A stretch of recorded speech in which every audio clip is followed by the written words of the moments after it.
Aunt's Aunt Gentleman by P.G. Wodehouse. Read by Simon Callow. My attention was drawn to the spots on my chest when I was in my bath, singing, if I remember rightly, the Toreador song from the opera Carmen.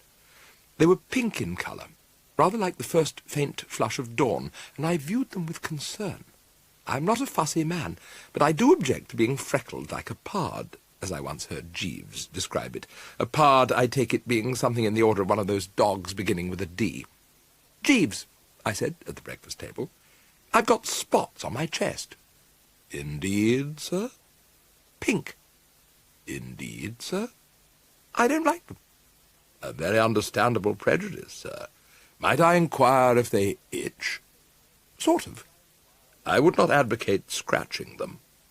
"I disagree with you. You have to take a firm line with spots. Remember what the poet said." "Sir?" "The poet, Ogden Nash.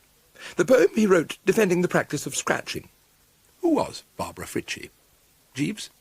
"A lady of some prominence in the American wars between the states, sir." "A woman of strong character? One you could rely on?"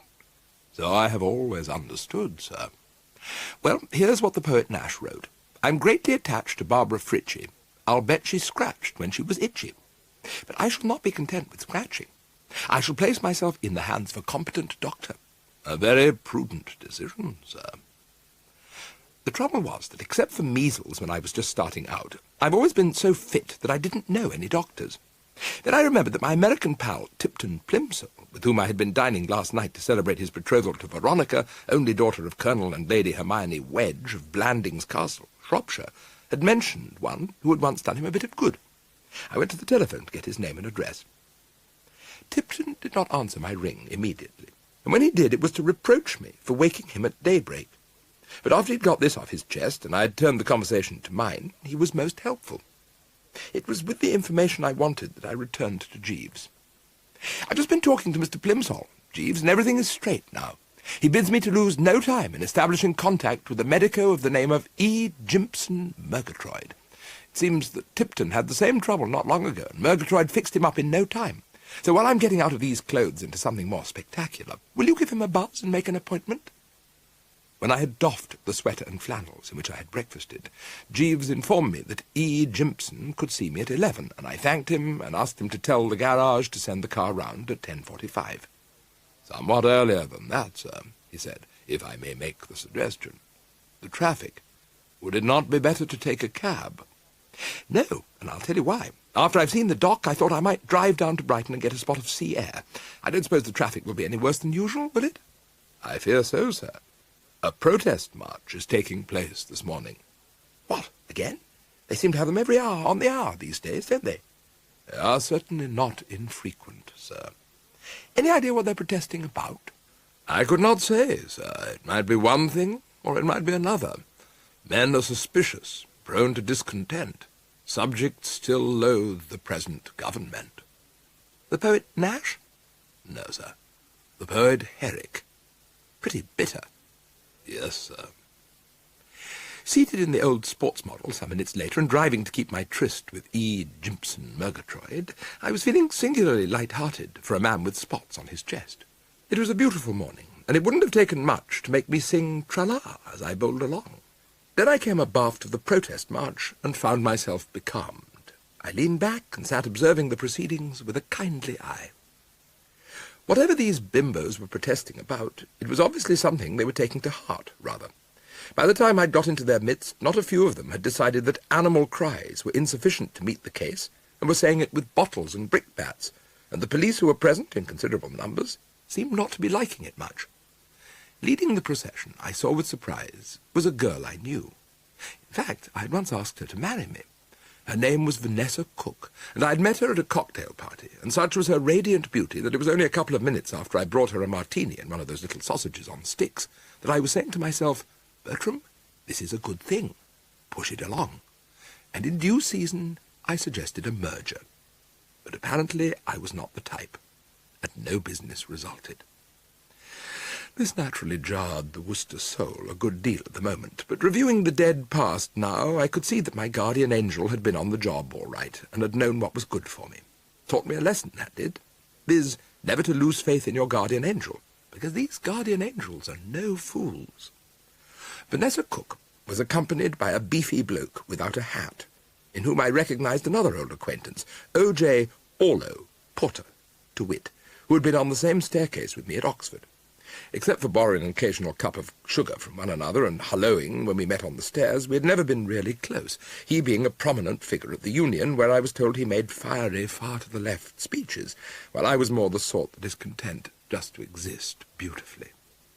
Nor did we get together in our hours of recreation, for his idea of a good time was to go off with a pair of binoculars and watch birds, a thing that has never appealed to me. I can't see any percentage in it. If I meet a bird, I wave a friendly hand at it to let it know that I wish it well, but I don't want to crouch behind a bush, observing its habits. So, as I say, Orlow Porter was in no sense a buddy of mine, but we had always got on all right, and I still saw him every now and then. Everybody at Oxford had predicted a pretty hot political future for him, but it hadn't got started yet. He was now in the employment of the London and Home Counties Insurance Company, and earned the Daily Bee by talking poor saps, I was one of them, into taking out policies for larger amounts than they would have preferred. Making fiery, far-to-the-left speeches naturally fits a man for selling insurance. The bottle-throwing had now reached the height of its fever, and I was becoming nervous about my paint, when all of a sudden there occurred an incident which took my mind off that subject. The door of the car opened, and what the papers call a well-nourished body, male, leapt in and took a seat beside me. I was about to ask to what I was indebted for the honour of this visit, when I saw that what I had drawn was Orlow Porter, and I divined that after the front of the procession had passed from my view, he must have said or done something which London's police force could not overlook, making instant flight a must.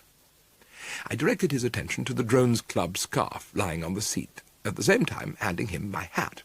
He put them on, and the rude disguise proved effective. Various rozzers came along, but they were looking for a man without a hat, and he was definitely hatted, so they passed us by. Of course, I was bareheaded, but one look at me was enough to tell them that this polished boulevardier could not possibly be the dubious character they were after, and a few minutes later the crowd had melted. "Drive on, Worcester," said Orlow. "Get a move on, blast you!" He spoke irritably, and I remembered that he had always been an irritable chap. I drove on, and he removed a bead of perspire from the brow. "Spot of trouble?" I said. "Yes." Often the way during these protest marches. "What happened?" "I socked a cop." I could see why he was a bit emotional. "Any particular reason? Or did it just seem a good idea at the time?" He gnashed a tooth or two. He was a red-headed chap, and my experience of the red-headed is that you can always expect high blood pressure from them in times of stress. "He was arresting the woman I love." I could understand how this might well have annoyed him. "What had she done?" "She was heading the procession with me and shouting a good deal, as always happens on these occasions when the emotions of a generous girl are stirred. He told her to stop shouting. She said this was a free country and she was entitled to shout as much as she pleased. He said not if she was shouting the sort of things she was shouting, and she called him a Cossack and socked him. Then he arrested her, and I socked him." A pang of pity for the stricken officer passed through me. Orlow, as I have said, was well-nourished, and Vanessa was one of those large girls who pack a hefty punch. But this was not what was occupying my thoughts. At the words, "She was heading the procession with me," I had started visibly. It seemed to me that, coupled with that "woman I love" stuff, they could mean only one thing. "Good Lord," I said. "Is Vanessa Cook the woman you love?" "She is." "Nice girl," I said, for there is never any harm in giving the old salve, and, of course, radiant beauty-wise in the top 10. A moment later I was regretting that I had pitched it so strong, for the effect on Orlow was most unpleasant. His eyes bulged, at the same time flashing, as if he were on the verge of making a fiery, far-to-the-left speech. "You know her?" he said, and his voice was low and guttural, like that of a bulldog which has attempted to swallow a chump chop and only got it down halfway. I saw that I would do well to watch my step. "Slightly," I said, "very slightly. We just met for a moment at some cocktail party or other." "That was all?" "That was all." "You are not, how shall I put it, in any sense, intimate?" "No, no." I had said the right thing. He went off the boil, and when he next spoke, it was without bulldog and chump-chop effects. "You call her a nice girl. That puts in a nutshell my own opinion of her." And she, I imagine, thinks highly of you. Correct. You're engaged, possibly? Yes. Many happy returns. But we can't get married because of her father. He objects? Strongly. But surely you don't have to have father's consent in these enlightened days? A look of pain came into his face. You do if he is trustee for your money, and you don't make enough at your job to marry on. My Uncle Joe left me enough to get married to 20 girls. He was Vanessa's father's partner in one of those big provision businesses. But I can't touch it because he made old Cook my trustee, and Cook refuses to part. Why? He disapproves of my political views. He says he has no intention of encouraging any damned communists. I think at this juncture I may have looked askance at him a bit. I hadn't realized that that was what he was, and it rather shocked me, because I'm not any too keen on communists. However, he was my guest, so to speak, so I merely said that must have been unpleasant, and he said, yes, very unpleasant, adding that only Cook's grey hairs had saved him from getting plugged in the eye, which shows that it's not such a bad thing to let your hair go grey. And in addition to disliking my political views, he considers that I've led Vanessa astray. He has heard about her going on these protest marches, and he considers me responsible. But let's not talk about it any more, he said, closing the subject with a bang. You can drop me anywhere around here. Thanks for the ride. Don't mention it. Where are you going? Harley Street, to see a doctor. I've got spots on my chest. The effect of this disclosure was rather remarkable. A keen go-getter look came into his face. Pink spots, he said. That's serious. You'd better take out a policy with me. I reminded him that I had already done so. He shook his head. Yes, but that was only for accidents. What you must have now is a life policy, and most fortunately, he said, drawing papers from his pocket like a conjurer taking rabbits from a hat, I happen to have one on me. Sign here, Worcester, he said, this time producing a fountain pen. And such was his magnetism that I signed there. He registered approval. You have done the wise thing. Drop me here, Worcester. I dropped him and drove on to Harley Street. In spite of being held up by the protest march, I was a bit early for my appointment, and was informed on arrival that the medicine man was tied up for the moment with another gentleman. I took a seat and was flitting idly through the pages of an illustrated London news of the previous December, when the door of E. Jimpson Murgatroyd's private lair opened, and there emerged an elderly character with one of those square empire-building faces, much tanned as if he was accustomed to sitting out in the sun without his parasol. Seeing me, he drank me in for a while and then said, "Hello," and conceive my emotion when I recognized him as Major Plank, the explorer and rugby football aficionado whom I had last seen at his house in Gloucestershire, when he was accusing me of trying to get £5 out of him under false pretences. A groundless charge, I need scarcely say, but things had got a bit difficult. "We've met before. I never forget a face. Isn't your name Allen or Allenby or Alexander or something?" "Worcester," I said, relieved to the core. I had been anticipating a painful scene. "I could have sworn it was something beginning with Al. It's this malaria of mine. Picked it up in equatorial Africa, and it affects my memory. So you've changed your name, have you? Secret enemies after you?" No secret enemies." "That's generally why one changes one's name. I had to change mine that time I shot the chief of the Ngumbis. In self-defence, of course, and that made no difference to his widows and surviving relatives who were looking for me. If they'd caught me, they would have roasted me alive over a slow fire, which is a thing one always wants to avoid. But I baffled them. Plank was the man they were trying to contact, and it never occurred to them that somebody called George Bernard Shaw could be the chap that they were after. They are not very bright in those parts. Well, Worcester, how have you been since we last met? Pretty bobbish?" "Oh, fine, thanks, except that I've got spots on my chest." "Spots? That's bad. How many?" I said I had not actually taken a census. "Might be bubonic plague, or possibly sprue or schistomiasis. One of my native bearers got spots on his chest, and we buried him before sundown. Well, Worcester, it's been nice seeing you again. I would ask you to lunch, but I have a train to catch. I'm off to the country." He left me, as you may imagine, in something of a twitter. His talk of native bearers who had to be buried before sundown had caused me not a little anxiety. Nor did the first sight of E. Jimpson Murgatroyd do anything to put me at my ease. Tipton had warned me that he was a gloomy old buster, and a gloomy old buster was what he proved to be.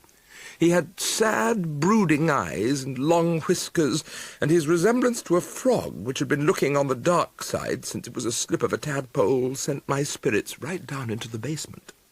However, by the time he had weighed me and tied that rubber thing round my biceps and tapped me all over, he had quite brightened up, and words of good cheer were pouring out of him.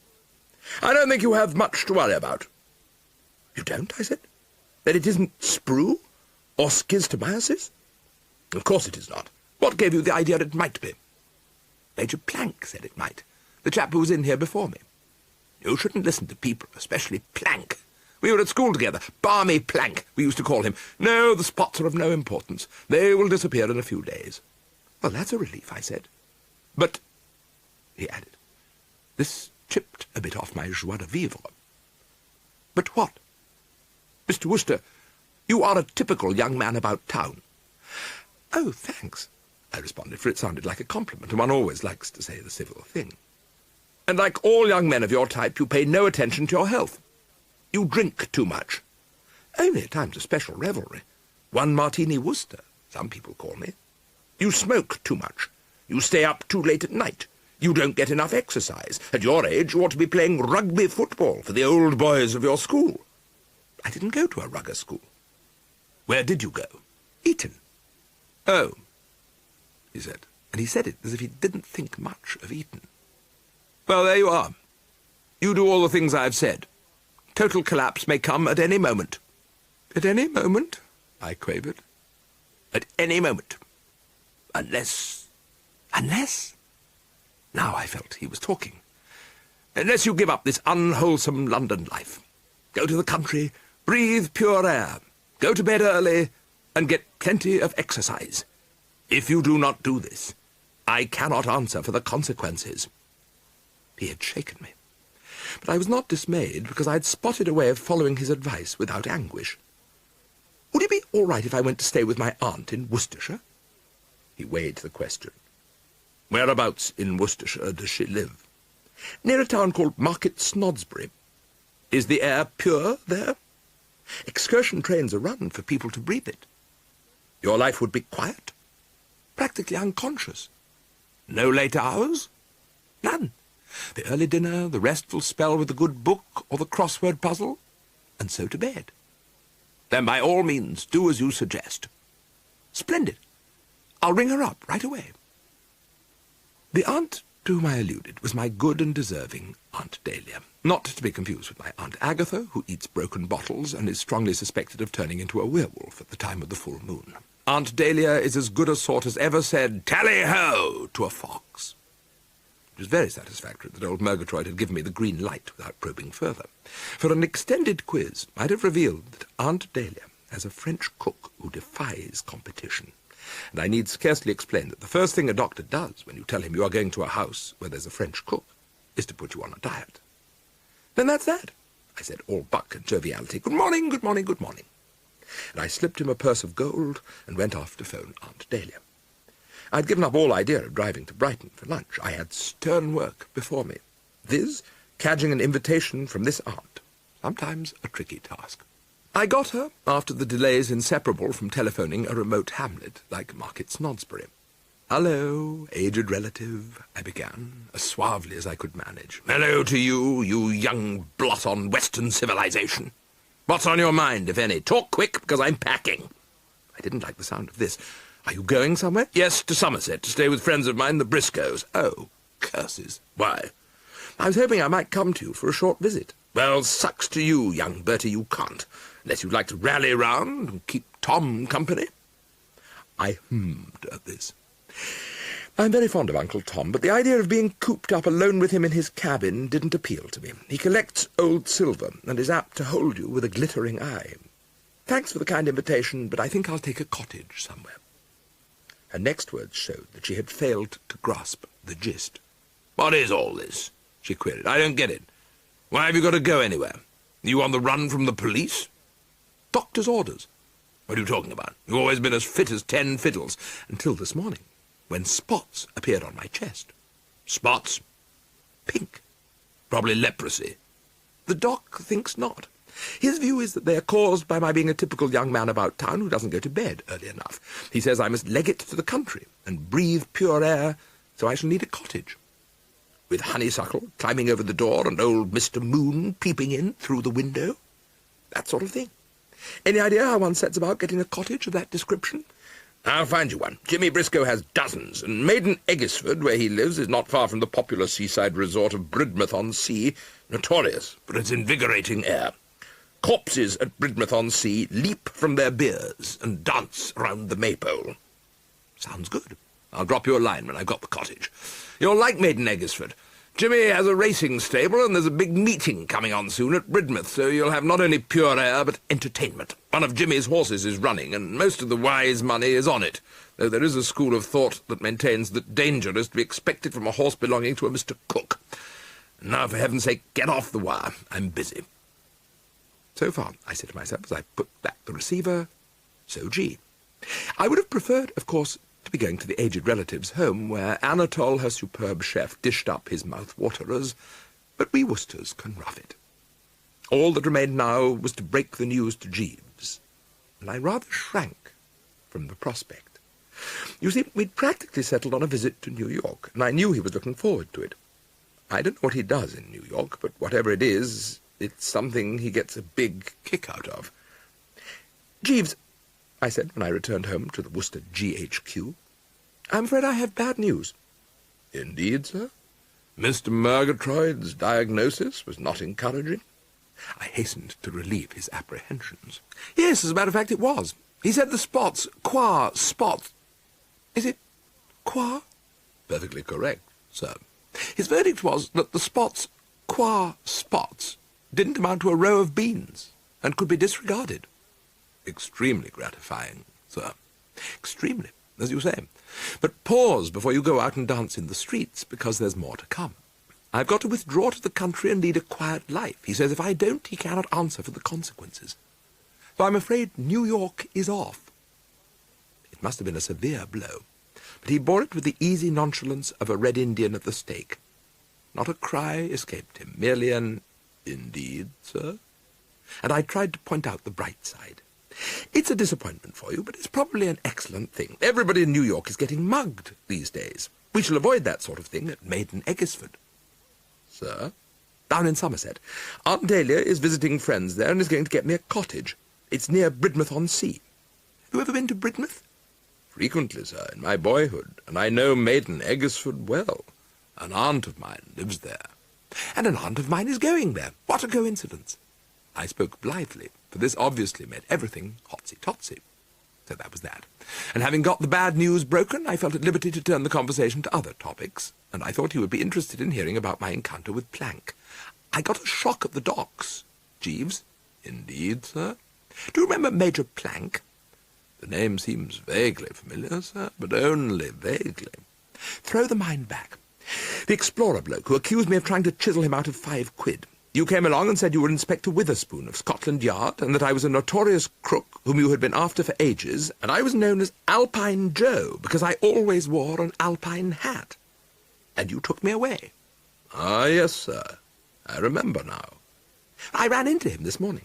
He remembered my face, but nothing more, except that he knew my name began with Al. A most unnerving experience, sir. Yes, it rattled me more than somewhat. It's a great relief to think that I shall never see him again. I can readily understand your feelings, sir. In due course, Aunt Dalia rang to say that she'd got a cottage for me, and to let her know what day I would be arriving. And so began what I suppose my biographers will refer to as the Maiden Eggisford horror, or possibly the curious case of the cat, which kept popping up when least expected. I left for Maiden Eggisford a couple of days later in the old two-seater. Jeeves had gone on ahead with the luggage and would be there to greet me on my arrival, no doubt all braced and refreshed from communing with his aunt. It was in jocund mood that I set forth. There were rather more astigmatic loonies sharing the road with me than I could have wished, but that did nothing to diminish my euphoria, as I have heard it called. The weather couldn't have been better, blue skies and sunshine all over the place. And to put the frosting on the cake, E. Jeeves and Murgatroyd had been 100% right about the spots. They had completely disappeared, leaving not a rack behind, and the skin on my chest was back to its normal alabaster. I reached Journey's End at about the hour of the evening cocktail, and got my first glimpse of the rural haven, which was to be the Worcester home for I didn't know how long. Well, I'd had a sort of idea that there would be what they called subtle but well-marked differences between Maiden Eggersford and such resorts as Paris and Monte Carlo, and a glance told me that I had not erred. It was one of those villages where there isn't much to do except walk down the main street and look at the Jubilee watering trough, and then walk up the main street and look at the Jubilee watering trough from the other side. The air, however, as far as I could tell from the first few puffs, seemed about as pure as could be expected, and I looked forward to a healthy and invigorating stay. The only thing wrong with the place was that it appeared to be haunted, for as I alighted from the car, I distinctly saw the phantasm, or wraith, of Major Plank. It was coming out of the local inn, the Goose and Grasshopper, and as I gazed at it with bulging eyes, it vanished round a corner, leaving me, I need scarcely say, in something of a twitter. I speedily pulled myself together. I said to myself, why should he be haunting Maiden Eggersford when the whole of equatorial Africa was open to him? Fortified by this reflection, I went into the cottage. A glance told me that it was all right. I think it must have been built for an artist, or somebody like that, for it had all the modern cons, including electric light and the telephone, being in fact more a desirable bijou residence than a cottage. Jeeves was there, and he brought me a much-needed refresher, in deference to E. Jimpson Murgatroyd, a dry ginger ale. Sipping it, I decided to confide in him. "Most extraordinary thing, Jeeves," I said. "I could have sworn I saw Major Plank coming out of the pub just now." "No doubt you did, sir. Major Plank would be quite likely to come to the village. He is the guest of Mr. Cook of Eggersford Court." You could have knocked me down with a cheese straw. "You mean he's here?" "Yes, sir." I was astounded. When he told me he was off to the country, I naturally assumed that he meant he was returning to his home in Gloucestershire. Not, of course, that there's any reason why someone who lives in Gloucestershire shouldn't visit Somerset. Nevertheless, I was perturbed. "I'm not sure I like this, Jeeves." "No, sir. I think, as my nervous system has rather taken the knock, we might discard this ginger ale and substitute for it a dry martini." "Very good, sir." And so, having breathed considerable quantities of pure air and taken a couple of refreshing looks at the Jubilee watering trough, to bed early, as recommended by E. Jimpson Murgatroyd. The result of this following of doctor's orders was sensational. Say what you might about his whiskers and his habit of looking as if he had been attending the funeral of a dear friend, E. Jimpson knew his job. After about 10 hours of restful sleep, I sprang from between the sheets, leapt into the bathroom, dressed with a song on my lips, and headed for the breakfast table like a 2-year-old. I had cleaned up the eggs and bee, and got the toast and marmalade down the hatch to the last crumb with all the enthusiasm of a tiger of the jungle tucking into its ration of coulis, and was smoking a soothing cigarette, when the telephone rang and Aunt Dalia's voice came booming over the wire. "Hello, old ancestor. A very hearty good morning to you, aged relative." "So you're still alive? The spots didn't turn out to be fatal?" "Gone with the wind." "That's good. I wouldn't have liked introducing a piebald nephew to the Briscoes, and they want you to come to lunch today. Have you a clean collar?" "Several." "Don't wear that Drones Club tie." "Certainly not," I agreed.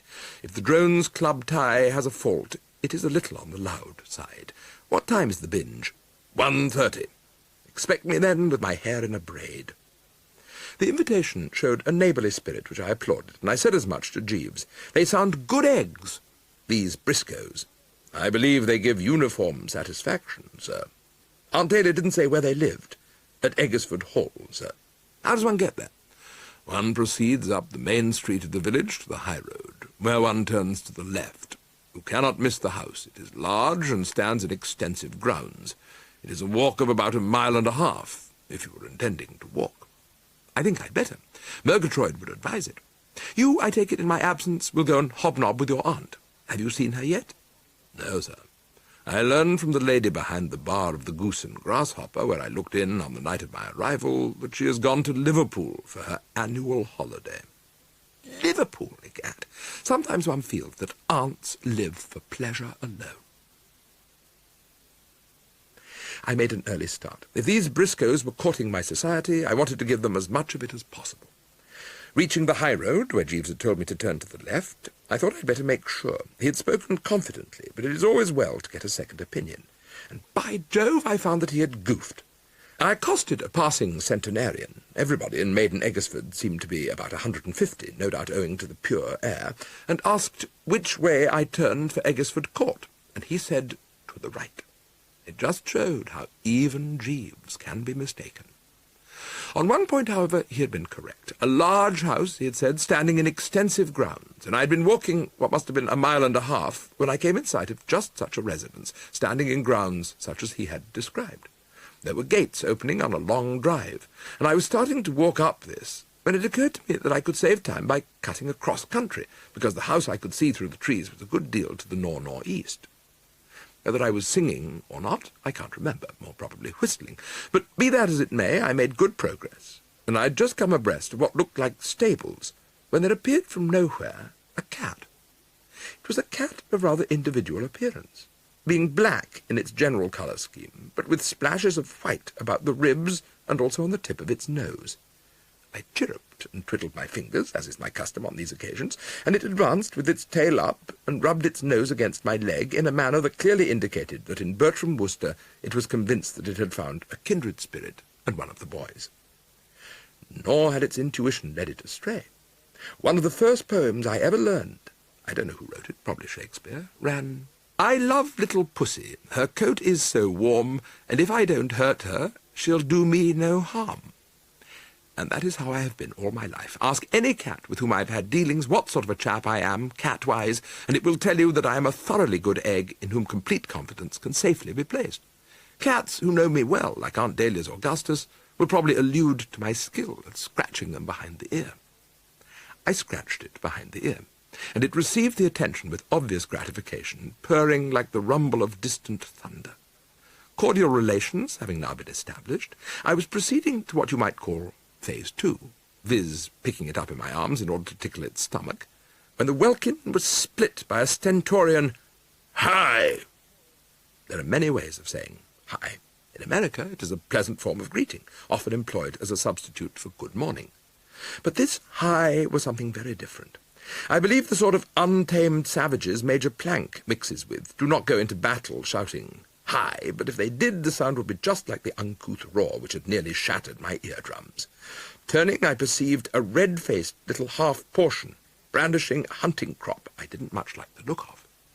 This, I took it, was the Colonel Briscoe who had asked me to lunch, and though at the moment he had the air of one who would be glad to dissect me with a blunt knife, better conditions would be bound to prevail as soon as I mentioned my name. I mentioned it. Worcester, Bertram, I said, tapping my chest. I had anticipated an instant cooling of the baser passions. He continued to effervesce. "What are you doing with that cat?" he demanded, hoarsely. I preserved a dignified calm, merely passing the time of day. "You were making away with it." "Making a what?" "Stealing it." I drew myself up to my full height. Heated words were on the tip of my tongue, but I kept them in status quo, as the expression is. After all, the man was my host. With an effort to soothe, I said, "You wrong me, Colonel. I wouldn't dream such a thing." "Yes, you would. Yes, you would. Yes, you would. And don't call me Colonel." It was hardly an encouraging start, but I tried again. "How's my aunt?" "How the devil should I know how your aunt is?" I thought this odd, but I didn't give up. "It was awfully kind of you to ask me to lunch," I said. "Ask you to lunch? Ask you to lunch? I wouldn't ask you to lunch." I think he was about to add, "with a 10-foot pole." But at this moment from off-stage there came the sound of a robust tenor voice singing what sounded like the song hit from some equatorial African musical comedy. And the next moment Major Plank appeared, and the scales fell from my eyes. Plank being on the premises meant that this wasn't the Briscoe residence, by a damn sight. By losing faith in Jeeves and turning to the right on reaching the high road instead of to the left, as he had told me to, I'd come to the wrong house. For an instant I felt like blaming the centenarian, but we Worcesters are fair-minded, and I remembered that I had asked him the way to Eggersford Court, which this joint presumably was. And if you say court when you mean hall, there's bound to be confusion. "Good Lord," I said, suffused with embarrassment, "aren't you Colonel Briscoe?" He didn't deign to answer that one, and Plank started talking. "Why, hello, Worcester," he said. "Who would ever have thought of seeing you here? I didn't know you knew Cook." "Do you know him?" said the purple chap, evidently stunned by the idea that I could have a respectable acquaintance. "Of course I know him. Met him at my place in Gloucestershire, though under what circumstances I've forgotten. It'll come back, but at the moment all I know is that he has changed his name. How did you come out with the doctor, Worcester? Was it bubonic plague?" I said, "No, not bubonic plague." He said he was glad to hear it because bubonic plague was no joke. "You staying in these parts?" "No, I have a cottage in the village." "Pity. You would have come here, been company for Vanessa. But you'll join us at lunch?" said Plank, who seemed to think that a guest is entitled to issue invitations to his host's house. "I'm sorry," I said. "I'm lunching at Eggsford Hall with the Briscoes." This caused Cook, who had been silent for some time, to snort visibly. "I knew it! I knew you were Briscoe's hireling!" "What are you talking about, Cook?" asked Plank, not abreast. "Never mind what I'm talking about. I know what I'm talking about. This man is in the pay of Briscoe, and he came here to steal my cat." "Why would he steal your cat?" "You know why he would steal my cat. You know as well as I do that Briscoe stops at nothing. Hold him there, Plank, while I go and telephone the police." So saying, he legged it. I confess to being a little uneasy when I heard him tell Plank to hold me, because I had had experience of Plank's methods of holding people. Fortunately, he was in a friendly mood. "You mustn't mind Cook, Worcester. He's upset. He's having a spot of domestic trouble. That's why he asked me to come and stay. He thought I might have advice to offer. He allowed his daughter Vanessa to go to London to study art at the Slade, if that's the name of the place, and she got in with the wrong crowd, got pinched by the police and so on and so forth, upon which Cook did the heavy father and jerked her home. Well, I hate to see you go, Worcester, but I think you'd better be off. I don't say Cook will be back with the shotgun, but you never know. I'd leave if I were you." His advice struck me as good. I took it. I headed for the cottage where I had left the car. By the time I got there, I should have done 3 miles of foot-slogging, and I proposed to give the leg muscles a bit of time off. I could make nothing of the attitude Cook had taken up. Plank's theory that his asperity had been due to the fact that Vanessa had got into the wrong crowd in London seemed to me pure apple sauce. I mean, if your daughter picks her social circle unwisely and starts clobbering the police, you don't necessarily accuse the first person you meet of stealing cats. The two things don't go together. "Jeeves," I said, reaching the finish line and sinking into an armchair, "answer what I am about to ask you frankly. You have known me a good time." "Yes, sir." "Would you say I was a fellow who stole cats?"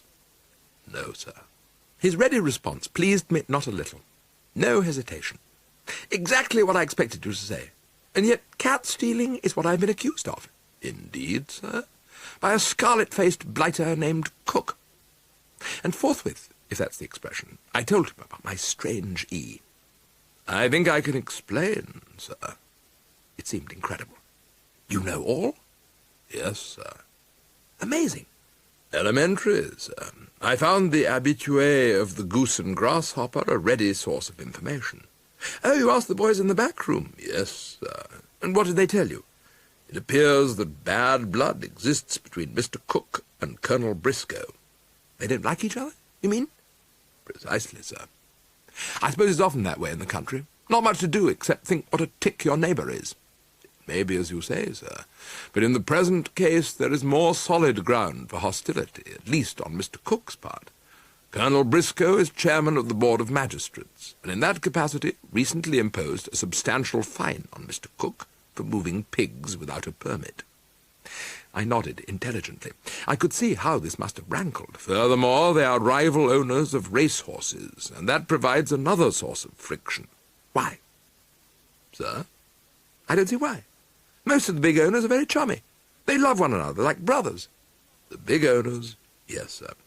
It is different with those whose activities are confined to small local meetings. There the rivalry is more personal and acute. In the forthcoming contest at Bridmouth-on-Sea, the race, in the opinion of my informants at the Goose and Grasshopper, will be a duel between Colonel Briscoe's Simler and Mr. Cook's Potato Chip. All the other entries are negligible. It is of vital importance to both of them that nothing shall go wrong with the training of their respective horses. Rigid attention to training is essential. Well, he didn't need to tell me that. An old hand like myself knows how vital training is for success on the turf. But, Jeeves, I said, while all this is of absorbing interest, what I want to know is why Cook got into such a frenzy about this cat. You ought to have seen his blood pressure. It shot up like a rocket. Fortunately, I am in a position to elucidate the mystery, sir. One of the habitués with whom I fraternized at the Goose and Grasshopper chances to be an employee of Mr. Cook, and he furnished me with the facts in the case. The cat was a stray, which appeared one morning in the stable yard, and Potato Chip took an instant fancy to it. This, I understand, is not unusual with highly bred horses, though more often it is a goat or a sheep which engages their affection. This was quite new stuff to me. Goat, I said? You mean love at first sight? One might so describe it, sir. What asses horses are, Jeeves. Certainly their mentality is open to criticism, sir.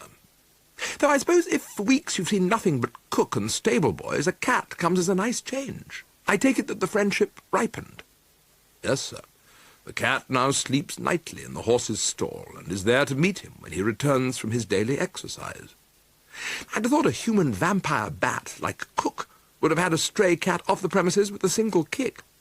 Something of that nature did occur, my informant tells me, and the result was disastrous. Potato Chip became listless and refused his food. Then one day the cat returned, and the horse immediately recovered both vivacity and appetite. Golly! Yes, sir, the story surprised me when I heard it. I rose. Time was getting on. Well, many thanks, Jeeves, I said. With your customary, you have cast light on what might have remained a permanent brain-teaser. No wonder Cook yelled like a soul in torment and brandished his hunting crop. He deserves considerable credit for not having given me 6 of the best with it. Your broad-minded view is to be applauded, sir. One must always strive to put oneself in the other fellow's place and remember what? Tout comprendre, c'est tout pardonner. Thank you, Jeeves. Not at all, sir. And now, ho for Eggesford Hall. End of Side 1. Side 2. If you ask about me in circles which I frequent, you will be told that I am a good mixer who is always glad to shake hands with new faces, and it ought to have been in merry mood that I braked the car at the front door of Eggesford Hall. But it wasn't. Not that there was anything about the new faces on the other side to give me the pip. Colonel Briscoe proved to be a genial host, Mrs. B. a genial hostess. There were also present, besides Aunt Dalia, the Reverend Ambrose Briscoe, the Colonel's brother, and the latter's daughter, Angelica, a very personable wench, with whom, had I not been so preoccupied, I should probably have fallen in love. In short, as pleasant a bunch as you could hope to meet. But that was the trouble. I was preoccupied. It wasn't so much finding myself practically next door to Vanessa Cook that worried me. It would be pretty difficult for me to go anywhere in England where there wasn't somebody who had turned me down at one time or another. No, what was occupying the Worcester mind was the thought of Pop Cook and his hunting crop. The result was that I did not shine at the festive bee. I was a total loss, and the suspicion must have crossed the minds of my host and hostess fairly soon in the proceedings that they were entertaining a Trappist monk with a good appetite. That this had not failed to cross the mind of Aunt Dalia was made abundantly clear to me when the meal was over, and she took me for a tour of what Jeeves had called the extensive grounds. She ticked me off with her habitual non-mincing of words. "What's the matter with you, you poor reptile? I told Jimmy and Elsa that my nephew might look like a half-witted halibut, but wait till he starts talking, I said. He'll have you in stitches. And what occurs? Quips? Sallies? Diverting anecdotes? No, sir. You sit there stupefying yourself with food, and scarcely a sound out of you except the steady champing of your jaws." I bowed my head in shame. "And the way you waded into that port, like a camel arriving at an oasis after a long journey through desert sands. If that's the way you carry on in London, no wonder you come out all over in spots. I'm surprised you can walk." She was right.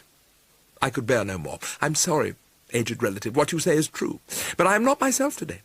I passed through a strange experience this morning, and with no further ado, or is it to-do, I never can remember, I told her my cat-cook story. And there was no mistaking her interest when I came to the part where Jeeves elucidated the mystery of the cat's importance in the scheme of things. Do you mean to say that if you'd got away with that cat, there was no question, old ancestor, of my getting away with the cat? But do you really mean that if someone were to get away with it, it would be all up with potato chips training? So Jeeves informs me, and he had it from a reliable source, the Goose and Grasshopper. Why do you say, Ha! Why do you say, ha? Never mind. But I did mind. When an aunt says, and ha, it means something. However, I had no time to go into it, for at this moment we were joined by the Rev. Briscoe and his daughter, and shortly afterwards I left. The afternoon had now hotted up to quite a marked extent, and what with a substantial lunch and several beakers of port, I was more or less in the condition a python gets into after its midday meal. A certain drowsiness had stolen over me, and as I bowled along the high road, I was practically in dreamland, and it occurred to me that if I didn't pause somewhere and sleep it off, I should shortly become a menace to pedestrians and traffic. The high road, like most high roads, was flanked on either side by fields, some with cows, some without. So, the day being as warm as it was, just dropping anchor over here or over there meant getting cooked to a crisp. What I wanted was shade, and by great good fortune I came on a little turning leading to wooded country. It wasn't long before sleep poured over me in a healing wave, as the expression is. It started off by being one of those dreamless sleeps, but after a while a nightmare took over. It seemed to me that I was out fishing with E. Jimpson Murgatroyd in what appeared to be tropical waters, and he caught a shark, and I was having a look at it when it suddenly got hold of my arm. This, of course, gave me a start, and I woke.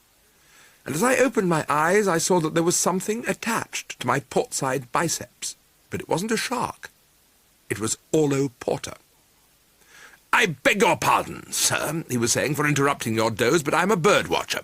I was watching a Clarkson's warbler in that thicket over there, and I was afraid your snoring might frighten it away, so might I beg you to go easy on the sound effects?" Or words to that general import. I would have replied, "Oh, hello," or something like that, but I was too astonished to speak, partly because I had never suspected that Orlo Porter could be so polite, but principally because he was there at all.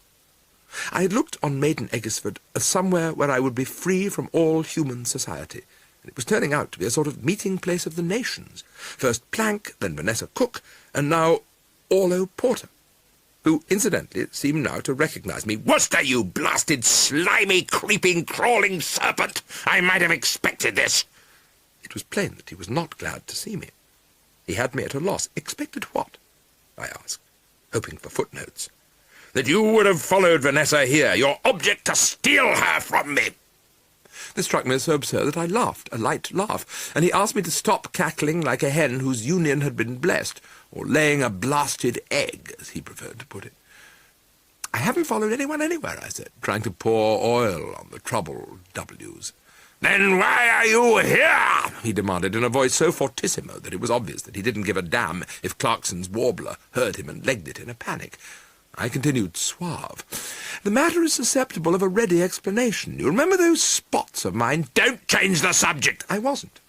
Having inspected the spots, the doc advised me to retire to the country. "There are plenty of other places in the country to retire to."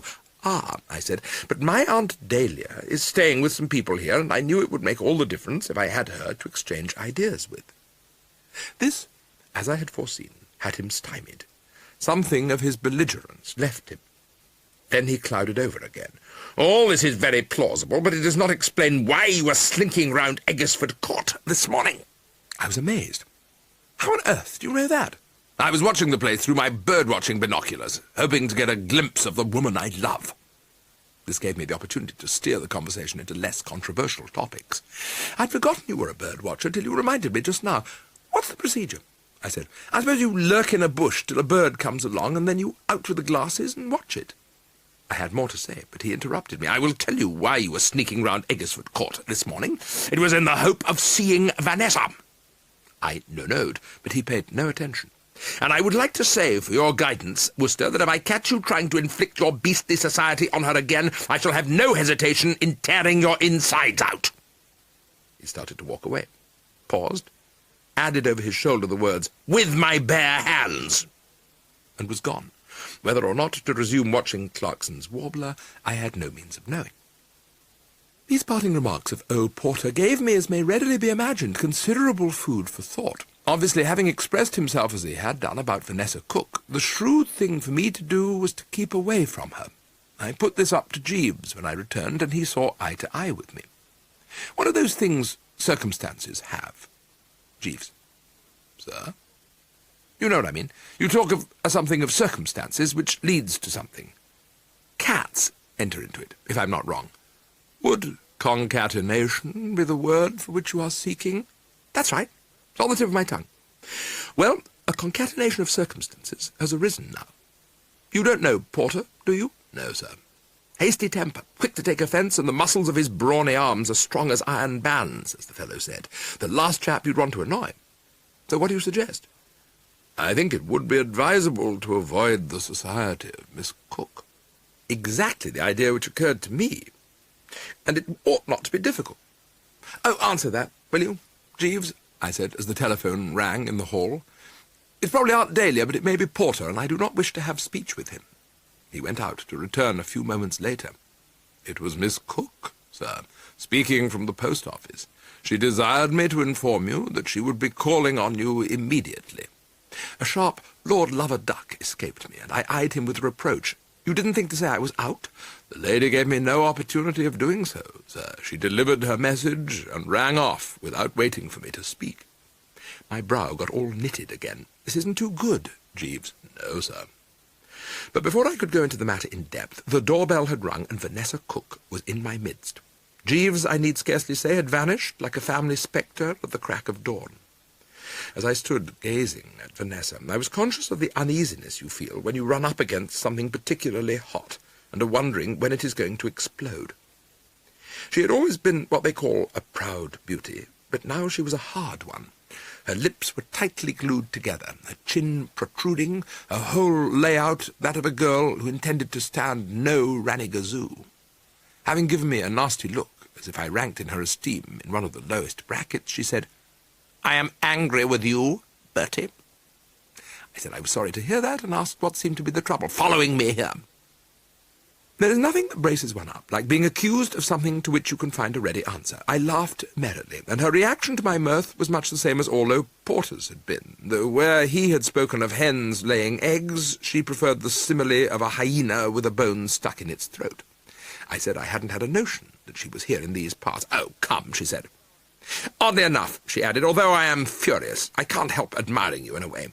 I'm surprised to find that you have so much initiative. It makes me feel that if I had married you, I could have made something of you." I shuddered from hairdo to shoe-sole. "But it is quite impossible, Bertie. I love Orlo, and can love no one else." "That's all right. Entirely up to you. I must put you straight on one thing, though. I really didn't know you were here. Are you trying to make me believe that it was a pure coincidence? No, not that. More what I would call a concatenation of circumstances. My doctor ordered me a quiet life in the country, and I chose Maiden Eggersford because my aunt is staying with some people here, and I thought it would be nice being near her. She got me this cottage. You might have thought that that would have cleaned everything up and made life one grand sweet song, as the fellow said, but no. She went on looking puff-faced. No pleasing some girls. So I was wrong in thinking that you had initiative. You're just an ordinary footling member of the bourgeoisie that Orlo dislikes so much. A typical young man about town, some authorities say. I don't suppose you've ever done anything worthwhile in your life." I could have made her look pretty silly at this juncture by revealing that I had won a Scripture Knowledge Prize at my private school, a handsomely bound copy of a devotional work whose name has escaped me, and that when Aunt Dalia was running that Milady's Boudoir paper of hers, I contributed to it an article, or piece, as we writers call it, on what the well-dressed man is wearing. But I let it go, principally because she had gone on speaking, and it is practically impossible to cut in on a woman who's gone on speaking. They get the stuff out so damn quick that the slower male hasn't a hope. But the matter of your wasted life is beside the point. God made you, and presumably he knew what he was doing, so we need not go into that. What you will want to hear is my reason for coming to see you. "Any time you're passing," I said in my polished way, and she took no notice and continued. "Father's friend, Major Plank, who is staying with us, was talking at lunch about someone named Worcester who had called this morning, and when Father turned purple and choked on his lamb cutlet, I knew it must be you. Having found that you were in Maiden Eggersford, I came to ask you to do something for me. Anything I can. It's quite simple. I shall, of course, be writing to Orlo, but I don't want him to send his letters to the court, because Father, in addition to resembling a snapping turtle, is a man of low cunning, who wouldn't hesitate to intercept and destroy them. So I'm going to tell Orlo to address his letters care of you, and I will call for them every afternoon." I never heard a proposition I liked the sound of less, and it was with infinite relief that I realized a moment later that my fears were groundless, there being no need for correspondence between the parties of the first and second part. "But he's here," I said. "Here? In Maiden Eggersford? Right plump spang in Maiden Eggersford. You being funny, Bertie?" "Of course I'm not being funny. If I were being funny, I'd have had you in convulsions from the outset. I tell you he's here. I met him this afternoon. He was watching a Clarkson's warbler." Looking at her closely, I noticed a change in her aspect, and a tender smile lit up her map. "So he's come. He's followed me." She spoke as if it had given her no end of a kick that he had done this. Apparently it wasn't being followed that she objected to. It just had to be the right chap. "Like some knight in shining armour riding up on his white horse. I wonder how he managed to get away from his job," I said. "He was on his annual 2 weeks' holiday. That's how he came to be at that protest march. He and I were heading the procession." "I know, I was watching from afar. I've not found out yet what happened to him that day. After he knocked a policeman down, he suddenly disappeared. Always the best thing to do if you knock a policeman down. He jumped into my car, and I drove him to safety." "Oh, I see." I must say, I thought she might have put it a bit stronger. "Is he staying at the Goose and Grasshopper?" "I couldn't say. He must be at the Goose and Grasshopper. It's the only decent inn in the place. Go there and tell him to meet me here at 3 o'clock tomorrow afternoon." "Here?" "Yes." "You mean at this cottage?" "Why not?" "I thought you might want to see him alone." "Oh, that's all right. You can go for a walk." Once more I sent up a silent vote of thanks to my guardian angel for having fixed it that this proud beauty should not become Mrs. Bertram Wooster, and I went off to the Goose and Grasshopper to give Orlo the lowdown. I found him in the private bar having a gin and ginger ale. His face, never much to write home about, was rendered even less of a feast for the eye by a dark scowl. His spirits were plainly at their lowest ebb, as so often happens when sundered heart A is feeling that the odds against his clicking with sundered heart B cannot be quoted at better than 100 to 8. Of course, he may have been brooding, because he'd just heard that a pal of his in Moscow had been liquidated that morning, or he had murdered a capitalist and couldn't think of a way of getting rid of the body, but I prefer to attribute his malaise to frustrated love, and I couldn't help feeling a pang of pity for him. He looked at me as I entered in a manner which made me realize how little chance there was of us exchanging presents at Christmas, and I remember thinking what a lot of him there was, and all of it anti-Worcester. I'd often felt the same about Spode. It seemed that there was something about me that aroused the baser passions in men who were 8 feet tall and 6 across.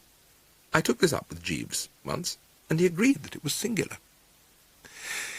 Orlo's eye, as I approached, was what I have heard described as lacklustre. His demeanour was that of any member of a Wednesday matinee audience, or, let us say, a dead fish on a fishmonger's slab. Nor did he brighten when I had delivered my message. After I had done so, there was a long silence, broken only by the gurgling of ginger ale as it slid down his throat. Eventually he spoke, his voice rather like that of a living corpse in one of those horror films where the fellow takes the lid off the tomb in the vault beneath the ruined chapel and blowed if the occupant doesn't start a conversation with him. "I don't understand this." "What don't you understand?" I said, adding, "comrade, for there is never anything lost by being civil." "It seems odd, if, as you say, you are the merest acquaintance, that she should be paying you clandestine visits at your cottage. Taken in conjunction with your surreptitious appearance at Eggersford Court, it cannot but invite suspicion." When someone talks like that, using words like clandestine and surreptitious, and saying that something cannot but invite suspicion, the prudent man watches his step. It was a great relief to me that I had a watertight explanation. My appearance at Eggersford Court wasn't surreptitious. I was there because I had come to the wrong house, and Miss Cook's visit to my cottage had to be clandestine, because her father watches her as closely as the paper on the wall. and she visited my cottage because there was no other way of getting in touch with you. All the same, he said, I find it curious that she should have confided in you. It suggests an intimacy. Oh, I wouldn't call it that. Girls I hardly know confide in me. They know their secrets are safe with good old Bertie. I'm not so sure you are good old Bertie. More like a snake who goes about the place robbing men of the women they love, if you ask me. Certainly not, I protested, learning for the first time that this was what snakes did. Well, it looks fishy to me, he said. Did she make a long stay at your cottage? No, very short, in and out like a flash. Just had time to say you were like a knight in shining armour, riding up on a white horse, and to tell me to tell you to show up at my address tomorrow at 3 on the dot, and she was off. This seemed to soothe him. He was not, however, quite satisfied. I don't call it much of an idea meeting at your cottage, he said. Why not? We shall have you underfoot all the time. Oh, that's all right, comrade. I shall be going for a walk. Ah, he said, brightening visibly. Going for a walk, eh? Just the thing to do. Capital exercise. Bring the roses to your cheeks. Take your time. Don't hurry back. They tell me there are beauty spots around here well worth seeing. And on this cordial note we parted. He to go to the bar for another gin and ginger, I to go back and tell Vanessa that the pourparlers had been completed. How did he look? She asked, all eagerness. It was a little difficult to answer this, because he had looked like a small-time gangster with a painful gum-boil, but I threw together a tactful word or two, which, as Jeeves would say, gave satisfaction, and she buzzed off. Jeeves came shimmering in shortly after she had left. He seemed a shade perturbed. We were interrupted in our recent conversation, sir. We were, Jeeves, and I am glad to say that I no longer need your advice. A meeting has been arranged and will shortly take place. In fact, here at this cottage at 3 o'clock tomorrow afternoon. I, not wishing to intrude, shall be going for a walk. Extremely gratifying, sir, he said. At 5 minutes to 3 on the following afternoon, I had girded my loins and was preparing to iris out when Vanessa Cook arrived. The sight of me appeared to displease her. Haven't you gone yet? I considered this a shade brusque, but true to my resolve, I responded suavely, Just going. Well, go, she said, and I went. The street outside was, as usual, offering little entertainment to the sightseer. A few centenarians were dotted about, and the eye detected a dog which had interested itself in something it had found in the gutter, but otherwise it was empty. I walked down it and had a look at the Jubilee watering trough, and was walking back on the other side when I caught sight of the shop which acted as a post office, and remembered that Jeeves had told me that in addition to selling stamps, picture postcards, socks, boots, overalls, pink sweets, yellow sweets, string, cigarettes, and stationery, it ran a small lending library. I went in. Like all village lending libraries, this one had not bothered much about keeping itself up to date, and I was hesitating between By Order of the Tsar and The Mystery of a Hansom Cab, when the door opened to Angelica Briscoe, the personable wench I had met at lunch, the vicar's daughter, if you remember. Her behaviour on seeing me was peculiar. She suddenly became all conspiratorial. She clutched my arm, and lowering her voice to a sinister whisper, said, Has he brought it yet? I missed her drift by a wide margin, and I must confess that my only response to this query was a silent goggle. It struck me as unusual that a vicar's daughter should be a member of a secret society, but I could think of no other explanation for her words. Eventually I found speech. Not much of it, but some. Eh? I said. She seemed to feel that her question had been answered. Her manner changed completely. She dropped the By Order of the Tsar and became the nice girl whom in all probability played the organ in her father's church. I see he hasn't, but of course one has to give him time for a job like that. Like what? I can't explain. Here's father. And the Reverend Briscoe ambled in. After a few desultory exchanges, I left them and resumed my walk. It is always difficult to estimate the time two sundered hearts unexpectedly reunited will require for picking up the threads. To be on the safe side, I gave Orlo and Vanessa about an hour and a half, and when I returned to the cottage I found I had called my shots correctly. Both had legged it. I was still much perplexed by that utterance of Angelica Briscoe's. The more I brooded on it, the more cryptic, if that's the word, it became. Has he brought it yet? I mean to say, has who? Brought what? I called Jeeves in to see what he made of it. Has he brought it yet, sir? Yes, just that. I should reach the conclusion that the lady was expecting a male acquaintance to have arrived, or to be arriving shortly, bearing some unidentified object. Exactly what I thought. What unidentified object we shall presumably learn in God's good time. In the meantime, pigeonholing that for the moment, did Miss Cook and Mr. Porter have their conference all right? Yes, sir, they conversed for some time. In low, throbbing voices? No, sir. The voices of both lady and gentleman became noticeably raised. Odd. I thought lovers generally whispered. Not when an argument is in progress, sir. Good Lord, did they have an argument? A somewhat acrimonious one, sir, plainly audible in the kitchen, where I was reading the volume of Spinoza, which you kindly gave me for Christmas. The door happened to be ajar. So you were an ear witness? Throughout, sir. Tell me all, Jeeves. Very good, sir. I must begin by explaining that Mr. Cook is trustee for a sum of money left to Mr. Porter by his late uncle, who appears to have been a partner of Mr. Cook in various commercial enterprises. Yes, I know about that. Porter told me. Until Mr. Cook releases this money, Mr. Porter is in no position to marry.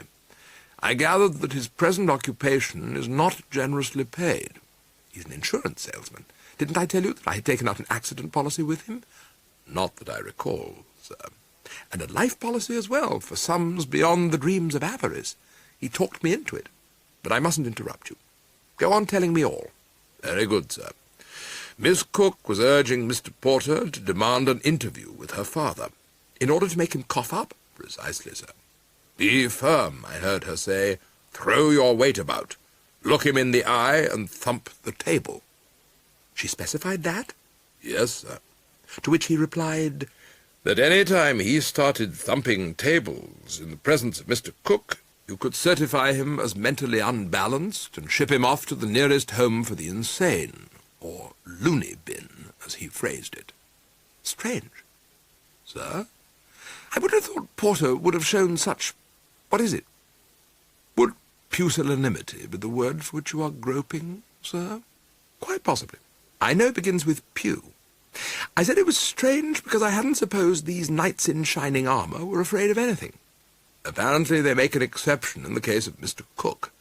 I gathered from your account of your visit to Eggersford Court that he is a gentleman of somewhat formidable personality.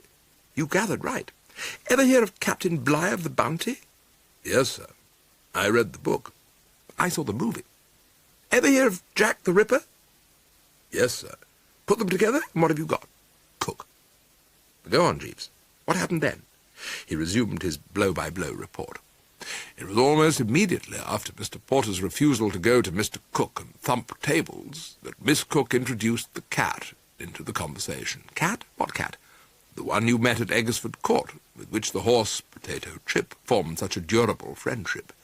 Miss Cook was urging Mr. Porter to purloin it. Golly! Yes, sir. The female of the species is more deadly than the male. Neatly put, I thought. Your own? I said. No, sir. A quotation. Well, carry on, I said, thinking what a lot of good things Shakespeare had said in his time. I get the idea, Jeeves. Porter, in possession of the cat, would have a bargaining point with Cook when it came to discussing trust funds. Precisely, sir. Rem accu tetigisti. So I take it that he is now at Eggersford Court, putting the bite on old Captain Bligh. No, sir. Although Porter's refusal to do as Miss Cook asked was unequivocal. Not in a million years, was the expression he used. Not a very cooperative bloke, this O.J. Porter. No, sir. That must have made Miss Cook as sore as a sunburned neck. I did gather from her remarks that she was displeased. She accused Mr. Porter of being a lily-livered poltroon, and said that she never wished to speak to him again or hear from him by letter, telegram, or carrier pigeon. Pretty final. Yes, sir. I didn't actually heave a sigh, but I sort of half-heaved one. To a man of sensibility there is always something sort of sad about young love coming a stinker on the rocks. However, there was this to be said in favour of the rift, that it would do Vanessa all the good in the world to find out that she had come up against someone she couldn't say go to and he goeth, as the fellow said. I mentioned this to Jeeves, and he agreed that there was that aspect to the matter. Show her that she isn't Cleopatra or somebody. Very true, sir. I would gladly have continued our conversation, but I knew he must be wanting to get back to his Spinoza. No doubt I had interrupted him just as Spinoza was on the point of solving the mystery of the headless body on the library floor. "Right-o, Jeeves," I said. "That'll be all for the moment." "Thank you, sir. If any solution of that has-he-brought-it-yet thing occurs to you, send me an inter-office memo." I spoke lightly, but I wasn't feeling so dashed light. By speaking in riddles, as the expression is, A. Briscoe had given me a mystery to chew on, and while mysteries are fine in books, I'm never happier than when curled up with the latest Agatha Christie. You don't want them in your private life, for that's how you get headaches. I was beginning to get one now, when my mind was taken off the throbbing which had started. The front door was open, and through it came Vanessa Cook. Her whole demeanour was that of a girl whose emotional nature had been stirred up as if a cyclone had hit it. "Bertie, I will be your wife."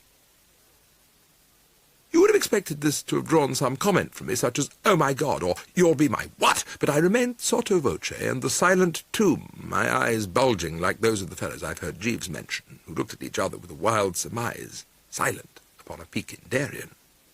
She, on the other hand, became chatty. "We shall have quite a quiet wedding, just a few people I know in London, and it may have to be even quieter than that. It all depends on father. Your standing with him is roughly what that of a public enemy #1 would be at the annual policeman's ball. If he persists in this attitude, we shall have to elope. That would be perfectly all right with me. I suppose many people would say I was being rash, but I'm prepared to take the chance. I know very little of you, true, but anyone the mention of whose name can make father swallow his lunch the wrong way cannot be wholly bad." At last, managing to free my tongue from the uvula with which it had been entangled, I found speech. "But I don't understand." "What don't you understand?" "I thought you were going to marry Orlo Porter." She uttered a sound rather like an elephant taking its foot out of a mud-hole in a Burmese teak forest. "You did you? You were mistaken. Would any girl with an ounce of sense marry a man who refuses to do the least little thing she asks him because he is afraid of her father? Nothing would give me greater pleasure than to read his name in the Times obituary column. Marry him? What an idea. No, I'm quite content with you, Bertie. By the way, I do dislike that name, Bertie. I think I shall call you Harold. Yes, I'm perfectly satisfied with you. You have many faults, of course. I shall be pointing some of them out when I'm at leisure. For one thing," she said, not waiting till she was at leisure, "you smoke too much. You must give that up when we are married. Smoking is just a habit.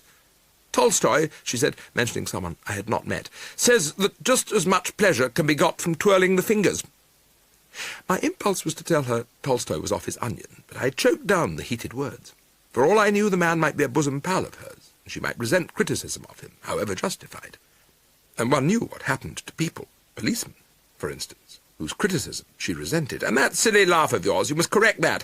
If you're amused, a quiet smile is ample. Lord Chesterfield said that since he had had the full use of his reason, nobody had ever heard him laugh. I don't suppose you've read Lord Chesterfield's letters to his son?" But of course I hadn't. Bertram Wooster does not read other people's letters. If I were employed in the post office, I wouldn't even read the postcards. I will draft out a whole course of reading for you. She would probably have gone on to name a few of the authors she had in mind, but at this moment Angelica Briscoe came bursting in. "Has he brought it yet?" She yipped. Then she saw Vanessa, added the word "golly," and disappeared like an eel into mud. Vanessa followed her with an indulgent eye. "Eccentric child," she said. I agreed that Angelica Briscoe moved in a mysterious way, her wonders to perform, and shortly after Vanessa went off, leaving me to totter to a chair and bury my face in my hands. The next moment my late father's sister Dalia staggered in, pirouetted a while, cursed a bit, recovered her equilibrium and said, "Has he brought it yet?" I'm not, I think, an irascible man, particularly in my dealings with the gentler sex, but when every ruddy female you meet bellows, "Has he brought it yet?" at you, it does something to your aplomb. I gave her a look which I suppose no nephew should have given an aunt, and it was with no little asperity that I said, "If some of you girls would stop talking as if you were characters in By Order of the Tsar, the world would be a better place." "Brought what?" "The cat, of course, you poor dumbbell," she responded in the breezy manner which had made her the popular toast of both the Quorn and the Pitchley fox-hunting organizations. "Cook's cat. I'm kidnapping it. Or rather, my agent is acting for me. I told him to bring it here." I was reft, as they say. of speech. If there is one thing that affects a nephew's vocal cords, it is the discovery that a loved aunt is all foggy about the difference between right and wrong. Naturally aware that her goings-on required a bit of explanation, she made quite a production number of it. She started off at 75 mph thus: "I must begin by making clear to the meanest intelligence, yours, to take an instance at random, how extremely sticky my position was on coming to stay with the Briscoes. Jimmy, when inviting me to Eggersford Hall, had written in the most enthusiastic terms of his horse Simla's chances in the forthcoming race. He said he was a snip, and putting a large bet on him would be like finding money in the street, and I, poor weak woman, allowed myself to be persuaded. I wagered everything I possessed, down to my more intimate garments. It was only after I got here and canvassed local opinion that I realized that Simla was not a snip or anything like a snip. Cook's potato chip was just as fast and had just as much staying power. In fact, the thing would probably end in a dead heat unless, get this, Bertie, unless one of the two animals blew up in its training. And then you came along with your special information about Potato Chip not being able to keep his mind on the race without this cat there to egg him on, and a bright light shone on me, out of the mouths of babes and sucklings." I could have wished that she had phrased it differently, but there was no chance of telling her so. "I was saying," she proceeded, "that I wagered on Simla everything I possessed. Correction. Change that to considerably more than I possessed. If I lost, it would mean touching Tom for a goodish bit before I could brass up, and you know how parting with money always gives him indigestion. If it hadn't been for Angelica Briscoe, I think I would have had a nervous breakdown." I was still dumbfounded, but I managed to say, "Angelica Briscoe? Don't tell me you've forgotten her. I would have thought by this time you would have asked her to marry you, which seems to be your normal practice, 5 minutes after you've met any girl who isn't actually repulsive. But I suppose you couldn't see straight after all that port. Angelica, daughter of the Reverend Briscoe. I had a long talk with her after you had left, and I found that she, too, had betted heavily on Simla, and was wondering how she could pay up if he lost. I told her about the cat, and she was enthusiastically in favour of stealing it, and she resolved the problem which had been bothering me, the question of how it could be done. She said, 'This is a job for Billy Graham.'" I could not follow her here. The name was familiar to me, but I never associated it with proficiency in the art of removing cats from spot A to spot B. I mentioned this to the old ancestor, and she told me I had fallen into a natural error. "His real name is Herbert Graham, but everyone calls him Billy." Why? Rustic humour. He's the king of the local poachers. All the gamekeepers for miles around have been trying for years to catch him with the goods, but they haven't a hope. He's particularly well situated to carry out operations at the court, as his niece Marlene is the scullery maid there. So it arouses no suspicion if he's caught hanging around. He can always say he's come to see if she's getting on all right. Really, the whole thing has worked out so smoothly that one feels one is being watched over by Providence. I went on being appalled. I tried to reason with her. "You can't do this, old blood relation. It's as bad as nobbling a horse." If you think that caused the blush of shame to mantle her cheek, you don't know much about aunts. "Well, isn't nobbling a horse an ordinary business precaution everyone would take, if only they could manage it?" she riposted. Worcesters never give up. I tried again. "How about the purity of the turf?" "No good to me. I like my turf impure." "What would the Quorn say of this? Or, for the matter of that, the Pytchley?" "They would send me a telegram wishing me luck. You don't understand these small country meetings. It's not like Epsom or Ascot. A little finesse from time to time is taken for granted." I put another point, a shrewd one. "What happens if this fellow of yours does get caught? His first move would be to give you away, blackening your reputation in Maiden Eggersford beyond repair." "He's never caught, and nothing could blacken my reputation in Maiden Eggersford. I'm much too much the popular pet, ever since I sang 'Every Nice Girl Loves a Sailor' at the village concert last year. I had them rolling in the aisles. I wore a sailor suit. "Please," I said, revolted. "And you ought to have seen the notice I got in the Bridmouth Argus, with which is incorporated the Somerset Farmer and the South Country Intelligencer. I can't stop here all day listening to you. Elsa's got some bores coming to tea and wants me to rally round. Entertain the cat when it arrives." And with these words she exited left centre, as full of beans as any aunt that ever stepped. Jeeves entered. He had his arms full. "We appear to have this cat, sir," he said. I gave him a look, lack-lustre to the last drop. "So he brought it?" "Yes, sir. A few moments ago." "To the back door? Is he here now?" "No, sir.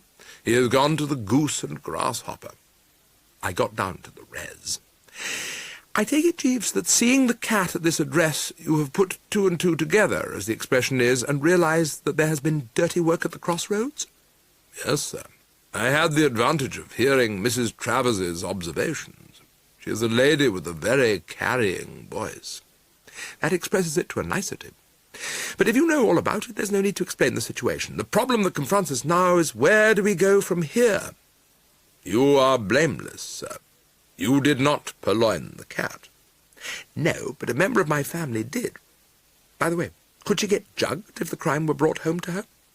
It is difficult to say without consulting a competent legal authority, but an unpleasant scandal would inevitably result, with disastrous effects on Uncle Tom's digestion. We must return this cat to cook. You wouldn't care to do it? No, sir. It would take you 10 minutes. You could go in the car. I fear that I must continue to plead a nolle prosequi, sir. But I shall have to see what I can do. Leave me, Jeeves. I want to think. Very good, sir. Would a whisky and soda be of assistance? Rem accu tetigisti, I said. Left alone, I gave my problem the cream of the Worcester brain for some time, but without avail. I was still thinking when there was a cheery cry from without, and the blood froze in my veins as Plank came bounding in. End of Side 2. Side 3. The reason why the blood froze in my V needs little explanation. The dullest eye could have perceived the delicacy of my position. With the cat practically vis-à-vis, as you might say, and Plank among those present, my predicament was that of a member of the criminal classes who has got away with the Maharaja's ruby, and after stashing it among his effects, sees a high official of Scotland Yard walk in at the door. Worse, as a matter of fact, because rubies don't talk, whereas cats do. A single mew would be enough to plunge me in the soup. Plank was very merry and bright. "I thought I'd come and tell you," he said, "that I'm getting my memory back. Pretty soon I'll be remembering every detail of that first meeting of ours." I didn't like the sound of this at all. "One thing I remember," he proceeded, "is that you were very keen on rugby football, which of course is the great interest of my life. And I told you my village team was shaping well and showed great promise. And by an extraordinary stroke of luck I've got a new vicar, chap called Pinker, who is an international prop forward. He pulls the whole side together, besides preaching an excellent sermon." Nothing could have pleased me more than to hear that my old friend Stinker Pinker was giving satisfaction, and if it had not been for the dark shadow of the cat brooding over us, I might quite have enjoyed this little get-together. For he was an entertaining companion, as these far-flung chaps so often are. But in the middle of one of his best stories, he broke off, cocked his head sideways, and said, "What was that?" I had heard it too, of course, but I preserved my poise. "What was what?" I said. "I had a cat." "Oh, that was my man Jeeves. He imitates cats. It gives him a passing pleasure." "And I suppose gets a laugh if he does it at the pub near closing time when everyone's fairly tight. I had a native bearer once who could imitate the mating call of the male puma." "Really?" "Listen. Wouldn't you swear that was a cat? That man of yours certainly makes it lifelike." "Just a knack." "It's lucky Cook isn't here." "Why do you say that?" "Because he would insist on being confronted by what he imagined to be his cat, and would tear the place apart to get at it. You wouldn't believe for a moment that it was your man practising his art. You see, a very valuable cat belonging to Cook has vanished, and he's convinced that rival interests have stolen it. He talked of calling Scotland Yard in. But I must be getting along. I only stopped by to tell you about the remarkable improvement in my memory. It's all coming back. It won't be long before I shall be remembering why I thought your name was something that began with Al." I couldn't imagine what had given him this idea that my name began with Al, but it was a small point, and I didn't linger on it. No sooner had he beetled off than I was calling Jeeves in for a conference. When he came, he was full of apologies. "I fear you will have thought me remiss, sir, but I found it impossible to stifle the animal's cries completely. I trust they were not overheard by your visitor." "They were, and the visitor was none other than Major Plank, from whom you saved me so adroitly at Totley in the Wold. He is closely allied to Pop Cook." "I am extremely sorry, sir." "Not your fault. I was taken aback at the moment, but I kept my head. I told him you were a cat imitator, brushing up your cat imitating." "A very ingenious ruse, sir." "Yes, I didn't think it was too bad." "Did it satisfy the gentleman?" "It seemed to. But what of Pop Cook?" "Sir?" "What's worrying me is the possibility of Cook being less inclined to swallow the story and coming here to search the premises. Do you suppose that when Plank gets back and tells him he heard someone imitating cats, chez me, he is going to believe that what Plank heard was a human voice? I doubt it, Jeeves. He will be at my door in 10 seconds flat, probably accompanied by the entire local police force." My remorseless reasoning had its effect. "We must act, sir, and without stopping to pick daisies by the wayside. Are you still resolved not to return this cat to status quo?" "Yes, sir. It is not my place to return cats, sir. But if I might make a suggestion—" "Speak on, Jeeves." "Why should we not place the matter in the hands of the man Graham?" "Of course. I never thought of that." "He is a poacher of established reputation, and a competent poacher is what we need." "I see what you mean. His experience enables him to move around without letting a twig snap beneath his feet, which is the first essential when you are returning cats." "With your permission, sir, I will go to the Goose and Grasshopper and tell him that you wish to see him." "Do so, Jeeves," I said. And only a few minutes later I found myself closeted with Herbert Billy Graham. The first thing that impressed itself on me as I gave him the once-over was his air of respectability. I had always supposed that poachers were tough-looking eggs who wore whatever they could borrow from the nearest scarecrow and shaved only once a week. He, to the contrary, was neatly clad in form-fitting tweeds and was shaven to the bone. He was about the height and tonnage of Fred Astaire, and he had the lissomeness which is such an asset in his chosen profession. "Good afternoon, sir," he said. "You wish to see me?" I got down without delay to the nub. "It's about this cat. I delivered it according to instructions. And now I want you to take it back." "I do not quite understand, sir." "I'll explain. I think I outlined the position of affairs rather well, but when I had finished he shook his head. "Out of the question, sir." "Why? You purloined it?" "Yes, sir." "Then you can put it back." "No, sir. You're overlooking certain vital facts." "Such as?" "The theft to which you refer was perpetrated as a personal favour to Miss Briscoe, whom I have known from childhood, and a sweet child she was." I thought of trying to move him by saying that I had been a sweet child, too, but I knew that this was not the case. "Furthermore, I have £5 on potato chip with the landlord of the Goose and Grasshopper." "Aha," I said to myself. And I'll tell you why I said "aha" to myself. I said it because the scales had fallen from my eyes, and I saw all. Plainly that stuff about personal favours to sweet children had been the merest gobbledygook. He had been actuated throughout entirely by commercial motives. "How much do you want?" I said. "Sir, to decat my premises and restore this feline to the strength. Give it a name. We won't haggle." He pursed his lips. "I'm afraid," he said, having unpursed them, "I couldn't do it as cheap as I'd like, sir. You see, what with them having discovered the animal's absence by this time, the hue and cry, as you might say, will be up, and everybody's at Mr. Cook's residence on the qui-vive, or alert. I'd have to make it £20. I was relieved. I had been expecting something higher. He, too, seemed to feel that he had erred on the side of moderation, for he immediately added, "or rather, 30. "30? "30, sir." "Let's haggle," I said.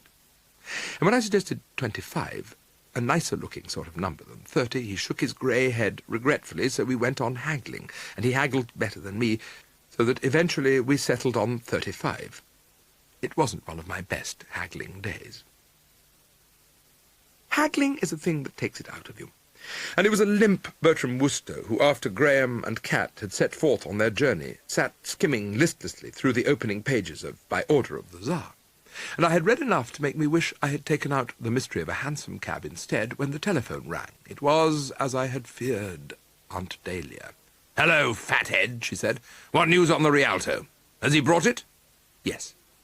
"Is it in your bosom?" I saw the time had come. "No," I said. "It's gone." Gone? Gone where? "Billy Graham has taken it back." Taken it back? "To Eggersford Court. I told him to." You told him to? "Yes. You see," that concluded for a considerable space of time my share in the duologue, for she got into high with the promptness which I had anticipated. She spoke as follows. "Hell's bells, ye gods, angels and ministers of grace defend us! He brought the cat, and you deliberately turned it from your door, though you knew what it meant to me.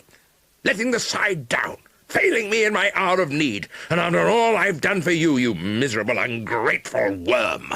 You remember me telling you that when you were a babe and suckling and looking, I may add in passing, like a badly poached egg, you nearly swallowed your rubber comforter, and if I hadn't jerked it out in time, you would have choked to death?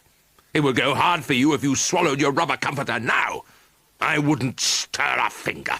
Do you remember when you were at that private school of yours, I used to send you parcels of food at enormous expense because you said you were about to expire from starvation?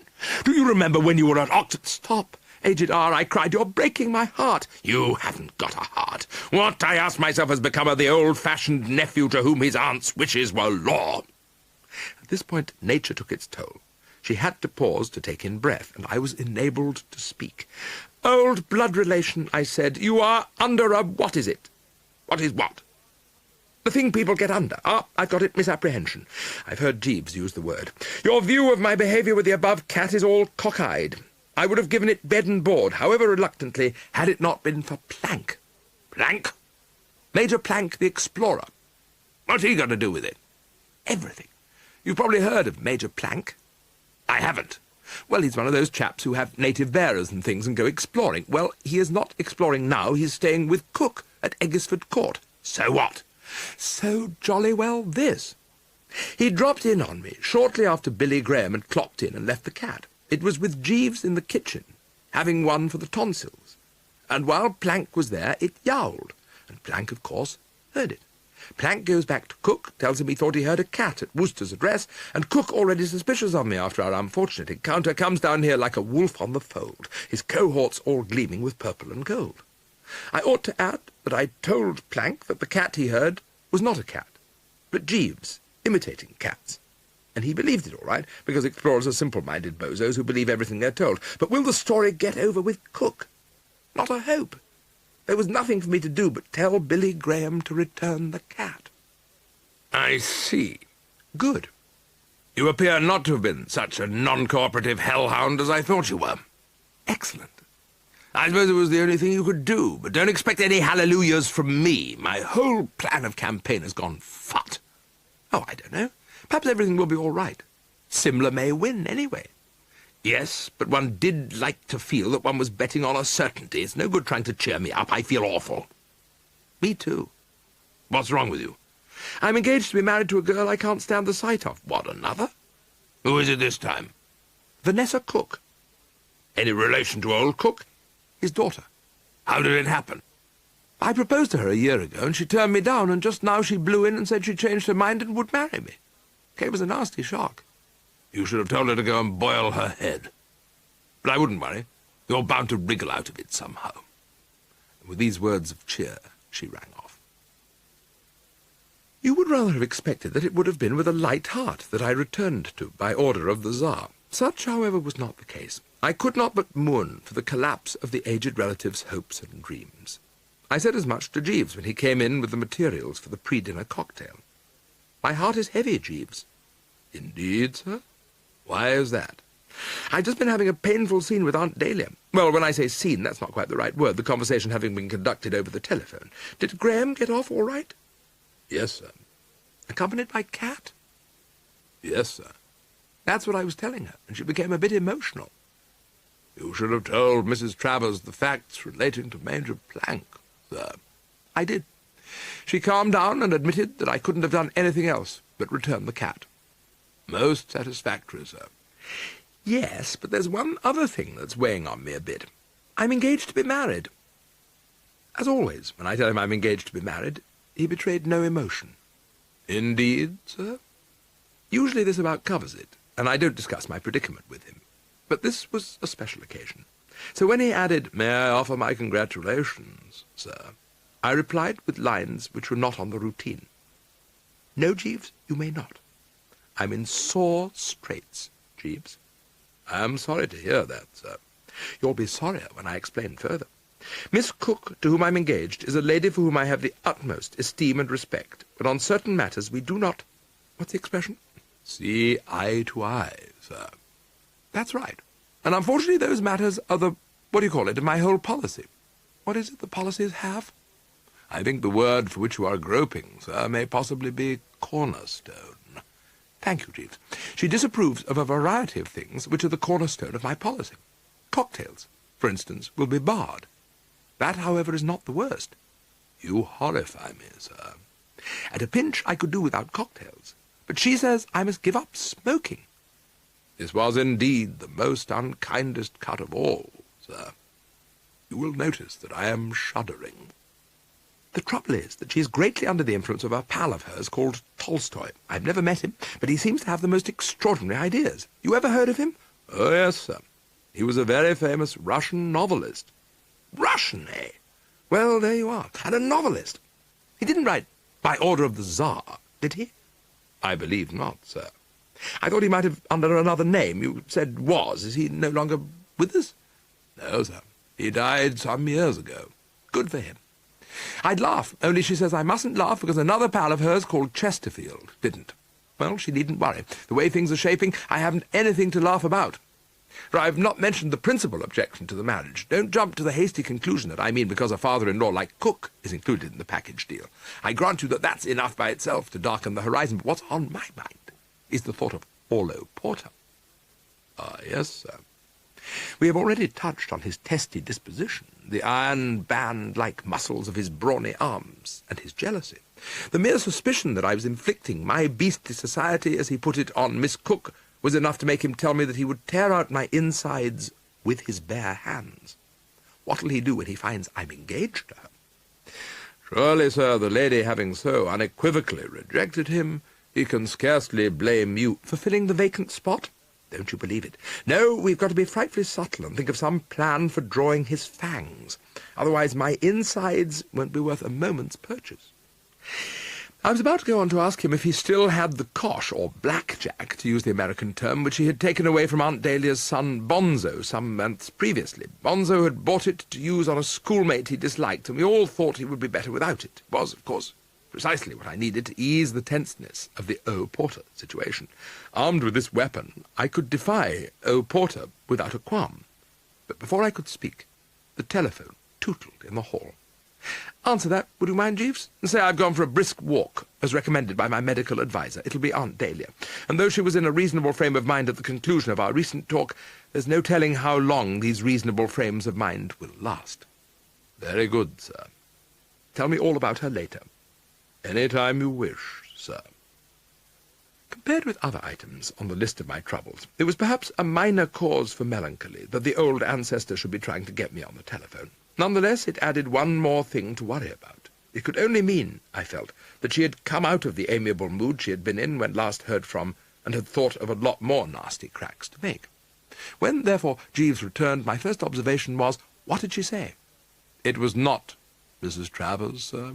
It was Mr. Porter." I was more thankful than ever that I had got Jeeves to answer the phone. "Well, what did he say?" I asked. "I regret that I am not able to report the entire conversation verbatim, sir. I found the gentleman incoherent at the outset. I gather that he was under the impression that he was addressing you. I informed him of my identity, and he moderated his verbal speed. He gave me several messages to give to you." "Messages?" "Yes, sir, embodying what he proposed to do to you when next you met. His remarks were in the main of a crudely surgical nature, and many of the plans he outlined would be extremely difficult to put into practice. His threat, for instance, to pull off your head and make you swallow it." "He said that?" "Among other things, more or less on the same trend. But you need have no apprehension, sir. Before I left the room, you were speaking of the necessity of drawing Mr. Porter's fangs, as you very aptly put it. It gives me great pleasure to say that I have succeeded in doing this." I thought I couldn't have heard him correctly, and asked him to repeat his amazing statement. He did so, and I looked at him, astounded. "So you remember the cosh?" I said. "Sir?" "That cosh which you took away from Aunt Dahlia's bonzo." "Oh, no, sir. The instrument to which you refer is among my effects at our London residence." "Then how did you draw his fangs?" "By reminding him that you have taken out an accident policy with him, and drawing his attention to the inevitable displeasure of his employers if through him they were mulcted in a substantial sum of money." Jeeves's resource and ingenuity stunned me. "Jeeves, your resource and ingenuity have stunned me. Porter is baffled?" "Yes, sir." "Unless you would prefer thwarted."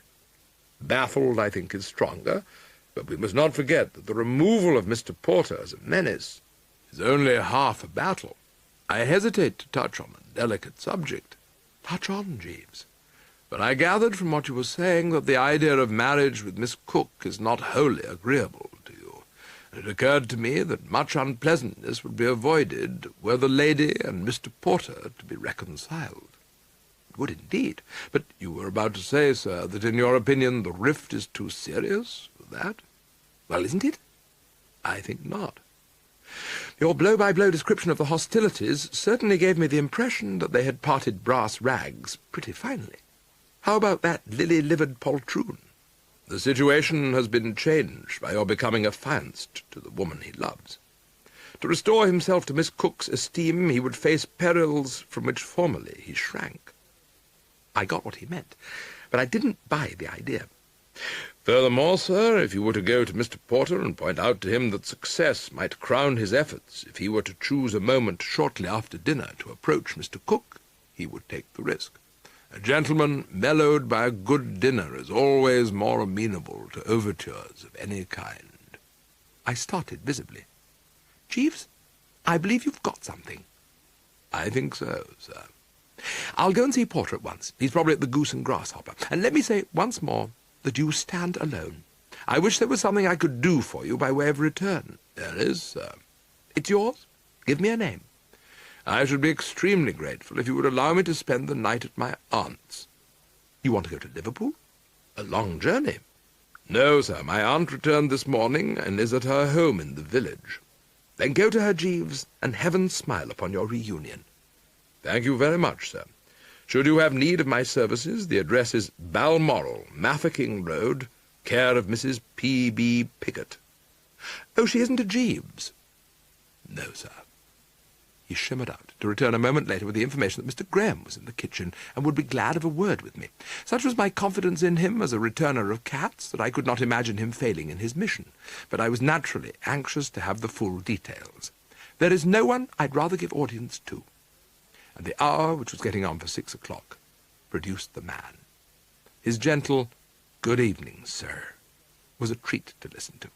"Good evening," I said in my turn. "Well, you accomplished your mission? The cat is back at the old stand?" His eyes darkened, as if I had brought to the surface a secret sorrow. "Well, yes and no, sir." "How do you mean, yes and no?" "To the first of your questions, the answer is in the affirmative. I did accomplish my mission, but unfortunately the cat is not at the old stand." "I don't get you." "It is here, sir, in your kitchen. I took it to Eggesford Court as per contract, and released it near the stables, and started on my homeward journey, happy to have earned the money which you so generously paid me for my services. Picture my astonishment and dismay when on reaching the village I discovered that the cat had followed me. Would you wish me to take it back again? Of course I should not feel justified in charging my full fee, so shall we say £10? If you want to know how this proposition affected me, I can put it in a nutshell by saying that I read him like a book. What stopped me drawing myself to my full height and denouncing him was the reflection that the blighter had me in a cleft stick. I therefore disbursed the tenner. Not blithely, but I disbursed it, and he went on his way. For some little time after he had left, I sat wrapped in thought, and then, just as I was getting up to go and see Orlo, in came Vanessa Cook. She was accompanied by a dog of about the size of a young elephant, yellow in colour and with large ears sticking up, with whom I would willingly have fraternized, but after drinking in the delicious scent of my trouser legs for a brief moment, it saw something out in the street which aroused its interest, and left us. Vanessa, meanwhile, had picked up by order of the Tsar, and I could see by the way she sniffed that she was about to become critical. "It really is time you began reading something worthwhile. I didn't expect you to start off with Turgenev and Dostoevsky," she said, evidently alluding to a couple of Russian exiles she had met in London, who did a bit of writing on the side. "But there are plenty of good books which are easier and at the same time educational. I have brought one with me," she went on, and I saw that she was holding a slim volume bound in limp purple leather with some sort of decoration in gold on the cover, and I shuddered strongly. "It is a collection of whimsical essays, the prose ramblings of a rhymester, by Reginald Sprocket. I will leave them here. I must be off. I only came to bring you the book. Be very careful not to lose it. It has Reginald's autograph in it." And glancing at the title page, I saw that this was indeed so. Having said she must be off, she naturally stayed on for another half-hour, much of which time was devoted to pointing out additional defects in my spiritual make-up which had occurred to her since our last meeting. It was my membership of the Drones Club that now formed the basis of her observations. She didn't like the Drones Club, and she made it quite clear that at the conclusion of the honeymoon I would cross its threshold only over her dead body. So, reckoning up the final score, the Bertram Wooster who signed the charge sheet in the vestry after the wedding ceremony would be a non-smoker, a teetotaler, for I knew it would come to that, and an ex-member of the Drones. In other words, a mere shell of his former self. The prospect appalled me, and while it was appalling me, Vanessa moved to the door, this time apparently really intending to be off, and she had opened the door, Bertram much too much of a shell of his former self to open it for her, when she started back with a gasping cry. "Father," she cried, gaspingly, "he's coming up the garden path!" "He's coming up the garden path?" I said. I was at a loss to imagine why Pop Cook should be calling on me. I mean to say, we weren't on those terms. "He stopped to tie his bootlace," she cried, gaspingly as before, and that concluded her share of the dialogue. With no further words, she bounded into the kitchen like a fox pursued by both the Quorn and the Pytchley, slamming the door behind her. I could appreciate her emotion. She was aware of her parents' distaste for the last of the Woosters, a distaste so marked that he turned mauve and swallowed his lunch the wrong way at the mention of my name, and Chez Me was the last place he would wish to find her. Orlo Porter had thought the worst on learning of what he had called her clandestine visits to the Wooster home, and her father would, of course, think worse than Orlo. Pure though I was as the driven S, a fat chance I had of persuading him that I wasn't a modern something, not Casabianca. That was the chap who stood on the burning deck. Casanova. Knew I'd get it. And what he would do to Vanessa in his wrath would be plenty. She was, as I have made clear, a proud beauty, but a father of the calibre of Pop Cook can make even a proud beauty wish she had thought twice before blotting her copybook. He may not be able any longer to whale the tar out of her with his walking stick, as in the good old days, but he can cut off her pocket money and send her to stay with her grandmother at Tunbridge Wells, where she will have to look after 7 cats and attend divine service 3 times on Sunday. Yes, one could understand her being perturbed on seeing him tying up his bootlace outside Wee Nook, which I forgot to mention earlier was the name of my GHQ. It had been built, I learnt subsequently, for a female cousin of Mrs. Briscoe's who painted watercolours. And if Vanessa was perturbed, I was on the perturbed side too. It was with some trepidation, in fact, quite a lot of it, that I awaited my visitor's arrival, a trepidation that was not diminished when I saw that he had brought his hunting crop with him. He was a man of quick, decisive speech, who had no use for tedious preliminaries, but came to the point at once. I suppose you have to be in order to run a big business successfully. "Well, Mr. Wooster, as I understand you are calling yourself now, it may interest you to know that Major Plank, who had lost his memory, recovered it last night, and he told me all about you." It was a nasty knock. Oddly enough, I felt no animosity towards Cook, holding Plank, the bloke responsible for this awkward situation. "You are a notorious crook, known to your associates as Alpine Joe, and your latest crime was to try to sell Major Plank a valuable statuette which you had stolen from Sir Watkin Bassett of Totley Towers. You were arrested by Inspector Witherspoon of Scotland Yard, fortunately before you had accomplished your nefarious ends.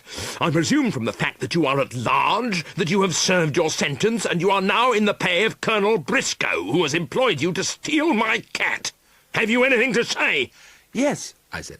No, you haven't, he said. I can explain everything, I said. No, you can't, he said. And by Jove, I suddenly realised I couldn't. Matters, therefore, seemed to be at what you might call a deadlock, and the thought had suggested itself to me that my best plan would be to leave his presence and start running, and keep on running till I reached the northern fringe of Scotland, when a noise like an explosion in a gasworks broke in on my reverie, and I saw that he was holding the slim volume which Vanessa, the silly ass, had omitted to take off stage with her. "This book?" he yowled. I did my best. "Ah, yes," I said, "Reggie Sprocket's latest, brilliant young poet. These, in case you are interested, are whimsical essays—" My voice died away. I had been about to urge him to buy a copy, but I saw that he was not in the mood. He was staring at the opening page with its inscription, and I knew that words would be wasted, as the expression is. "My daughter has been here." She did look in. "Ha!" I knew what that "ha" meant. It was short for "I shall now thrash you within an inch of your life." If you were to come to me and say, "Worcester, to settle a bet, which would you estimate is to be preferred, having your insides torn out by somebody's bare hands, or being thrashed within an inch of your life?" I would find it difficult to decide. But I think I would give my vote in favour of the last named, always provided the other fellow was doing it in a small room. The dimensions of the sitting-room of Wee Nook did not permit of a full swing. Cook had to confine himself to chip shots, which an agile person like myself had little difficulty in eluding. I eluded them, therefore, with no great expenditure of physical effort, but I would be deceiving my public if I said that I was enjoying the episode. We carried on with our rhythmic dance, till my guardian angel, who until now had just been sitting there, decided, and about time too, to take a hand in the proceedings. As might have been expected in a cottage called Wee Nook, there was a grandfather clock over against the wall, and he now arranged that Cook should bump into this and come a perler. And while he was still on the floor, I acted with the true Worcester resource. Over the mantelpiece there hung a large oil painting depicting a bloke in a three-cornered hat and riding breeches, in conference with a girl in a bonnet and what looked like muslin, and as it caught my eye, I suddenly remembered Gussie Fink-Nottle and the portrait at Aunt Dahlia's place in Worcestershire. Gussie, stop me if you've heard this before, while closely pursued by Spode, now Lord Sidcup, who, if memory serves me aright, wanted to break his neck, had taken refuge in my bedroom and was on the point of having his neck broken when he plucked a picture from the wall and brought it down on Spode's head. The head came through the canvas, and Spode, momentarily bewildered at finding himself wearing a portrait of one of Uncle Tom's ancestors round his neck like an Elizabethan ruff, gave me the opportunity of snatching a sheet from the bed and enveloping him in it, rendering him null and void, as the expression is. I went through a precisely similar routine now, first applying the picture and then the tablecloth, after which I withdrew and went off to the Goose and Grasshopper to see Orlo. Orlo, as I had predicted, was in the bar, having a gin and ginger. He lowered the beaker as I drew near and regarded me in a squiggle-eyed manner, like a fastidious luncher observing a caterpillar in his salad. "Oh, it's you," he said. "What do you want?" "A word with you." "Do you come to gloat?" "Certainly not, Porter," I said. "When you hear what I have to say, you will start skipping like the high hills. That I've ever seen high hills. Skip, or low hills, for that matter, if you will Kindly get the hell out of here. not till I have spoken." Are you going to speak some more? Lots more. Let us examine the position you and I are in calmly, and in a judicial spirit. Vanessa Cook has told me she will marry me, and you are probably looking on me as a louse. You are a louse. No, that's where you make your error, Porter. I am a man of sensibility, and a man of sensibility does not marry a girl who's in love with somebody else. He gives her up. He finished his gin and ginger and choked on it as he suddenly got the gist. You would give her up to me? Absolutely.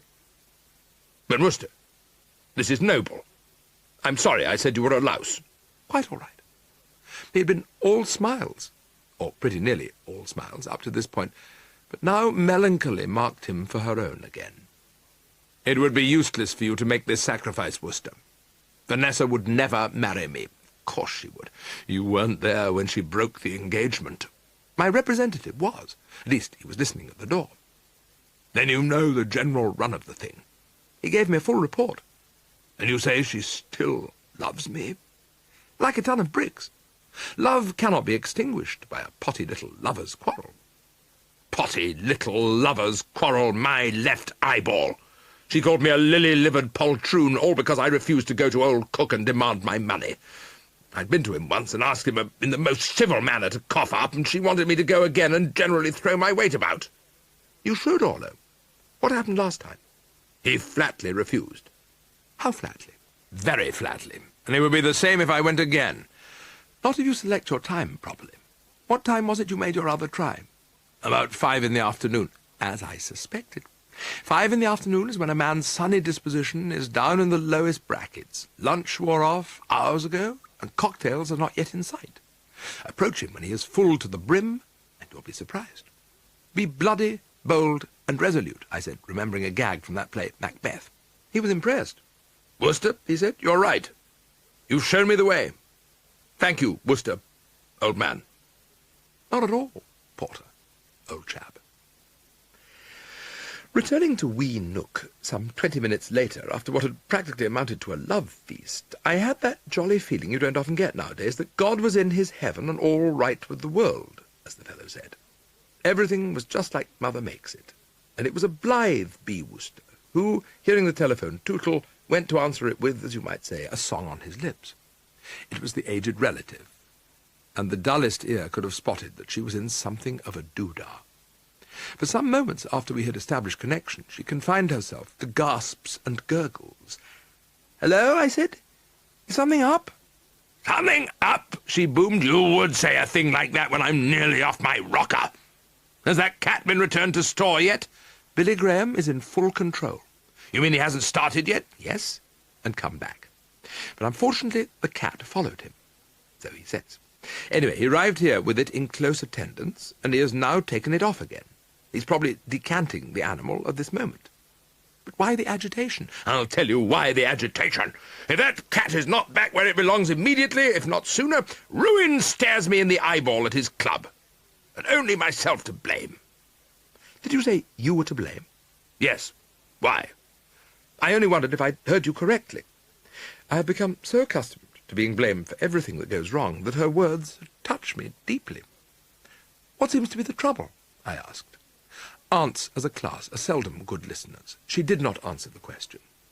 "I tell you what's wrong with the England of today, Bertie. There are too many people around with scruples and high principles and all that sort of guff. You'd think a man like Jimmy Briscoe would be broad-minded, but no, he made me feel as though I'd shot a fox or something. And it wasn't as if I was getting anything out of it. It was a pure act of kindness because I could see he had the interests of the organ at heart and was really worried about it." I could see that if not checked with a firm hand, this would continue for a goodish time. "I'm sorry if I seem slow in the uptake, aged R," I said, "but what on earth do you think you're talking about?" "Have you been listening?" "I have been listening, yes, but without coming within 1.25 miles of getting the gist." "Oh, heavens, I might have known. I happened to be talking to the vicar, and he told me what a weight on his mind the church organ was, it being at its last gasp and no money to pay the vet, because he'd already touched Jimmy for quite a bit to mend the church roof, and if he tried to bite his ear again so soon after that, there would, he said, be hell to pay. So what the devil to do, he said he didn't know. Well, you know me, Bertie. Being a woman with a heart like butter and always anxious to spread a little happiness as I passed by, I told him that if he wanted a bit of easy money to put his shirt on Jimmy's Simla for the big race. And I told him about the cat, just to make it clear to him that he would be betting on a sure thing. But put a sock in it and listen. I ought to have known that a clergyman was bound to have scruples, but it didn't occur to me at the time, and to cut a long story short, he went to Jimmy and spilled the beans, and Jimmy blew his top. "Take that cat back where it belongs," he said, and a lot of stuff about being shocked and horrified. He said that if that cat wasn't back at Cook's within the hour, he would scratch Simla's nomination, which meant that bang would go the vast sum I'd put on his nose. "But, yes, I know.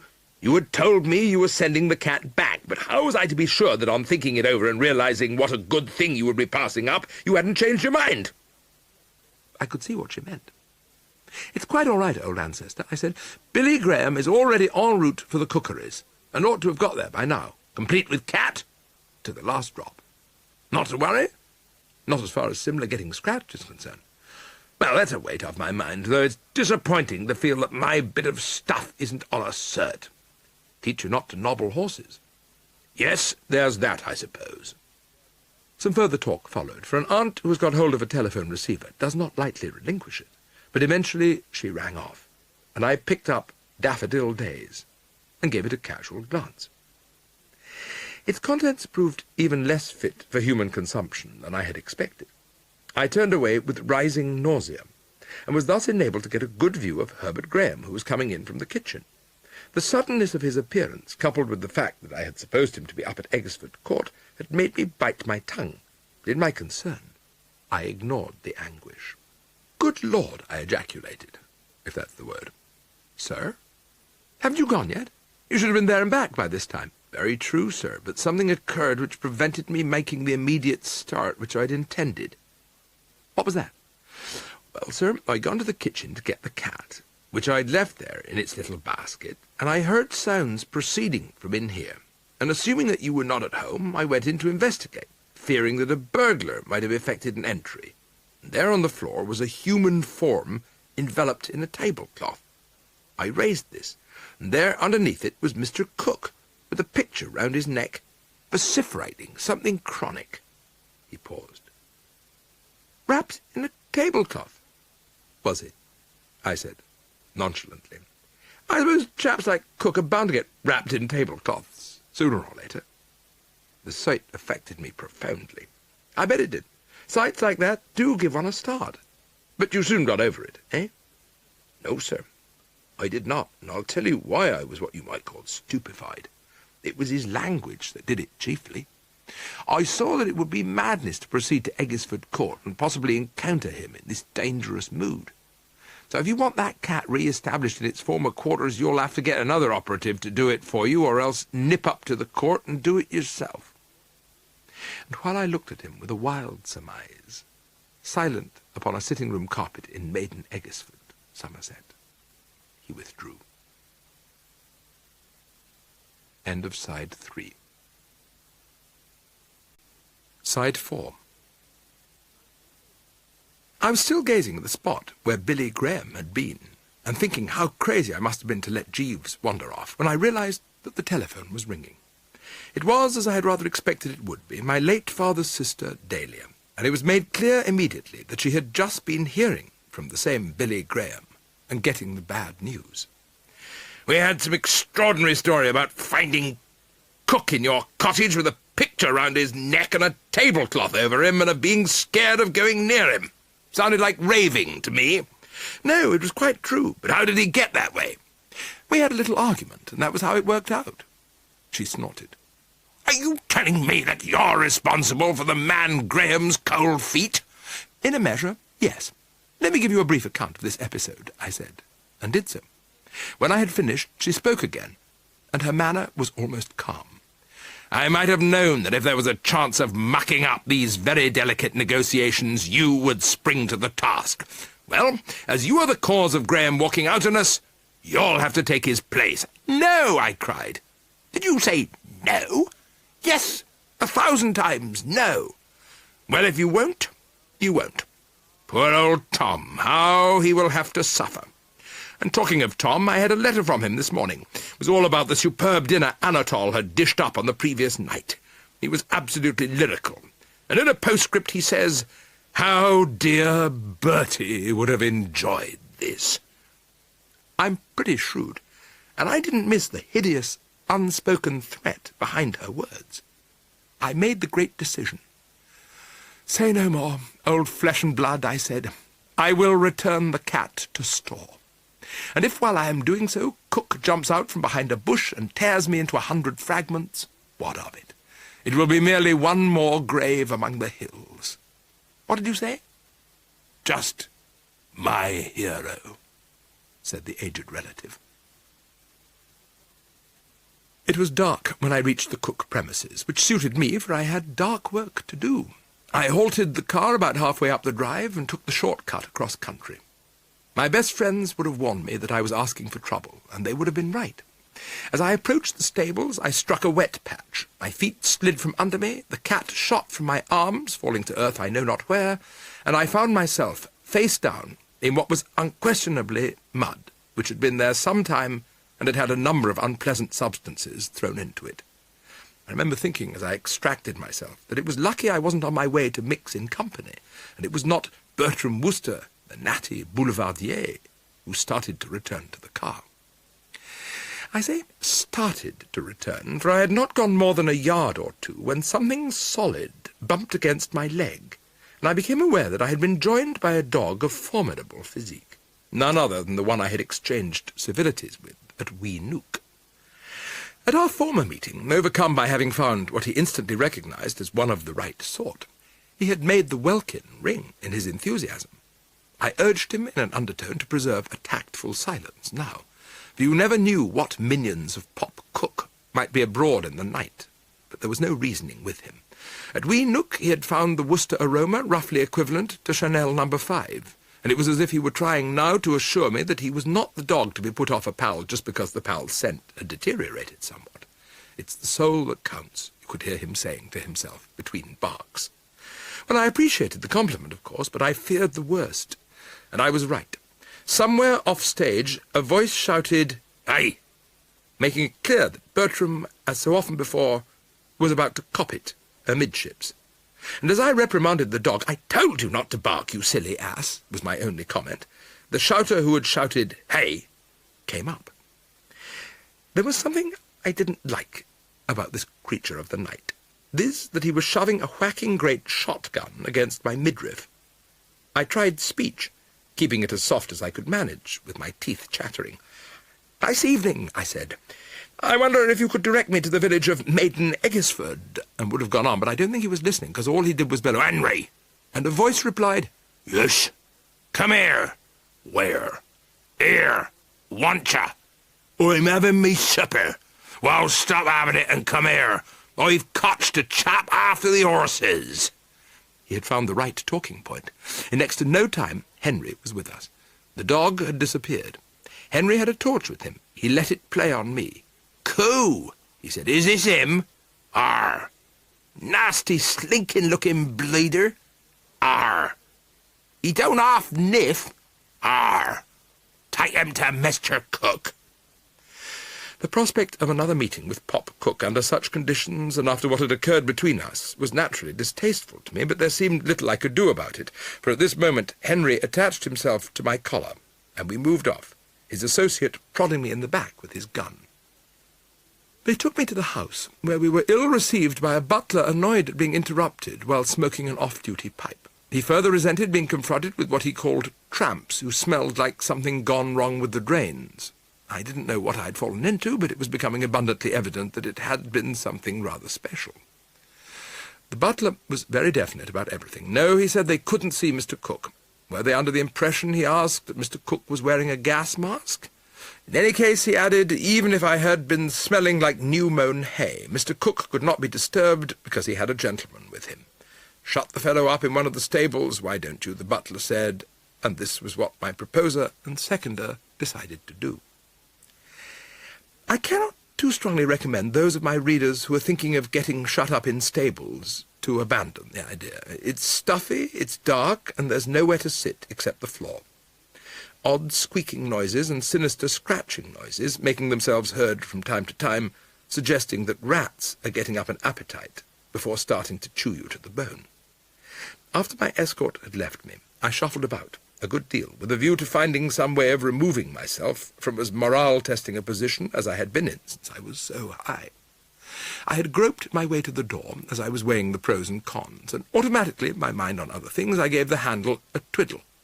And shiver my timbers if the door didn't come off. There had clearly been confusion between the two principals, arising from inadequate planning. Each had thought the other had turned the key, with the result that it had remained unturned. But though I was now as free as the air, as you might say, I could see that it behooved me, if behooved is the word I want, to watch my step with the utmost vigilance. It would be too silly to run into Henry and the other bloke again.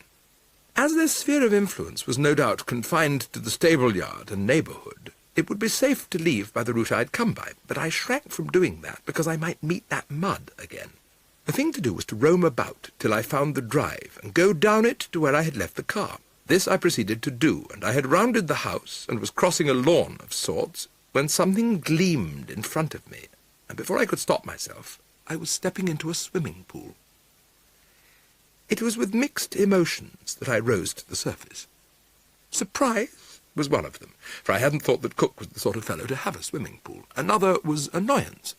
I'm not accustomed to bathing with all my clothes on. But oddly enough, the emotion which stood out from the mixture was one of pleasure. Left to myself, I wouldn't have indulged in these aquatic sports, but now that I was in, I was quite enjoying my dip. And there was the agreeable thought that this would do much to reduce the bouquet I had been giving out. So I did not hurry to leave the pool, but floated there like a water lily, or perhaps it would be better to say like a dead fish. And I had been doing so for some minutes, when there was that old familiar sound of barking in the night, and I gathered that my friend the dog had found another soulmate. I paused in my floating. I didn't like this. It suggested that Henry and his pal, the man behind the gun, were on the prowl again, so I stiffened till my resemblance to a dead fish was even more striking than it had been, and I was still rigid when I heard the sound of galloping feet, as if somebody in a hurry were coming my way, and a human form splashed into the pool beside me. That this had not been an intentional move on the human form's part was made clear by his opening remark on rising to the surface. It was the word "help," and I had no difficulty in recognizing the voice of Orlo Porter. "Help," he repeated. "Oh, hello, Porter," I said. "Did you say help?" "Yes." "Can't you swim?" "No." "Then," I was about to say, "then surely it was rash to come bathing," but I refrained, feeling that it would not be tactful. "Then you could probably do with a helping hand," I said. He said he could, and I gave him one. We were at the deep end, and I hauled him into the shallow end, where he immediately became more at his ease. Spitting out perhaps a couple of pints of water, he thanked me, brokenly, as you might say, and I begged him not to mention it. "Quite a surprise, meeting you like this," I said. "What are you doing in these parts, Porter?" "Call me Orlo." "What are you doing in these parts, Orlo? Watching owls?" "I came to see that blasted cook, Worcester." "Call me Bertie." "I came to see that blasted cook, Bertie." "You remember your advice? You really have an extraordinary flair, Bertie. You read your fellow man like a book." "Oh, thanks. Just a matter of studying the psychology of the individual. Unfortunately, you can't judge someone like Cook by ordinary standards.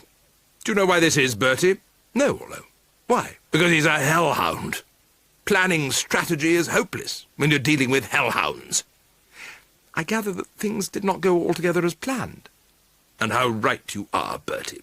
"Tell me, Orlo, you don't want to hurry away anywhere?" "No, I like it here." "So do I. Pleasantly cool, is it not?" "Well then, I arrived and told the butler I wanted to see Mr. Cook on a matter of importance, and the butler took me to the library, where I found Cook smoking a fat cigar. There could be no doubt that the man was full to the back teeth. You're following me, Bertie?" "I get the picture, Orlo." "There was another man there, some sort of African explorer, I gathered." "Major Plank."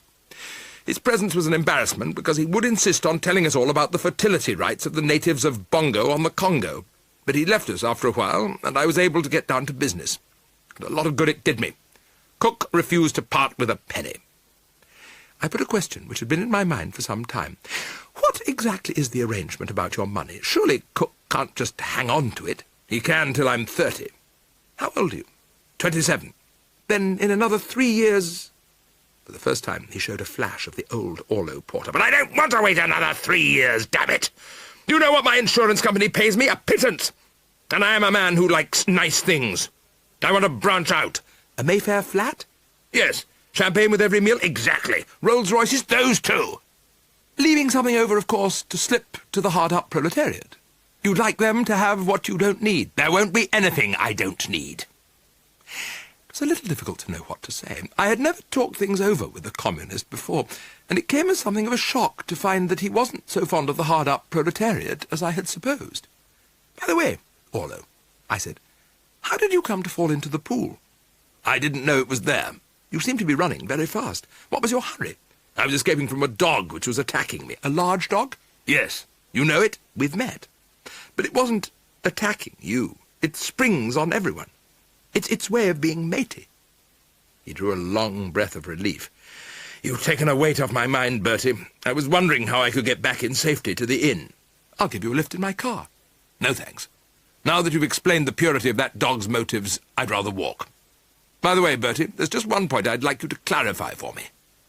What are you doing here?" Just strolling around. It struck me as odd that you should have been in the pool. Oh, no, just cooling off. Although, just cooling off. I see. Well, good night, Bertie. Good night, Orlo. I can rely on the accuracy of your information about the dog? Completely, Orlo. It was with water dripping from my person in all directions, but with a song in my heart, as the expression is, that some minutes later I climbed from the pool and started to where I had left the car.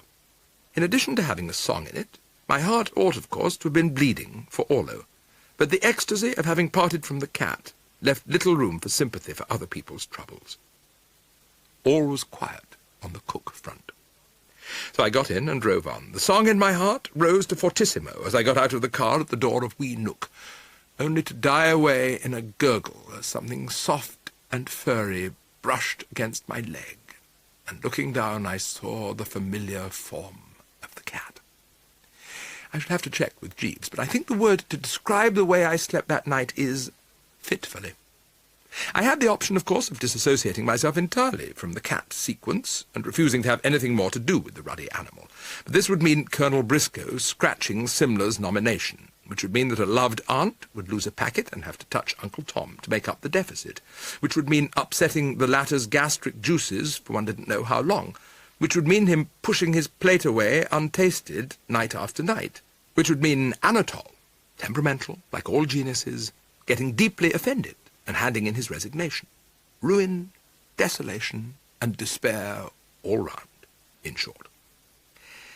Manifestly, I think it's manifestly, the chivalry of the Worcesters could not permit all that to happen. Somehow, whatever the perils involved, the cat had to be decanted, and the issue was squarely up to Bertram. It was consequently in sombre mood that I went across to the Goose and Grasshopper for breakfast. I do not, as a rule, take the morning meal at 6:30, but I had been awake since 4, and the pangs of hunger could be resisted no longer. If there was one thing I had taken for granted, it was that I would be breakfasting alone. My surprise, therefore, at finding Orlo in the dining-room, tucking into eggs and bacon, was considerable. "Oh, hello, Bertie. Glad to see you. You're up early, Orlo?" "A little before my usual time. I don't want to keep Vanessa waiting." "You've asked her to breakfast?" "No, she will have had breakfast. Our date was for 7:30. She may, of course, be late. It depends on how soon she can find the key of the garage." "Why does she want the key of the garage?" "To get the Bentley." "Why does she want the Bentley?" "My dear Bertie, we've got to elope in something." "Elope?" "I ought to have explained that earlier. Yes, we're eloping, and thank goodness we've got a fine day for it. Ah, here are your eggs. You'll enjoy them. They're very good at the Goose and Grasshopper. Come, no doubt, from contented hens." On seating myself at the table, I had ordered eggs, and as he justly observed, they were excellent. But I dug into them listlessly. I was too bewildered to give them the detached thought they deserved. "Do you mean to say," I said, "that you and Vanessa are eloping? This comes as a surprise. You could knock me down with a ham sandwich. What seems to be puzzling you? I thought you weren't on speaking terms." His response was a hyena-esque guffaw. "You aren't up to the minute with your society gossip, Bertie. That's all a thing of the past. We had a complete reconciliation last night." "Oh, you met her last night?" "Shortly after I left you. She was taking a stroll, preparatory to going to bed, and bedewing her pillow with salt tears." "Why should she do that?" "Because she thought she was going to marry you." "I see. The fate that is worse than death, you mean?" "Exactly." "Sorry she was troubled." "Quite all right. She soon got over it when I told her I'd been seeing Cook and demanding my money. When she heard that I had several times thumped the table, her remorse for having called me a sleek-it, cowering beastie was pitiful. She compared me with heroes of old Greek legend, to their disadvantage, and, to cut a long story short, flung herself into my arms. She must have got wet, very wet. But she didn't mind that. An emotional girl wouldn't." "I suppose not." We then decided to elope. You may be wondering what we're going to live on, but with my salary and a bit of money she has from the will of an aunt, we shall be all right. So it was arranged that she should have an early breakfast, go to the garage, pinch the Bentley, and put the other cars out of action, leaving Cook, for pursuing purposes, only the gardener's Ford. That ought to fix him. I think so. At this point there came from the street a musical tooting. "There she is," he said, and went out. So did I. I had no wish to meet Vanessa. I slid out of the back door and returned to Wee Nook. and I had just picked up By Order of the Tsar, when who should enter hurriedly but Orlo. He had an envelope in his hand. "Oh, there you are, Bertie," he said. "I can only stop a minute. I wouldn't have disturbed you, only I wanted to give you this letter. It's a note I've written to Cook, in place of the one Vanessa wrote last night." "Oh, she wrote him a note?" "Yes. To be pinned to her pin-cushion? That was the idea. But she dropped it somewhere and couldn't be bothered to hunt around for it. So I thought I'd better send him a line. If you're running away with a man's daughter, it's only civil to let him know." "You want me to take it to Cook?" "What do you think I want you to do with it? Get it framed?" And so saying, he legged it like a nymph surprised while bathing, and I picked up my By Order of the Tsar. As I did so, I was thinking bitterly that I wished the general public would stop regarding me as an uncomplaining hey you on whom all the unpleasant jobs could be shovelled off. But I don't suppose it was more than 3/4 of an hour before the solution flashed on me, viz. to write Cook's name and address on the envelope, stick a stamp on it, and post it. Having decided to do this, I returned to my reading. But everything seemed to conspire today to prevent me making any real progress with By Order of the Tsar. Scarcely had I perused a paragraph when the door burst open and I found that I was seeing Cook after all. He was standing on the threshold, looking like the Demon King in a pantomime. With him was Major Plank. It was left to Plank to get the conversation going. "Very luck, Cook," he said. "They haven't started yet, because if they had," he added, reasoning closely, "the bounder wouldn't be here, would he?" "You're right," said Cook. Then, addressing me, "Where is my daughter, you scoundrel?" "Yes, where is she?" "Rat," said Plank, and I suddenly came over all calm. From being a Pekingese with throat trouble, I turned in a flash into one of those fellows in historical novels who flick a speck of dust from the irreproachable Mechlin lace at their wrists, preparatory to making the bad guys feel like pieces of cheese. "Fill me in on 2 points, Messrs. Plank and Cook, if you will be so good," I said. "A, why are you taking up space in my cottage, which I require for other purposes? And B, what the hell are you talking about? What is all this song and dance about daughters?" "Trying to brazen it out," said Plank. "I told you he would. It reminds me of a man I knew in East Africa who always tried to brazen things out. If you caught him with his fingers in your cigar box, he would say he was just tidying the cigars. Fellow named Abercrombie Smith, eventually eaten by a crocodile on the lower Zambezi. Confront this blighter with the overwhelming evidence, Cook." "I will," said Cook, producing an envelope from his pocket. "I have here a letter from my daughter, signed Vanessa. I will read it to you. 'Dear father, I am going away with the man I love.'" "Let's see him wriggle out of that," said Plank. "Yes," said Cook. "What have you to say?" "Merely this," I riposted. "Cook," I said, "you are labouring under a what-you-call-it." "See," said Plank. "didn't I say he would try to brazen it out?" "That letter does not refer to me." "Are you denying that you are the man my daughter loves?" "That's just what I am denying. The chap you're looking for is Orlo Porter. They fell for each other when she was in London, and love has been burgeoning ever since, if burgeoning means what I think it means, until they felt that they could bear being separated no longer. So she pinched your car, and they've driven off together to the registrar's. It didn't go well. Cook said I was lying, and Plank said of course I was. I should have mentioned that in the course of these exchanges, Cook's complexion had been steadily deepening. It now looked like a drone club tie, which is a rich purple. There was talk at one time of having it crimson with white spots, but the supporters of that view were outvoted. "How dare you have the insolence to suppose that I am fool enough to believe this story of my daughter being in love with Orlo Porter?" he thundered. "As if any girl in her senses would love Orlo Porter." "Ridiculous," said Plank. "Vanessa would turn from him in disgust." "On her heel," said Plank. "Enough of this back chat. Read this," I said, handing Cook Orlo's letter.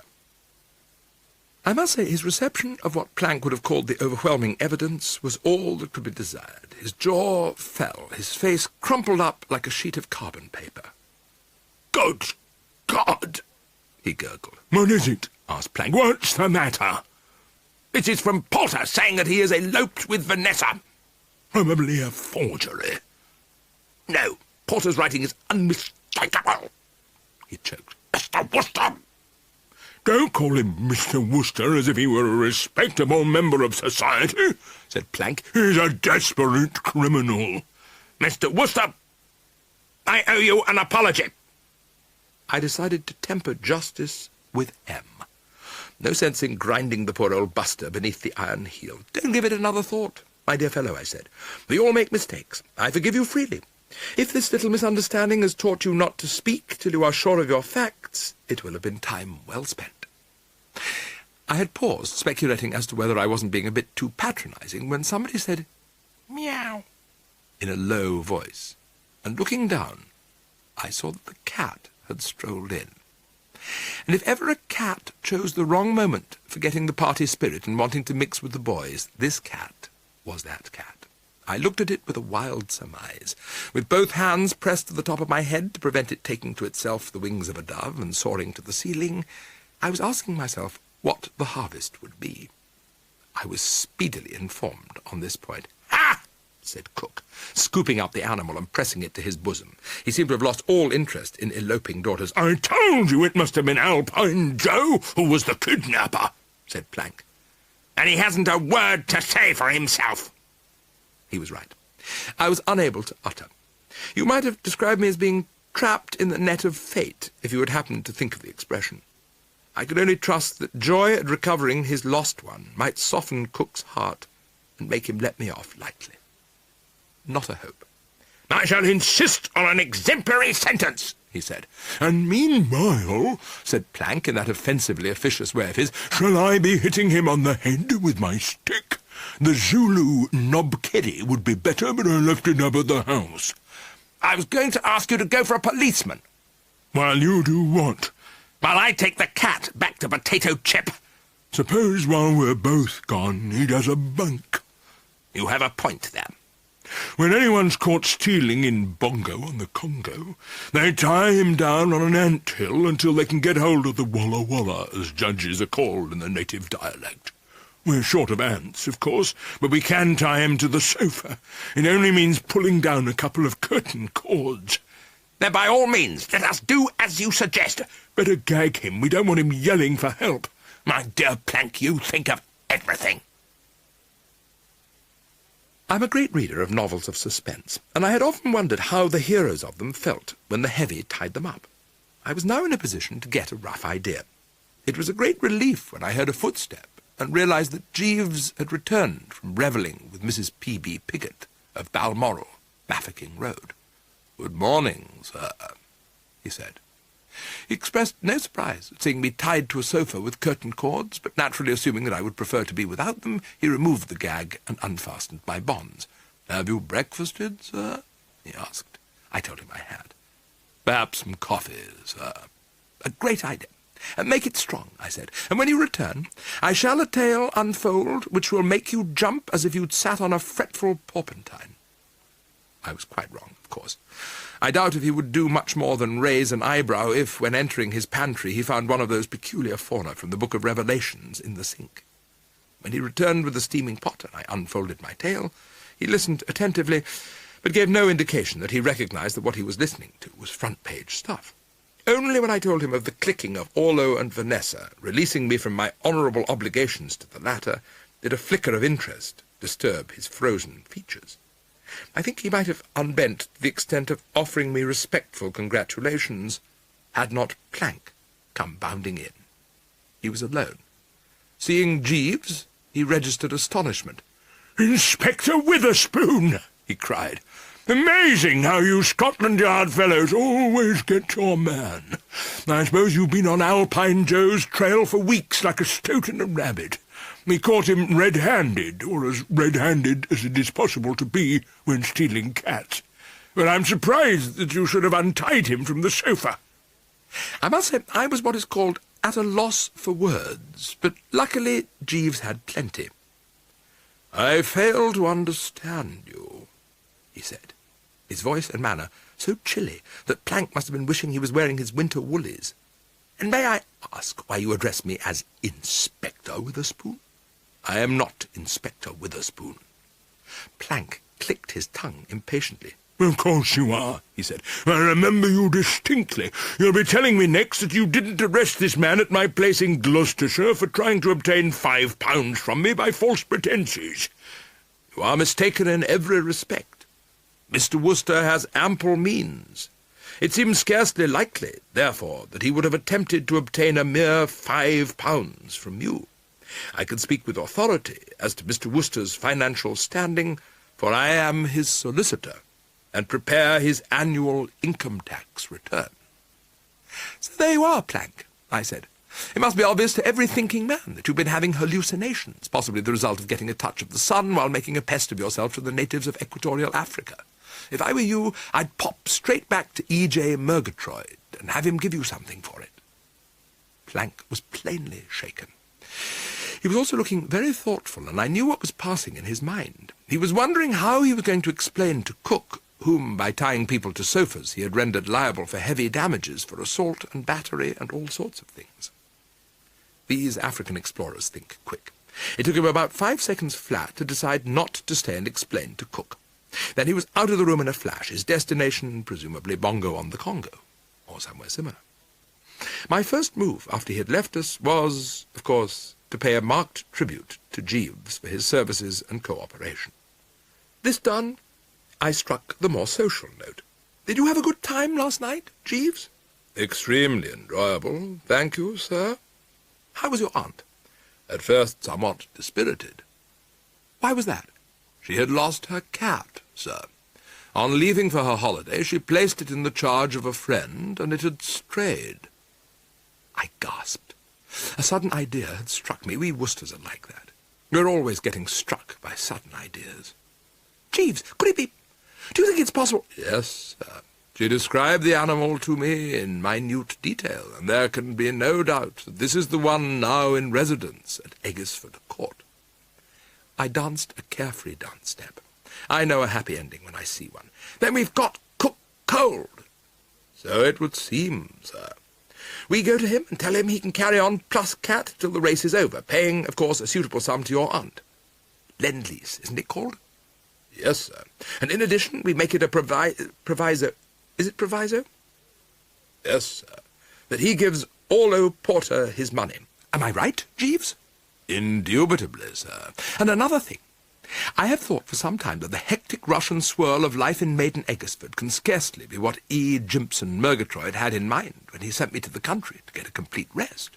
What I need is something quieter, more peaceful, as it might be in New York. Do you agree, Jeeves? Yes, sir. And you are in favour of bearding Pop Cook? Yes, sir. Then let's go. My car is outside. Next stop, Eggesford Court. It was about a week after we had fetched up in New York that, coming to the breakfast table one morning, rejoicing in my youth, if I remember rightly, I found a letter with an English stamp lying by my plate. It was from Uncle Tom, and he hadn't written to me since I was at my private school, when, to do him credit, he had always enclosed a postal order for 5 or 10 bob. He hauled up his slacks thus. Dear Bertie, you will doubtless be surprised at hearing from me. I am writing for your aunt, who has met with an unfortunate accident and is compelled to wear her arm in a sling. This occurred during the concluding days of her visit to some friends of hers in Somerset named Briscoe. If I understand her rightly, a party was in progress to celebrate the victory of Colonel Briscoe's horse Simla in an important race, and a cork, extracted from a bottle of champagne, struck her so sharply on the tip of the nose that she lost her balance and fell, injuring her wrist. Then came 3 pages about the weather, the income tax, which he dislikes, and the recent purchases he had made for his collection of old silver. And finally a postscript. P.S. Your aunt asked me to enclose this newspaper clipping.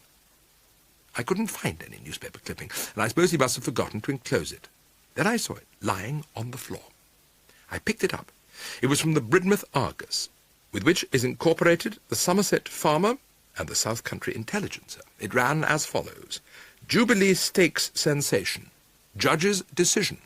Yesterday the judges, Major Welsh, Admiral Sharp and Sir Everard Boot, after prolonged consideration, gave their decision in the Jubilee Stakes incident, which has led to so much controversy in Bridmouth-on-Sea sporting circles. The race was awarded to Colonel Briscoe's Simla. Bets will accordingly be settled in accordance with this fiat. Rumour whispers that large sums will change hands. Here I paused. Apparently Cook's potato chip had finished first, but had been disqualified. Why? Bumping? I read on. The facts will, of course, be fresh in the minds of our readers. Rounding into the straight, Simler and his rival were neck and neck, far ahead of the field, and it was plain that one of the two must be the ultimate winner. Nearing the finish, Simler took the lead and was a full length ahead when a cat with black and white markings suddenly ran onto the course, causing him to shy and unseat his jockey. It was then discovered that the cat was the property of Mr. Cook, and had actually been brought to the course in his horse's horsebox. It was this that decided the judges, who, as we say, yesterday awarded the race to Colonel Briscoe's entrant. Sympathy has been expressed for Mr. Cook. Not by me, I hasten to say. I felt it served the old blighter jolly well right. I was in philosophical mood as I smoked the after-breakfast cigarette. Jeeves came in to clear away the debris, and I told him the news. Simler won, Jeeves. Indeed, sir, that is most gratifying. And Aunt Dalia got hit on the tip of the nose with a champagne cork. Sir? At the subsequent celebrations at the Briscoe home. Ah, yes, sir. A painful experience, but no doubt satisfaction at her financial gains would enable Mrs. Travers to bear it with fortitude. Was the tone of her communication cheerful? The letter wasn't from her, it was from Uncle Tom. He enclosed this. I handed him the clipping. One of his eyebrows rose at least 1/16 of an inch. Dramatic, Jeeves. Exceedingly, sir. But I am not sure that I altogether agree with the verdict of the judges. You don't? I should have been inclined to regard the episode as an act of God. Well, thank goodness the decision wasn't up to you. The imagination boggles at the thought of how Aunt Dalia would have reacted if it had gone the other way. Jeeves, I said, my philosophical mood now buzzing along on all 12 cylinders, do you ever brood on life? Occasionally, sir. When at leisure. Pretty odd in spots, don't you think? This business of such and such, seeming to be so-and-so, when it really isn't so-and-so at all. You follow me? Not entirely, sir. Well, take a simple instance. At first sight, Maiden Eggesford had all the indications of being a haven of peace. You agree with me? Yes, sir. As calm and quiet as you could wish, with honeysuckle-covered cottages and apple-cheeked villagers wherever you looked. Then it tore off its whiskers and revealed itself as an inferno. To obtain calm and quiet, we had to come to New York, and there we got it in full measure. Life saunters along on an even keel. Nothing happens. Have we been mugged? No, sir. Or shot by youths? No, sir. No, sir, is right. We are tranquil, and I'll tell you why. There are no aunts here. And in particular, we are 3,000 miles away from Mrs. Dalia Travers of Brinkley Court, Market Snodsbury, Worcestershire. Don't get me wrong, Jeeves. I love the old flesh and blood. In fact, I revere her. Nobody can say she isn't good company. But her moral code is lax. She cannot distinguish between what is according to Hoyle and what is not according to Hoyle. If she wants to do anything, she doesn't ask herself, would Emily Post approve of this? She goes ahead and does it, as she did in this matter of the cat. Do you know what is the trouble with aunts as a class? No, sir. They are not gentlemen, I said, gravely.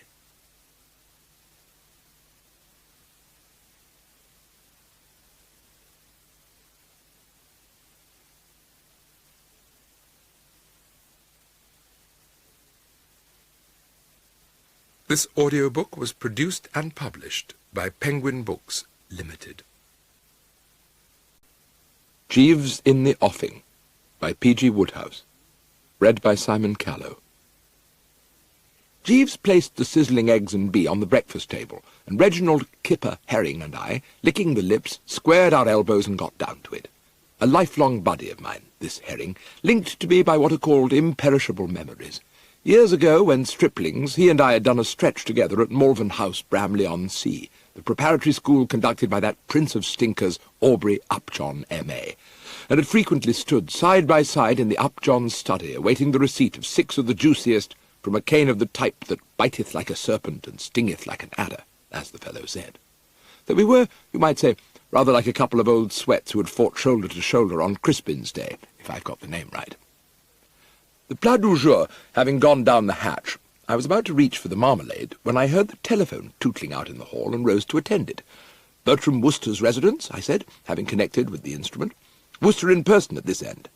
"Oh, hello," I added, for the voice that boomed over the wire was that of Mrs. Thomas Portarlington Travers of Brinkley Court, Market Snodsbury, near Droitwich, or, putting it another way, my good and deserving Aunt Dalia.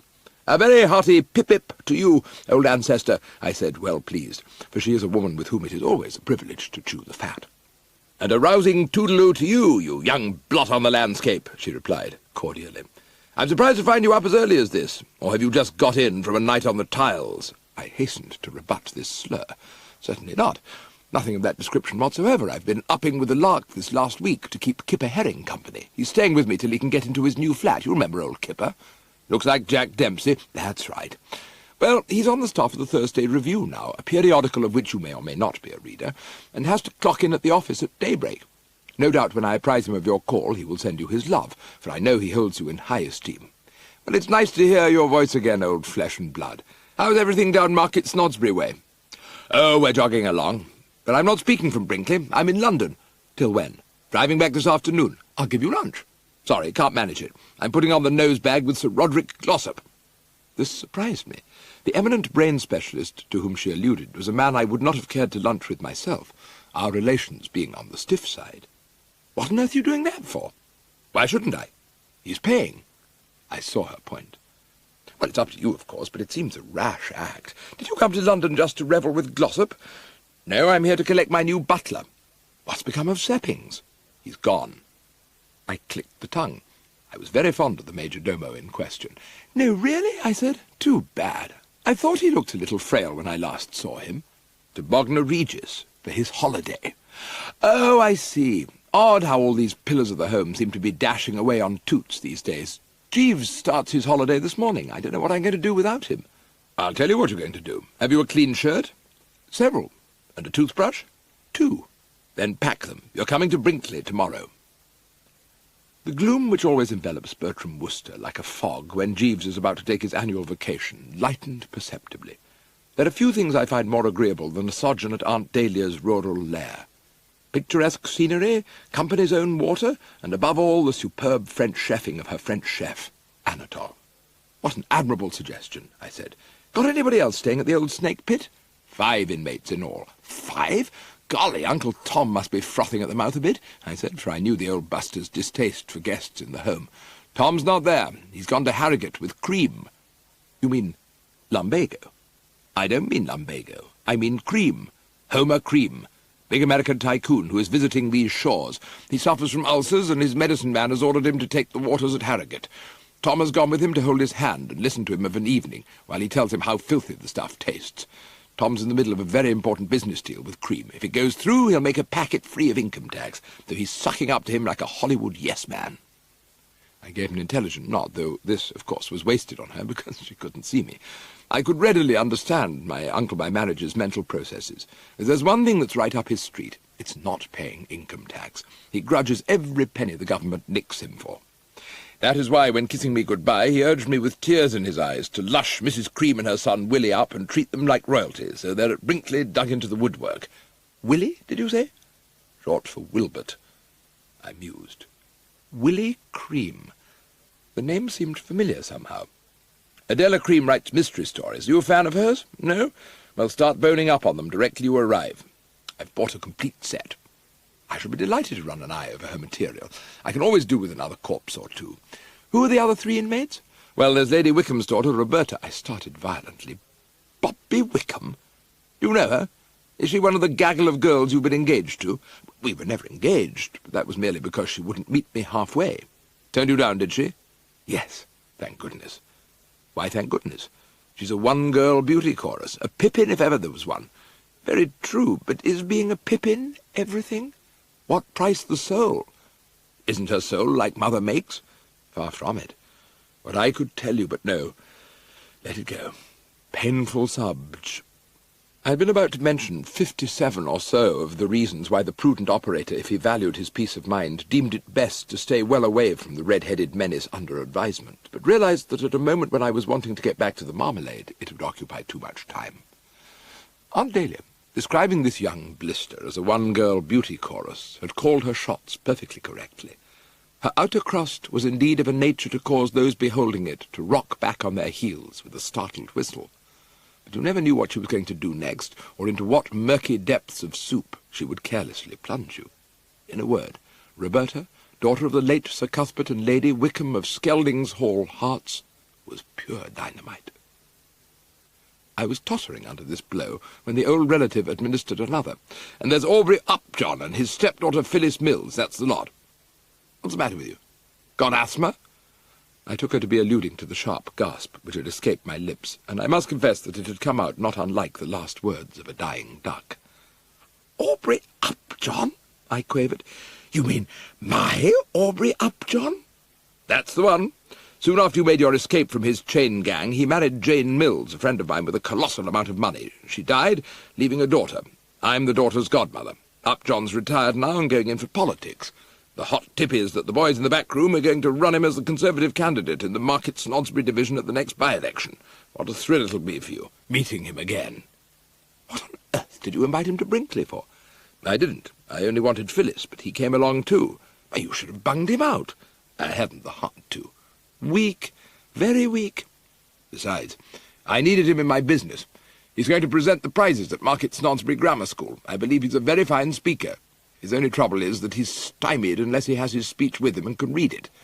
"A thoroughly low trick," I said severely. "Even I, who have never soared above the yeoman's wedding song at a village concert—" I would have spoken further, but at this point, after urging me to put a sock in it, and giving me a kindly word of warning not to step on any banana skins, the aged relative rang off. I don't know if Kipper, when I rejoined him, noticed that my brow was cichlid o'er with a pale cast of thought, as I have heard Jeeves put it. Probably not, for he was tucking into toast and marmalade at the moment, but it was. As it happened so often in the past, I was conscious of an impending doom. "That was Aunt Dalia, Kipper," I said. "Bless her, jolly old heart," he responded. "One of the very best, and you can quote me as saying so. I shall never forget those happy days at Brinkley, and shall be glad at any time that suits her to catch another invitation. Is she up in London?" "Till this afternoon." "We will fill her to the brim with rich foods, of course." "No, she's got a lunch date. She's browsing with Sir Roderick Glossop, the loony doctor. You know him, do you?" "Only from hearing you speak of him. A tough egg, I gather." "One of the toughest. I hope I shan't find him at Brinkley, too." "Are you going to Brinkley?" "Tomorrow afternoon." "You'll enjoy that." "Well, shall I? The point is a very moot one." "You're crazy. Think of Anatole. Those dinners of his. Brinkley Court's an earthly paradise." "In many respects, yes. But life there at the moment has its drawbacks. Who do you think is staying at the old Doss house?" "Aubrey Upjohn." It was plain that I had shaken him. An astonished piece of toast fell from his grasp. "Old Upjohn, you're kidding." "No, he's there, and it seems only yesterday that you were buoying me up by telling me that I'd never have to see him again." "But how does he come to be at Brinkley?" "Precisely what I asked the aged relative.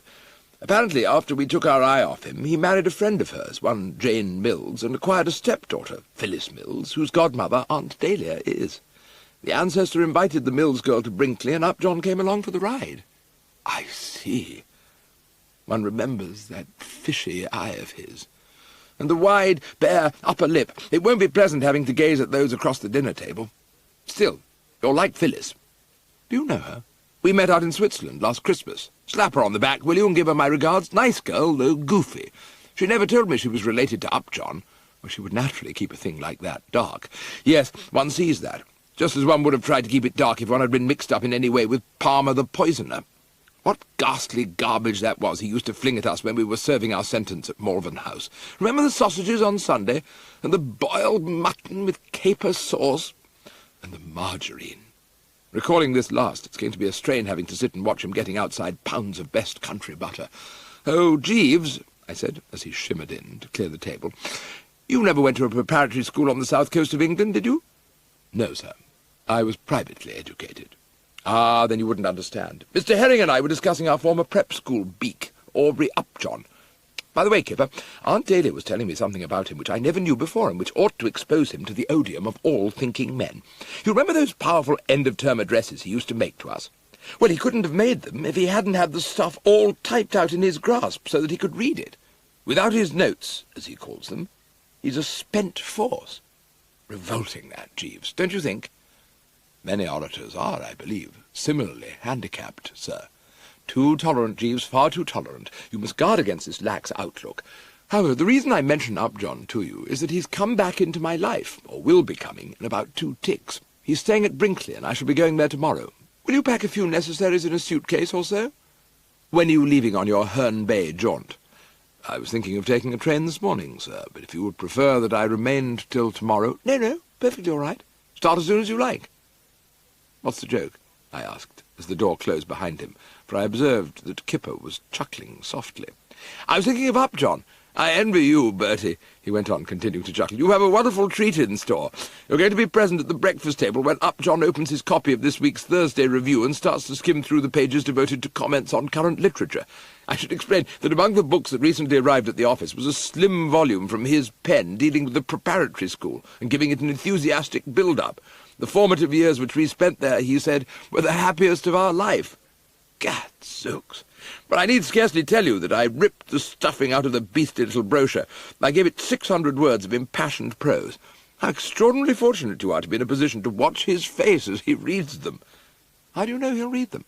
He's a subscriber. There was a letter from him on the correspondence page a week or 2 ago in which he specifically stated that he had been one for years. Did you sign the thing? No. Ye Ed is not keen on underlings advertising their names. The only catch is that I don't come down to breakfast when I'm at Brinkley. Still, I suppose I could make a special effort. Do so, said Kipper, and shortly afterwards popped off to resume the earning of the weekly envelope. He had been gone about 20 minutes when Jeeves came in, bowler hat in hand, to say good-bye. He had reached the door when it suddenly occurred to me that he might have inside information about this Wilbert Cream. Oh, Jeeves, half a jiffy. Sir? It seems that among my fellow guests at Brinkley will be a Mrs. Homer Cream and her son Wilbert, commonly known as Willie. The name Willie Cream seemed somehow to touch a chord. Does it ring a bell with you? Why, yes, sir. References to the gentleman are frequent in the tabloid newspapers of New York, notably in the column conducted by Mr. Walter Winchell. He is generally alluded to under the sobriquet of Broadway Willie. Of course! It all comes back to me. He's what they call a playboy. Yes, he's the fellow who likes to let off stink bombs in nightclubs and seldom cashes a cheque at his bank without producing a gat and saying, "This is a stick-up." And, oh, no, sir. I regret that it has for the moment escaped my memory. What has? Some other little something, sir, that I was told regarding Mr. Cream. Should I recall it, I will communicate with you. Yes, do. Oh, gosh. Sir? Nothing, Jeeves. Just a thought has floated into my mind. Push off, or you'll miss your train. I'll tell you what the thought was that had floated.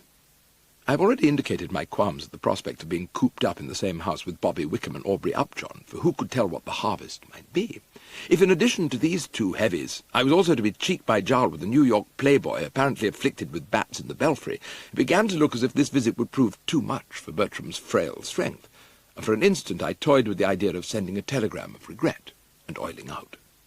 Then I remembered Anatole's cooking, and was strong again. At this moment the telephone suddenly gave tongue again. Some species of butler appeared to be at the other end. Mr. Wooster? On the spot. Good morning, sir. Her ladyship wishes to speak to you. Lady Wickham, sir. Here is Mr. Wooster, lady. And Bobby's mother came on the air. I should have mentioned, by the way, that during the above exchange of ideas with the butler I had been aware of a distant sound of sobbing. Mr. Wooster? Oh, hello, Lady Wickham. Are you there? I put her straight on this point, and she took time out to sob again. She then spoke in a hoarse, throaty voice, like Tallulah Bankhead after swallowing a fishbone the wrong way. Is this awful news true? I don't quite follow. In this morning's Times? I'm pretty shrewd, and it seemed to me, reading between the lines, that there must have been something in the issue of the Times published that morning that for some reason had upset her. And before I could speak there was a dull thud suggestive of some solid body falling to earth. When the dialogue was resumed, I found that the butler had put himself on as an understudy. Mr. Wooster? Still here? I regret to say that her ladyship has fainted. It was she I heard going bump? Precisely, sir. Thank you very much, sir. Goodbye. He replaced the receiver and went about his domestic duties, leaving me to chew on the situation without further bulletins from the front. It seemed to me that the thing to do here was to get hold of the Times. It's a paper I don't often look at, but Jeeves takes it in, and I have occasionally borrowed his copy. It struck me as a possibility that he might have left today's issue in the kitchen, and so it proved. I came back with it, lowered myself into a chair, lit another cigarette, and proceeded to cast an eye on its contents. At a cursory glance, what might be called swoon material appeared to be totally absent from its columns. It was just after I'd run the eye down the births and marriages that I happened to look at the engagements. And a moment later I was shooting out of my chair as if a spike had come through its cushioned seat and penetrated the fleshy parts. "Jeeves!" I yelled, and then remembered that he had long since gone with the wind. A bitter thought. The paragraph on which my gaze had rested ran as follows. "Forthcoming marriages. The engagement is announced between Bertram Wilberforce Worcester of Berkeley Mansions, W1, and Roberta, daughter of the late Sir Cuthbert Wickham and Lady Wickham of Skeldings Hall, Herts." Well, as I was saying, I had several times, when under the influence of her oomph, taken up with Roberta Wickham the idea of such a merger, but I could have sworn that on each occasion she had declined to cooperate. In the light of this announcement in the Times, I could only suppose that on one of these occasions, unnoticed by me, possibly because my attention had wandered, she must have drooped her eyes and come through with a murmured "right-o." It was, accordingly, as you will readily imagine, a Bertram Worcester with dark circles under his eyes and a brain threatening to come apart at the seams, who braked the sports model on the following afternoon at the front door of Brinkley Court. It seemed to me that my first move must be to get hold of my fiancée and see if she had anything to contribute in the way of clarifying the situation. As is generally the case at country houses on a fine day, there seemed to be nobody around. I proceeded, therefore, to Rome. And I was tooling along a mossy path with the brow a bit wet with honest sweat, when there came to my ears the unmistakable sound of somebody reading poetry to someone, and the next moment I found myself confronting a mixed twosome who had dropped anchor beneath a shady tree in what is known as a leafy glade. They had scarcely swum into my ken when the welkin started ringing like billy-o. This was due to the barking of a small dachshund, who now advanced on me with the apparent intention of seeing the colour of my insides. Milder counsels, however, prevailed, and on arriving at journey's end, he merely rose like a rocket and licked me on the chin. It was the male half of the sketch who had been doing the reading, a willowy bird of about the tonnage and general aspect of David Niven, with ginger hair and a small moustache. As he was unquestionably not Aubrey Upjohn, I assumed this must be Willie Cream. His companion was a well-stocked young featherweight, who could be none other than the Phyllis Mills of whom Kipper had spoken. Nice but goofy, Kipper had said, and a glance told me that he was right. Her whole aspect was that of a girl who at the drop of a hat would start talking baby talk.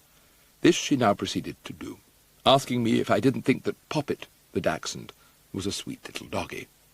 I assented rather austerely, for I prefer the shorter form more generally used, and she said she supposed I was Mrs. Travers's nephew Bertie Worcester. "I heard you were expected today. I'm Phyllis Mills," she said.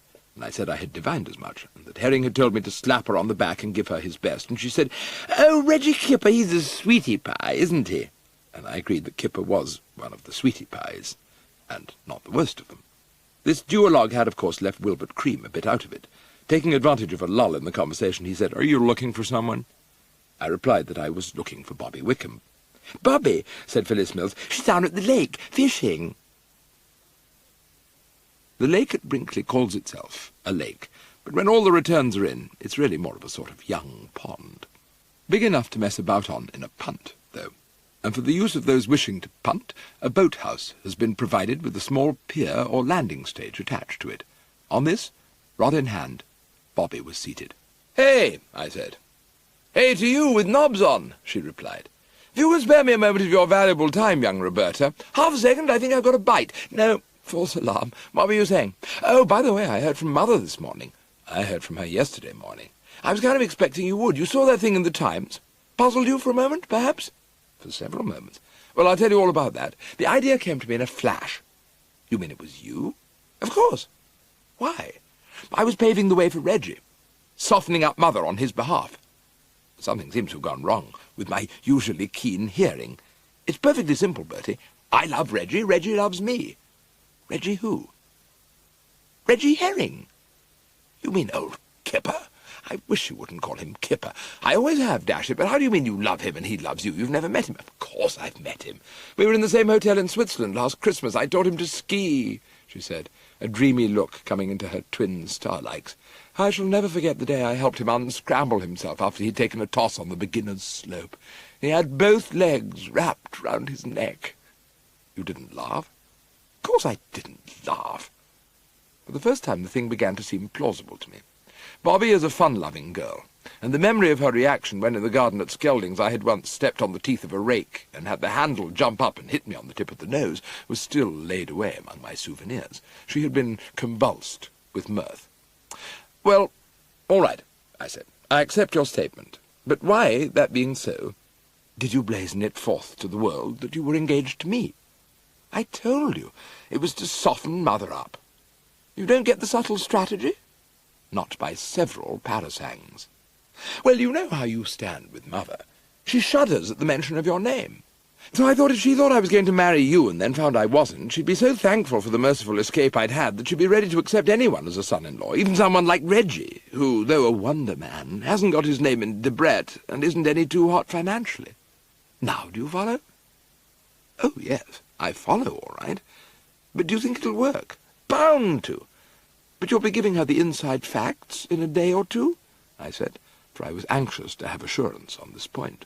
"Well, call it a week or two." "You want me to sink in?" "That's the idea.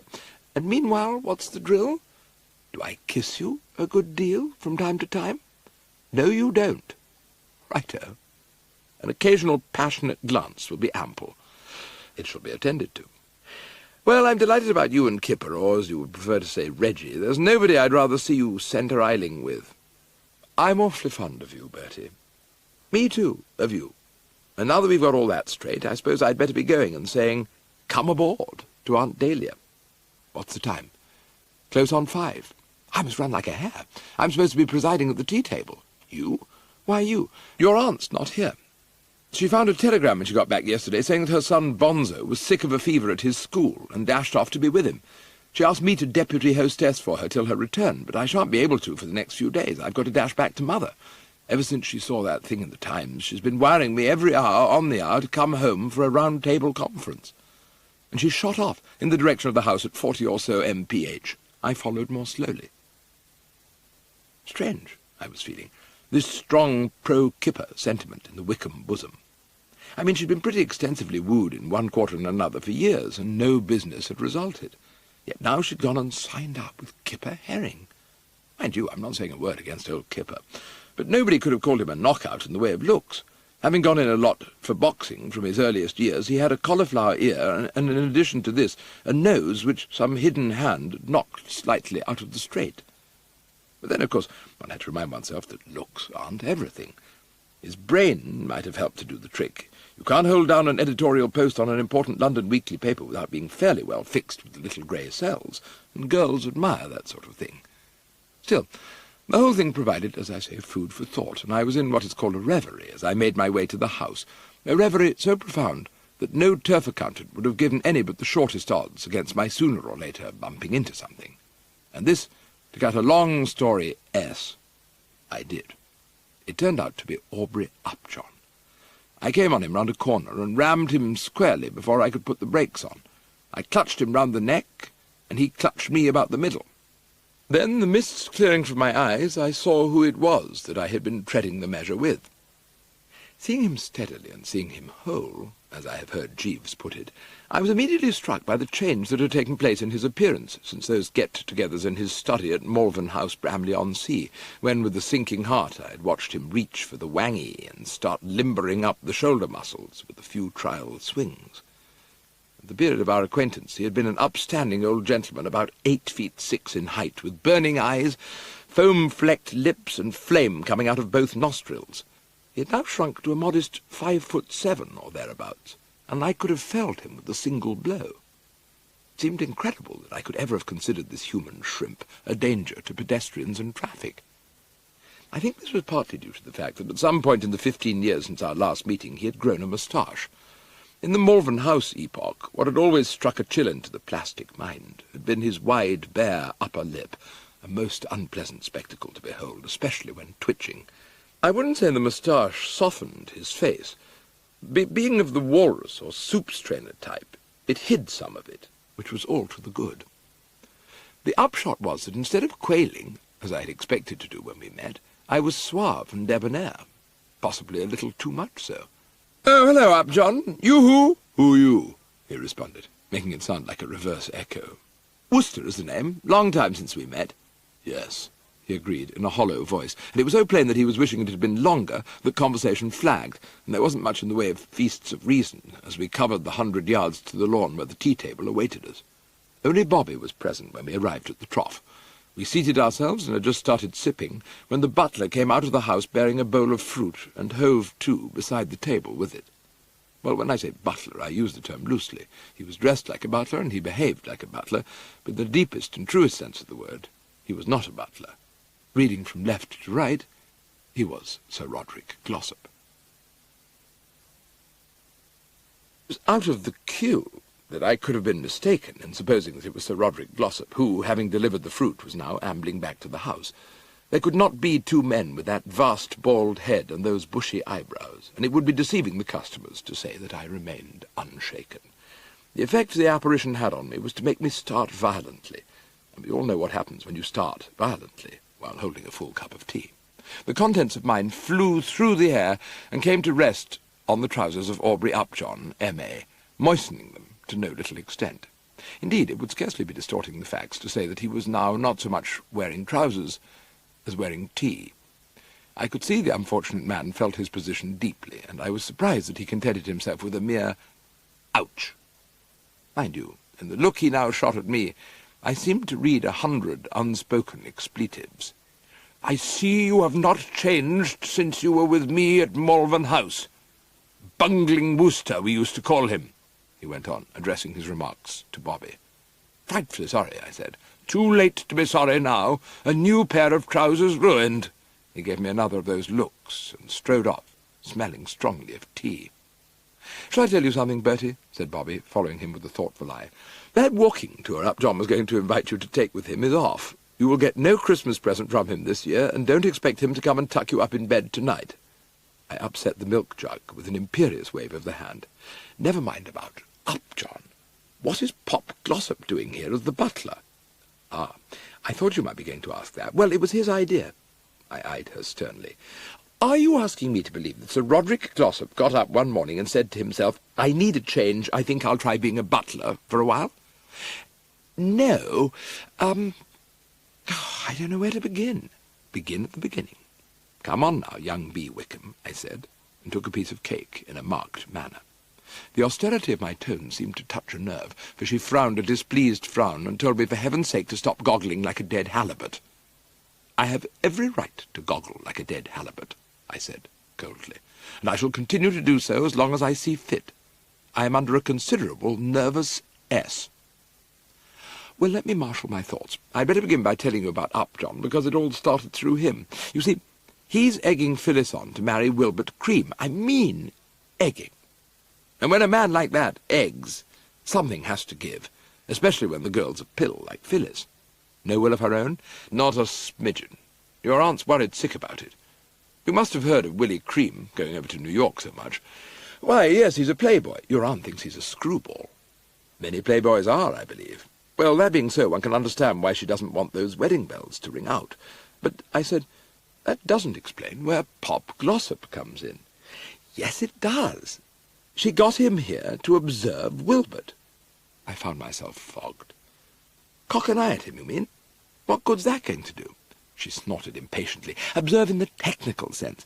You know how those brain specialists work. They watch the subject closely. They engage him in conversation. I begin to see. Sooner or later he lets fall an incautious word to the effect that he thinks he's a poached egg, and then they've got him where they want him. Well, he does something which tips them off. Your aunt was moaning to me about the situation, and I suddenly had this inspiration of bringing Glossop here. I said to your aunt, I'll tell you what to do. Get Glossop here and have him observe Wilbert Cream. Then you'll be in a position to go to Upjohn and pull the rug from under him. There had been, as far as I could recollect, no mention of any rug. How do you mean? Well, isn't it obvious? You'll be in a position, I said, to go to Upjohn and tell him that Sir Roderick Glossop, the greatest alienist in England, is convinced that Wilbert Cream is round the bend, and to ask him if he proposes to marry his stepdaughter to a man who at any moment may be marched off and added to the membership list of Coney Hatch. Even Upjohn would shrink from doing a thing like that. Oh, don't you think so? I should imagine you were right. Quite possibly Upjohn has human feelings. Well, one sees now why Glossop is at Brinkley Court. What one doesn't see is why one finds him butling. I told you that was his idea. He thought he was such a celebrated figure that it would arouse Mrs. Cream's suspicions if he came here under his own name. I see what you mean. Very sensible. With this deal Uncle Tom's got on with Homer Cream, it would be fatal to risk giving her the pip in any way. What is this deal they've got on, by the way? Did Aunt Dalia tell you? Yes, but it didn't penetrate. It's something to do with some land your uncle owns somewhere, and Mr. Cream's thinking of buying it and putting up hotels and things. Doesn't matter anyway. The fundamental thing, the thing to glue the eye on, is that the Cream contingent have to be kept sweetened at any cost, so not a word to a soul. Quite. But why are you so certain that Wilbert Cream is loopy? Have you met him? Just for a moment he was in a leafy glade reading poetry to the Mills girl. Reading poetry? To Phyllis? That's right. I thought it odd. It was stuff from one of those books they bind in limp purple leather and sell at Christmas. I wouldn't care to swear to it, but it sounded to me extremely like Omar Khayyam. Break it up, Bertie. You must go and break it up immediately. Why me? That's what you're here for. Didn't your aunt tell you? She wants you to follow Wilbert Cream and Phyllis about everywhere and see that he doesn't get a chance of proposing. You mean that I'm supposed to be a sort of private eye? I don't like it.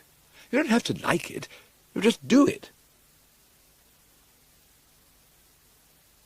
At the moment of my arrival, Wilbert Cream had suspended the poetry reading and had taken Phyllis's hand in his, evidently saying, or about to say, something of an intimate and tender nature.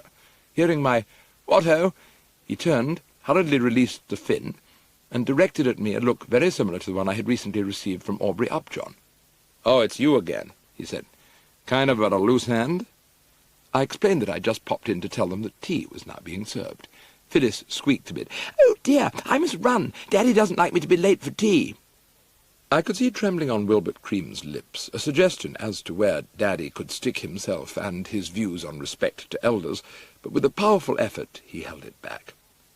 "I shall take Poppet for a walk," he said, chirruping to the dachshund, who was sniffing at my legs. When Phyllis and I reached the lawn, only Bobby was at the tea-table, and this surprised us both. "Where's Daddy?" Phyllis asked. "He suddenly decided to go to London," said Bobby. "I must go and see him," said Phyllis, and buzzed off. Bobby seemed to be musing. "Do you know what I think, Bertie?" "What?" "Well, when Upjohn came out just now, he was all of a doodah, and he had this week's Thursday Review in his hand. Came by afternoon post, I suppose. I think he'd been reading Reggie's comment on his book." "Oh, you know about that thing Kipper wrote?" "Yes, he showed it to me one day when we were having lunch together." "Very mordant, I gathered from what he told me. But I don't see why that should make Upjohn bound up to London. I suppose he wants to ask the editor who wrote the thing so that he can horsewhip him. But of course they won't tell him. Oh, hello, Mrs. Cream." The woman she was addressing was tall and thin, with a hawk-like face that reminded me of Sherlock Holmes. She had an ink spot on her nose, the result of working on her novel of suspense. "I finished my chapter a moment ago, so I thought I would stop for a cup of tea," said this litterateuse. "No good overdoing it." "No, quit when you're ahead of the game, that's the idea." "This is Mrs. Travers's nephew, Bertie Wooster," said Bobby, with what I considered a far too apologetic note in her voice. "Bertie loves your books," she added, quite unnecessarily. "Oh, do you?" "Never happier than when curled up with one of them," I said, trusting that she wouldn't ask me which one of them I liked best. "When I told him you were here, he was overcome." "Well, that certainly is great. Which of my books do you like best?" And I had got as far as and was wondering, though not with much hope, if all of them would meet the case, when Pop Glossop joined us with a telegram for Bobby on a salver. From her mother, I presumed. "Oh, thank you, Swordfish," said Bobby, taking the gram. It was fortunate that I was not holding a teacup as she spoke, for hearing Sir Roderick thus addressed, I gave another of my sudden starts, and had I had such a cup in my hand, must have strewn its contents hither and thither like a sower going forth sowing. As it was, I merely sent a cucumber sandwich flying through the air. "Oh, sorry," I said, for it had missed the cream by a hair's breadth. I could have relied on Bobby to shove her oar in. The girl had no notion of passing a thing off. "Excuse it, please," she said. "I ought to have warned you. Bertie's training for the jerk the cucumber sandwich event at the next Olympic Games. He has to be practising all the time." On Ma Cream's brow there was a thoughtful wrinkle, as though she felt unable to accept this explanation of what had occurred. But her next words showed that it was not on my activities that her mind was dwelling, but on the recent swordfish. Having followed him with a keen glance as he faded from view, she said, "This butler of Mrs. Travers's, do you know where she got him, Miss Wickham?" "At the usual pet shop, I think." "Had he references?" "Oh, yes, he was with Sir Roderick Glossop, the brain specialist, for years. I remember Mrs. Travers saying Sir Roderick gave him a super-colossal reference." Ma Cream sniffed. "References can be forged." "Good gracious! Why do you say that?" "Because I am not at all easy in my mind about this man. He has a criminal face." "Well, you might say that about Bertie." "I feel that Mrs. Travers should be warned. In my blackness at night, the butler turned out to be one of a gang of crooks, planted in the house to make it easy for them to break in. One thing I'm sure of, and that is that he is not a genuine butler." "What makes you think that?" I said, handkerchiefing my upper slopes, which had become considerably bedewed. I didn't like this line of talk at all. "I tell you what makes me think it. He betrays his amateurishness in 100 ways. This very morning I found him having a long conversation with Wilbert. A real butler would never do that. He would feel it was a liberty." "Now there," I said, "I take issue with you. Many of my happiest hours have been passed chatting with butlers. Swordfish looks all right to me." "You are not a student of criminology, as I am. That man is here for no good." I could see that all this was making Bobby chafe, but her better self prevailed, and she checked the heated retort. "Don't you think, Mrs. Cream, that it may be just your imagination? You have such a wonderful imagination. Bertie was saying only the other day that he didn't know how you did it." Her honeyed words were wasted. "I'm not imagining that that butler is up to something fishy," she said tartly, "and I should have thought it was pretty obvious that something was. You seem to have forgotten that Mr. Travers has one of the finest collections of old silver in England." This was correct. Owing possibly to some flaw in his mental make-up, Uncle Tom has been collecting old silver since I was so high. Mrs. Travers was showing it to Willie the other day, and he was thrilled. Willie collects old silver himself. With each hour that passed, I was finding it more and more difficult to get a toehold on the character of W. Cream. He says there are any number of things in Mr. Travers's collection that he would give his back teeth for. There was an 18th-century cow creamer he particularly coveted. So keep your eye on that butler. I'm certainly going to keep mine." "Well," said the Cream, rising, "I must be getting back to my work." She legged it, and for a moment silence reigned. Then Bobby said, "Phew," and I agreed that "phew" was the mot juste. "We'd better get Glossop out of here quick," I said. "How can we? It's up to your aunt to do that, and she's away. Then I'm jolly well going to get out myself." "You can't till your aunt gets back. There has to be some sort of host or hostess here, and I simply must go home tomorrow and see Mother. You'll have to clench your teeth and stick it." "What's Aunt Dahlia's address?" "Royal Hotel, Eastbourne." "Why?" "Because," I said, taking another cucumber sandwich, "I'm going to wire her to ring up tomorrow without fail, so that I can apprise her of what's going on in this joint." End of Side 1.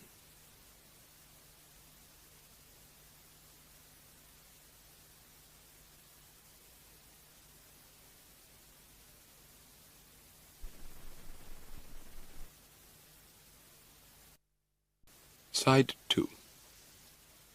I forget how the subject arose, but I remember Jeeves once saying that sleep knits up the ravelled sleeve of care. Balm of hurt minds, he described it as. Apple sauce, in my opinion. It seldom pans out that way with me, and it didn't now. I'd retired to rest, taking a dim view of the current situation at Brinkley Court, and opening my eyes to a new day, as the expression is, I found myself taking an even dimmer. Who knew, I asked myself, as I practically pushed the breakfast egg away untasted, what Ma Cream might not at any moment uncover? And who could say how soon Wilbert Cream would get it up his nose and start attacking me with tooth and claw? Musing along these lines, I had little appetite for lunch, and the long, loving looks Wilbert kept directing at Phyllis Mills chilled me to the marrow. Fortunately, as we rose from the table, Phyllis said she was going to her room to finish typing Daddy's speech, and my mind was eased for the nonce. Even a New York playboy would hardly follow her there. Seeming himself to recognise that there was nothing constructive to be done in that direction for the moment, he said in a brooding voice that he would take Poppet for a walk, and they headed for the horizon and passed out of view.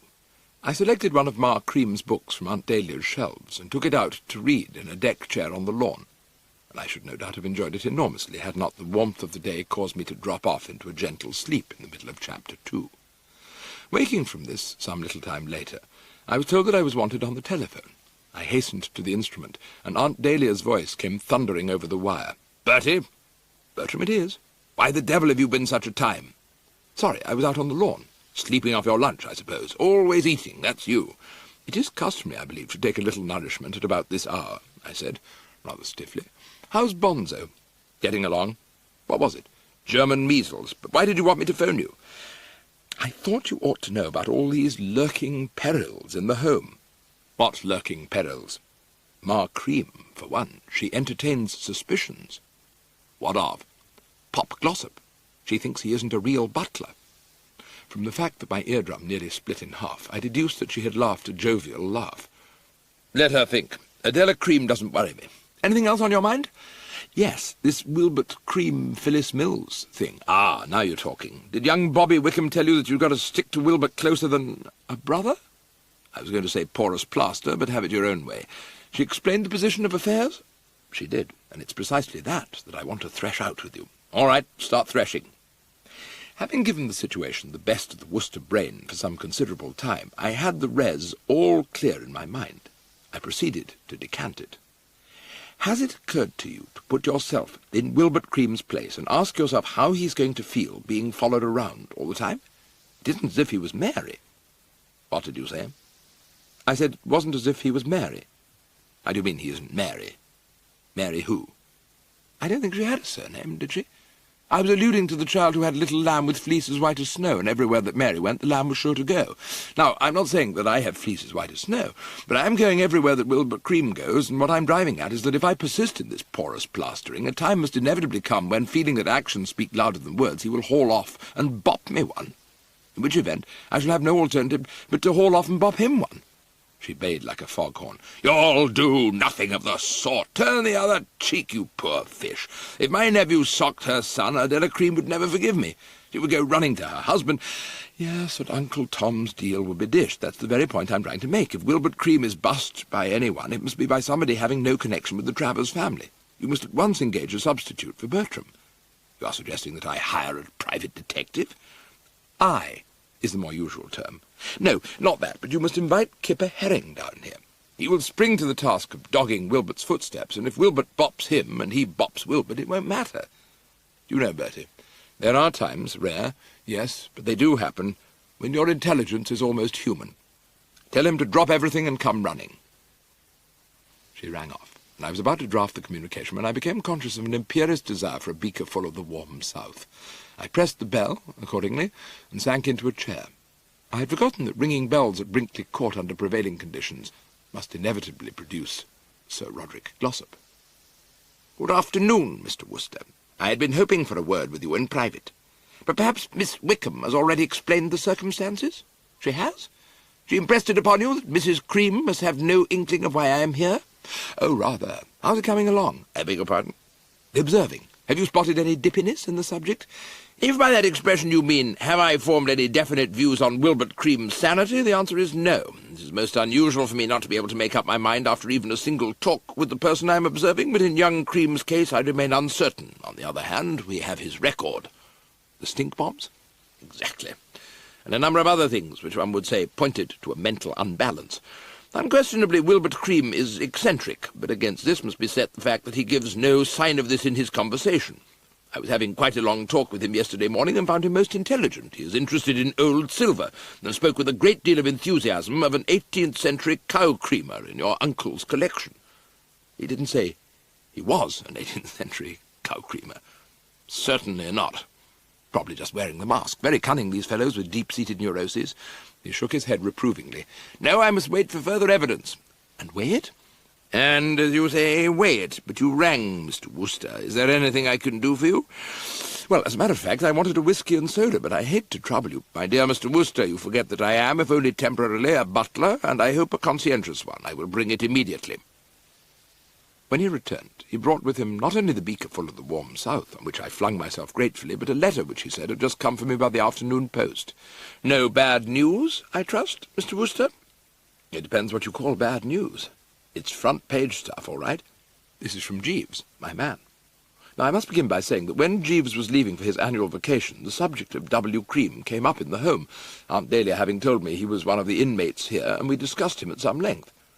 Well, just before Jeeves pushed off, he let fall that he had heard something about Wilbert and had forgotten it. If he came back to him, he said he would communicate with me.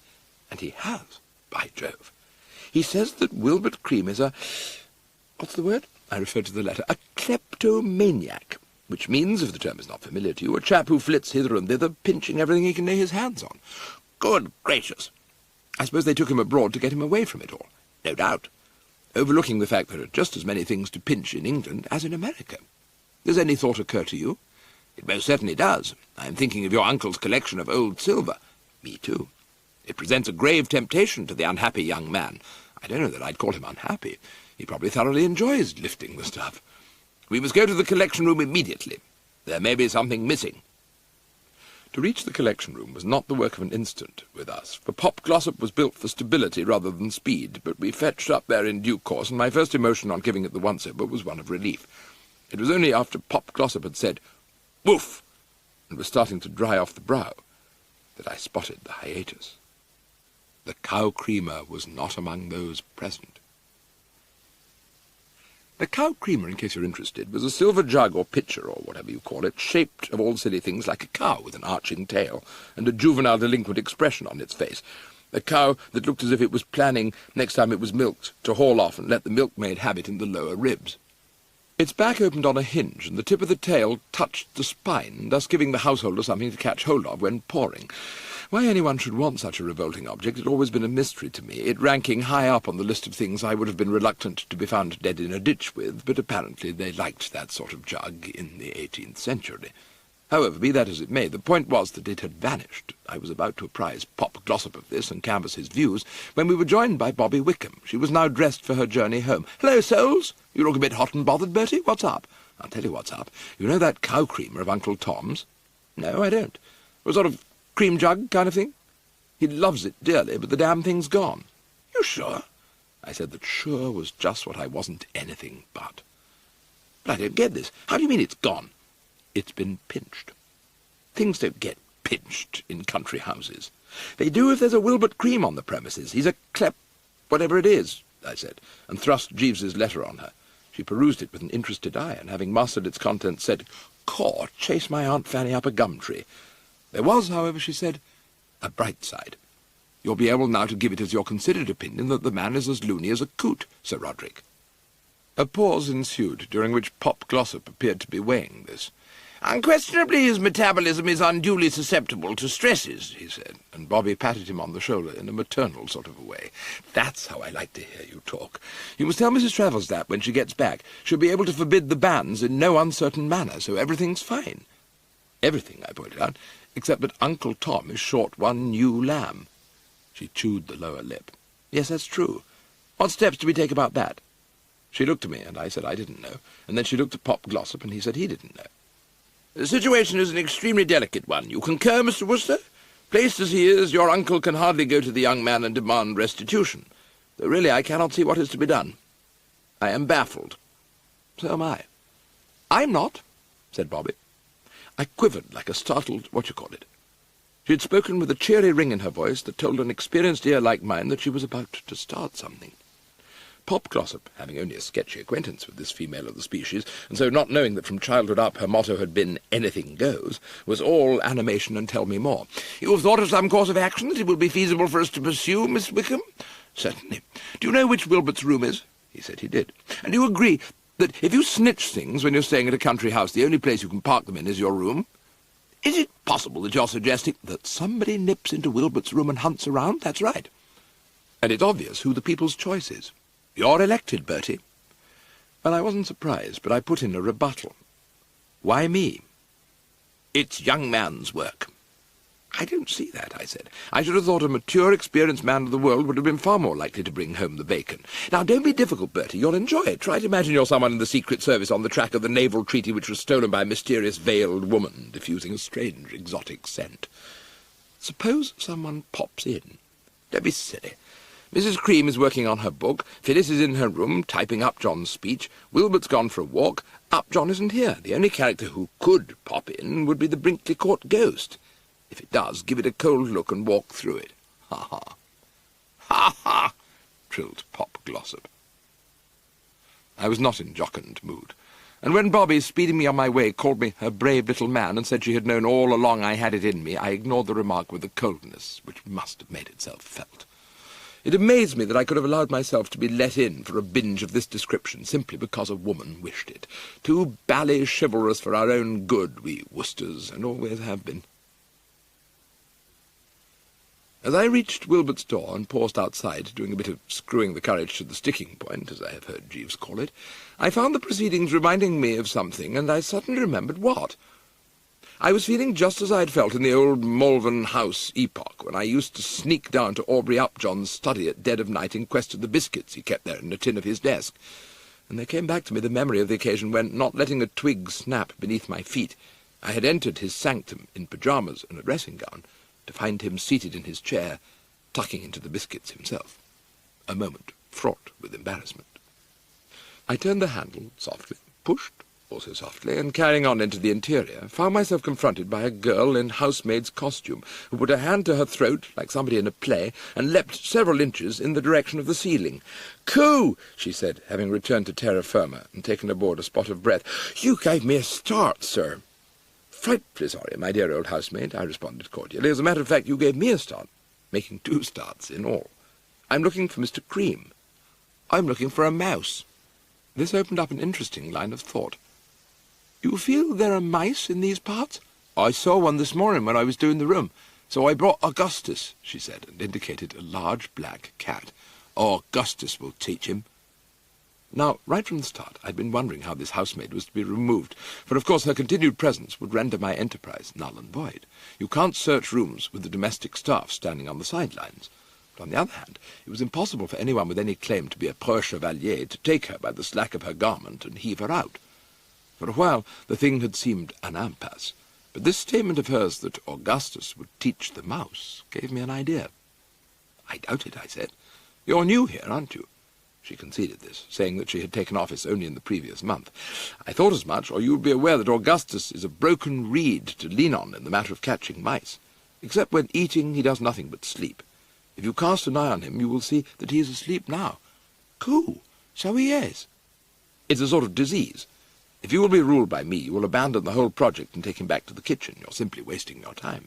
She said, "Coo," again, picked up the cat, who muttered something drowsily which I couldn't follow, and went out.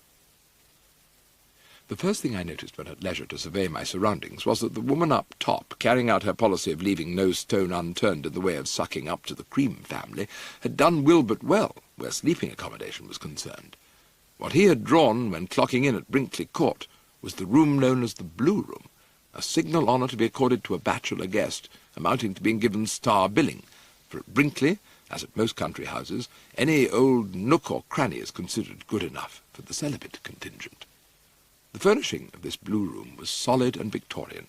There was a 4-poster bed, a chunky dressing table, a massive writing table, divers chairs, pictures on the walls of fellows in cocked hats bending over females in muslin and ringlets, and over at the far side a cupboard or armoire, which you could have hidden a dozen corpses. In short, there was so much space, and so many things to shove things behind, that most people, called on to find a silver cow creamer there, would have said, "Oh, what's the use?" and thrown in the towel. But where I had the bulge on the ordinary searcher was that I am a man of wide reading. I've read more mystery stories than you could shake a stick at, and they have taught me something, viz., that anybody with anything to hide invariably puts it on top of the cupboard, or if you prefer it, the armoire. My first move, accordingly, was to take a chair and prop it against the armoire, and I had climbed on this and was preparing to subject the top to a close scrutiny, when Bobby Wickham, entering on noiseless feet and speaking from about 18 inches behind me, said, "How are you getting on?" Really, one sometimes despairs of the modern girl. The upshot, I need scarcely say, was that I came down like a sack of coals. When reason returned to its throne, I found that Bobby, no doubt feeling after that resounding crash that she was better elsewhere, had left me, and that I was closely entangled in the chair, my position being in some respects similar to that of Kipper Herring when he got both legs wrapped round his neck in Switzerland. It seemed improbable that I would ever get loose without the aid of powerful machinery. However, by pulling this way and pushing that, I made progress, and I just contrived to de-chair myself and was about to rise when another voice spoke. "For Pete's sake," it said, and looking up I found that it was not, as I had for a moment supposed, from the lips of the Brinkley court ghost that the words had proceeded, but from those of Mrs. Homer Cream. "Mr. Wooster," she yipped. Well, there's nothing much you can say in reply to Mr. Wooster, except, "Oh, hello." So I said it. "For the love of Mike," she added, driving her point home. I was looking for a mouse. If she had replied, "Ah, yes, indeed, I understand now, a mouse, to be sure. Quite," everything would have been nice and smooth, but she didn't. "A mouse? What do you mean?" Well, of course, if she didn't know what a mouse was, there was evidently a good deal of tedious spade work before us. "What makes you think there is a mouse in this room?" "The evidence points that way. Have you seen it?" "Actually, no. It's been lying what the French call perdu." "What made you come and look for it?" "Oh, I thought I would." "And why were you standing on a chair?" "Sort of just trying to get a bird's-eye view, as it were." "Do you often go looking for mice in other people's rooms?" "I wouldn't say often, just when the spirit moves me, don't you know." "I see. Well." When people say, "well," to you like that, it usually means that they think you are outstaying your welcome. Happening to glance back as I reached the door, I saw her looking after me. It was plain that she considered my behaviour odd, and I'm not saying it wasn't. The behaviour of those who allow their actions to be guided by Roberta Wickham is nearly always odd. The thing I wanted most at this juncture was to have a heart-to-heart talk with that young femme fatale, and after roaming hither and thither for a while, I found her in my chair on the lawn. She greeted me with a bright smile and said, "Back already? Did you find it?" No, I was impeded in my movements by half-witted females sneaking up behind me and asking how I was getting on. Well, I wanted to know. A giggle escaped her. "You did come down a wallop, didn't you? You're so terribly neurotic, Bertie. You must try to be less jumpy. What you need is a good nerve tonic. I'm sure Sir Roderick would shake you up one if you asked him. And meanwhile?" "How do you mean, and meanwhile?" "What are your plans now?" "I propose to hoik you out of that chair and seat myself in it and take that book." "You mean you aren't going to have another bash?" "I am not." "Bertie, your manner is strange." "Your manner would be strange if you'd been sitting on the floor of Wilbert Cream's sleeping apartment with a chair round your neck and Ma Cream had come in." "Golly, did she?" "In person." "What did you say?" "I said I was looking for a mouse." "Couldn't you think of anything better than that?" "No." "And how did it all come out in the end?" "I melted away, leaving her plainly convinced that I was off my rocker. And so, young Bobby, when you speak of having another bash, I merely laugh bitterly. Is this the daredevil spirit of the Woosters?" "As of even date, yes." "Are you a man or a mouse?" "Kindly do not mention that word, mouse, in my presence." "I do think you might try again. Don't spoil the ship for a ha'porth of tar. I'll help you this time." "Ha!" "No, but listen, Bertie. Nothing can possibly go wrong if we work together. Mrs. Cream won't show up this time, and if she does, well, here's what I think we'll do. You go in and start searching, and I'll stand outside the door. When you hear me burst into song, you'll know there's peril afoot, and you'll have plenty of time to nip out of the window." "And break my bally neck?" "How can you break your neck? There's a balcony outside the Blue Room. I've seen Wilbert Cream standing on it doing his daily dozen. He breathes deeply and ties himself into a lover's knot, and never mind about Wilbert Cream's excesses. Now, I only put that in to make it more interesting. The point is that there is a balcony, and once on it, you're home. There's a water pipe at the end of it. You just slide down that and go on your way, singing a gypsy song. You aren't going to tell me that you have any objection to sliding down water pipes. Jeeves says you're always doing it." And so it came about that some 5 minutes later I stood once more outside the Blue Room with Bobby beside me, not actually at the moment singing in the wilderness, but prepared so to sing if Ma Cream, modelling her strategy on that of the Assyrian, came down like a wolf on the fold. Just to make sure that Wilbert hadn't returned from his hike, I knocked on the door. Nothing stirred. The coast seemed sea. I went in. The dear old room was just as I'd left it, nothing changed, and my first move, of course, was to procure another chair and give the top of the armoire the once over. It was a setback to find that the cow creamer wasn't there. There was nothing to be done but start the exhaustive search elsewhere, and I just crawled beneath the dressing-table when one of those disembodied voices which were so frequent in the blue room spoke, causing me to give my head a nasty bump. "For goodness sake," it said, and I came out like a pickled onion on the end of a fork, to find that Ma Cream was once more a pleasant visitor. She was standing there looking down at me with a what-the-hell expression on her finely chiselled face. We went into our routine. "Mr. Wooster, oh, hello. It's you again. Are you still looking for that mouse?" "That's right. I thought I saw it run under there, and I was about to deal with it, regardless of its age or sex." "Do you often hunt for mice?" "Fairly frequently." An idea seemed to strike her. "You don't think you're a cat?" "No, I'm pretty straight on that." "But you pursue mice?" "Yes." "Well, this is very interesting. I must consult my psychiatrist when I get back to New York. I'm sure he'll tell me that this mouse fixation is a symbol of something. Your head feels funny, doesn't it?" "It does, rather," I said. The bump I had given it had been a juicy one. The temples were throbbing. "I thought as much. A sort of burning sensation, I imagine. Now you do just as I tell you. Go to your room and lie down. Relax. Try to get a little sleep. Perhaps a cup of strong tea would help. Go and have a good rest." At an early point in these exchanges I had started to sidle to the door, and I now sidled through it, but I didn't go to my room and relax. I went in search of Bobby, breathing fire. I found her outside the front door at the wheel of her car. "Oh, hello, Bertie, have you got it?" "No, I haven't, but Ma Cream got me." Her eyes widened. She squeaked a bit. "Don't tell me she caught you bending again." "Bending is right. I was halfway under the dressing-table. You and your singing." Her eyes widened a bit further, and she squeaked another squeak. "Oh, Bertie, I'm sorry about that. You see, I was called away to the telephone. Mother rang up. She wanted to tell me you were a nincompoop. She was delighted when I told her I was coming home. She wants to have a long talk. But I mustn't stay here chatting with you, Bertie. It's a pity you made such a mess of things. Poor Mr. Travers, he'll be broken-hearted," she said, and drove off, spraying gravel in all directions. If Jeeves had been there, I would have turned to him and said, "Women, Jeeves." But as he wasn't, I merely laughed a bitter laugh and made for the lawn. A go at Ma Cream's goose-flesher might, I thought, do something to soothe the vibrating ganglions. And it did. I hadn't been reading long when drowsiness stole over me. I woke to find that some 2 hours had passed, and it was while stretching the limbs that I remembered I hadn't sent that wire to Kipper Herring inviting him to come and join the gang. I went to Aunt Dahlia's boudoir and repaired this omission.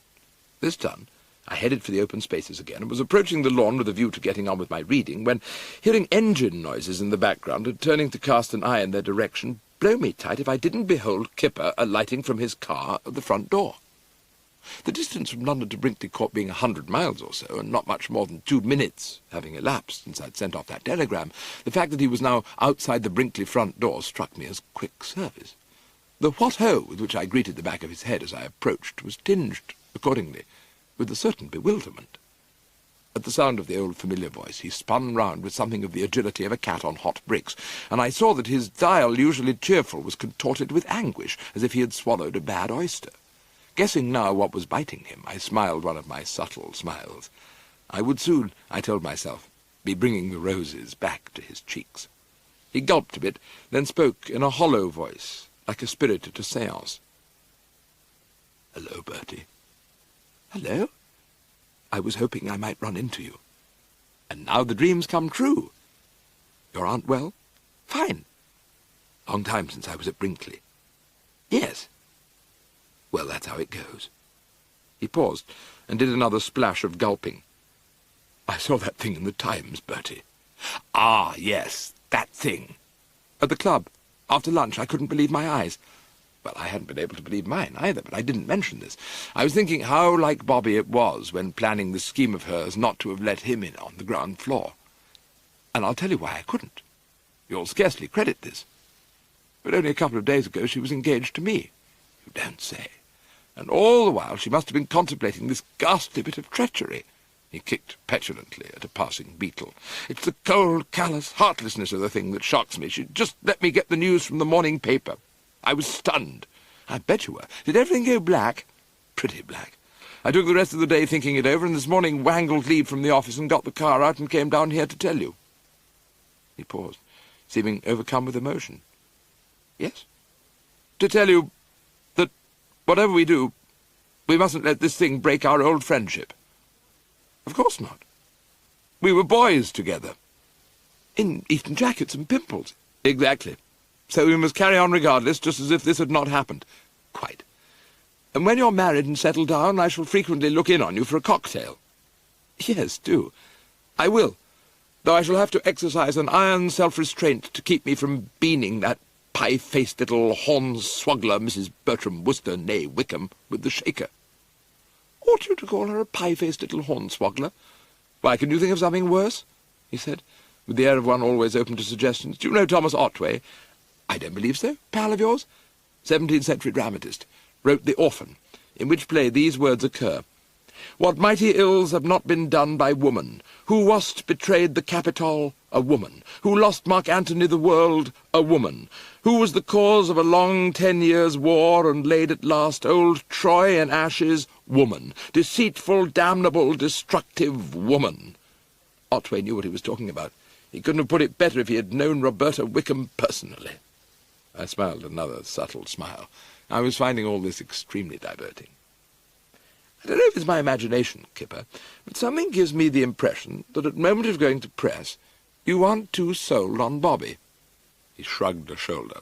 Oh, I wouldn't say that, apart from wishing I could throttle a young twister with my bare hands and jump on the remains with hobnailed boots. I don't feel much about her one way or the other.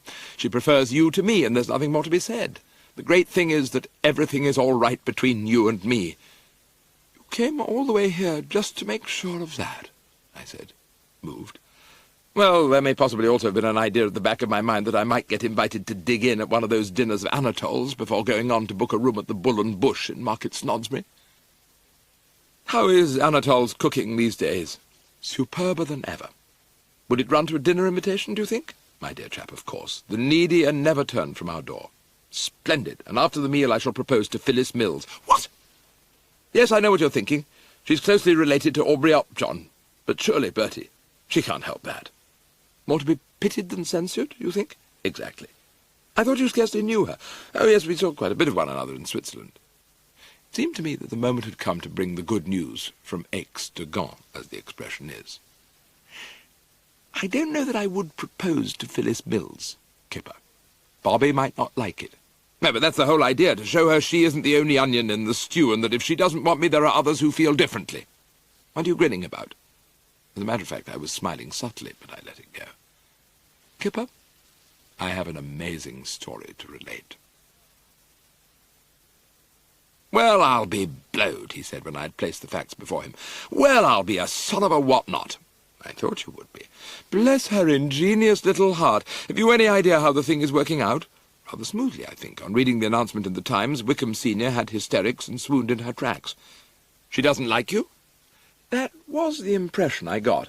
It has been confirmed by subsequent telegrams to Bobby in which she refers to me as a guffin and a gaby. She also considers me a nincompoop. Well, that's fine. It looks as though, after you, I shall come to her like, oh, it's on the tip of my tongue. Rare and refreshing fruit?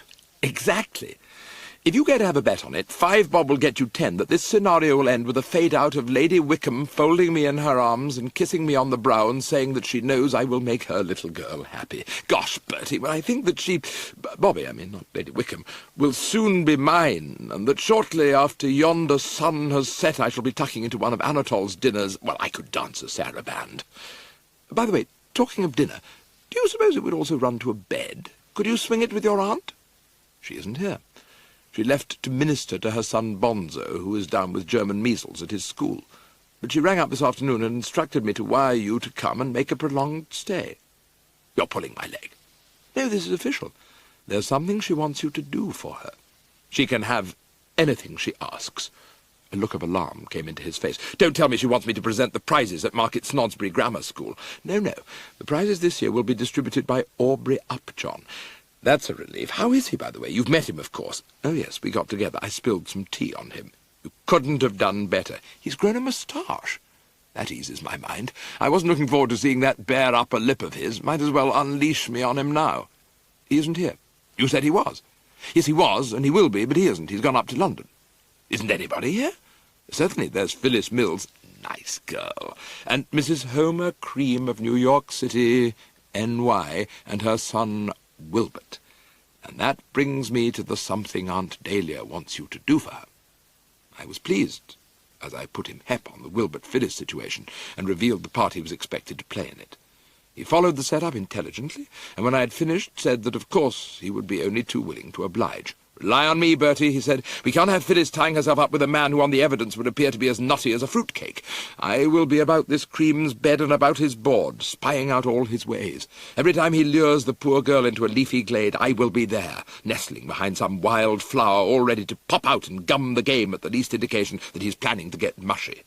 And now if you would show me to my room, I will have a bath and brush-up, so as to be all sweet and fresh for the evening meal." As I hadn't the remotest which rooms were available and which weren't, getting Kipper dug in necessitated ringing for Pop Glossop.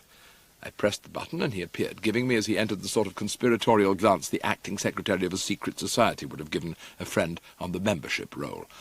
"Oh, Swordfish," I said, having given him a conspiratorial glance in return, for one always likes to do the civil thing. "This is Mr. Herring, who has come to join our little group. He will be staying some time. Where do we park him?"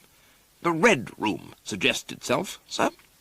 "When you've got him installed, perhaps I could have a word with you in the pantry?" I hadn't been in the pantry long when Sir Roderick navigated over the threshold, and my first act was to congratulate him on the excellence of his technique. "By the way, where did you get the swordfish?" He smiled indulgently.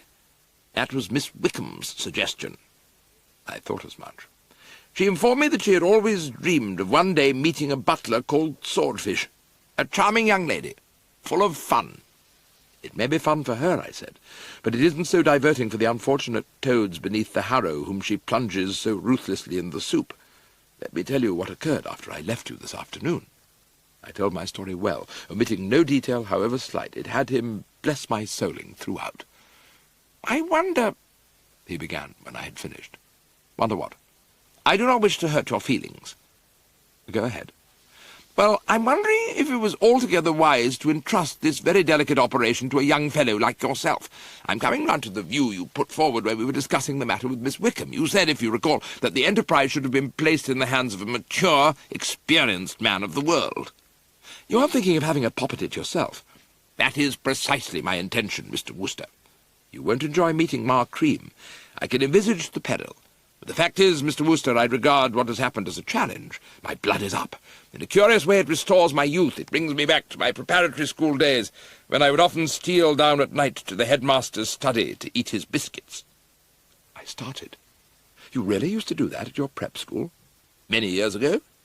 "So did I said, coming within an ace of saying, 'My brother.'" He raised his bushy eyebrows, and you could see that his heart's cockles were warmed too. "Indeed? What kind of biscuits were yours?" "Mine were mixed." "The ones with pink and white sugar on?" "In many instances, though some were plain. Mine were ginger nuts." "Those are very good too, of course, but I prefer the mixed." "So do I, but you had to take what you could get in those days. Were you ever copped?" "I'm glad to say never." "I was once. I can feel the place in frosty weather still." "Too bad, but these things will happen. Embarking on the present venture, I have the sustaining thought that if the worst occurs and I am apprehended, I can scarcely be given 6 of the best bending over a chair, as we used to call it. Yes, you may leave this little matter entirely to me, Mr. Wooster." "I wish you'd call me Bertie." "Certainly, certainly." "And I might call you Roderick?" "I shall be delighted." "Or Roddy? Roderick's rather a mouthful." "Whichever you prefer." End of Side 2. Side 3. I left Roddy and headed for the lawn to get the Ma Cream book and return it to its place on the shelves of Aunt Dahlia's boudoir. I was lost in admiration of Roddy's manly spirit. He was well stricken in years, 50 if a day, and it thrilled me to think that there was so much life in the old dog still. I got the book, and ascertaining after reaching Aunt Dahlia's lair that there remained some 20 minutes before it would be necessary to start getting ready for the evening meal, I took a seat and resumed my reading. But I hadn't put more than a couple of clues and a mere sprinkling of human gore under my belt when the door flew open and Kipper appeared. He lost no time in bursting into speech. "Bertie, I've been hunting for you all over the place." I was having a chat with Swordfish in his pantry. "Something wrong?" "Something wrong? Don't you like the Red Room?" "The Red Room?" "Listen, old crumpet," I said patiently. "Make up your mind whether you are my old friend Reginald Herring or an echo in the Swiss mountains. If you're simply going to repeat every word I say—" At this moment Pop Glossop entered with the cocktails, and we cheesed the give and take. Kipper drained his glass to the lees and seemed to become calmer. When the door closed behind Roddy, and he was at liberty to speak, he did so quite coherently. Taking another beaker, he said, "Bertie, the most frightful thing has happened." I don't mind saying that the heart did a bit of sinking. "What's the matter?" "Bertie, I think you will understand that when I read the announcement in the Times I was utterly bowled over." "Oh, quite." "Well, after a while the mists cleared and I sat there seething with fury. And after I'd seethed for a bit, I rose from my chair, took pen in hand, and wrote Bobby a stinker. But you never mentioned a word about this when I met you. Well, in the ecstasy of learning that the Times thing was just a ruse and that she loved me still, it passed completely from my mind. When it suddenly came back to me just now, it was like getting hit in the eye with a wet fish. But I had just enough strength to stagger to the telephone. I rang up Skelding's Hall and was informed that she had just arrived. She told me with a merry lilt in her voice that she had found a letter from me on the hall table and could hardly wait to open it. In a shaking voice I told her not to. So you were in time. Bertie, what does a girl do when she is told not to open a letter? I got his drift. I heard the envelope rip, and the next moment she took umbrage. Yes, and she also took my head off. She spoke for perhaps 5 minutes. I couldn't get a word in edgeways. And what was the final score?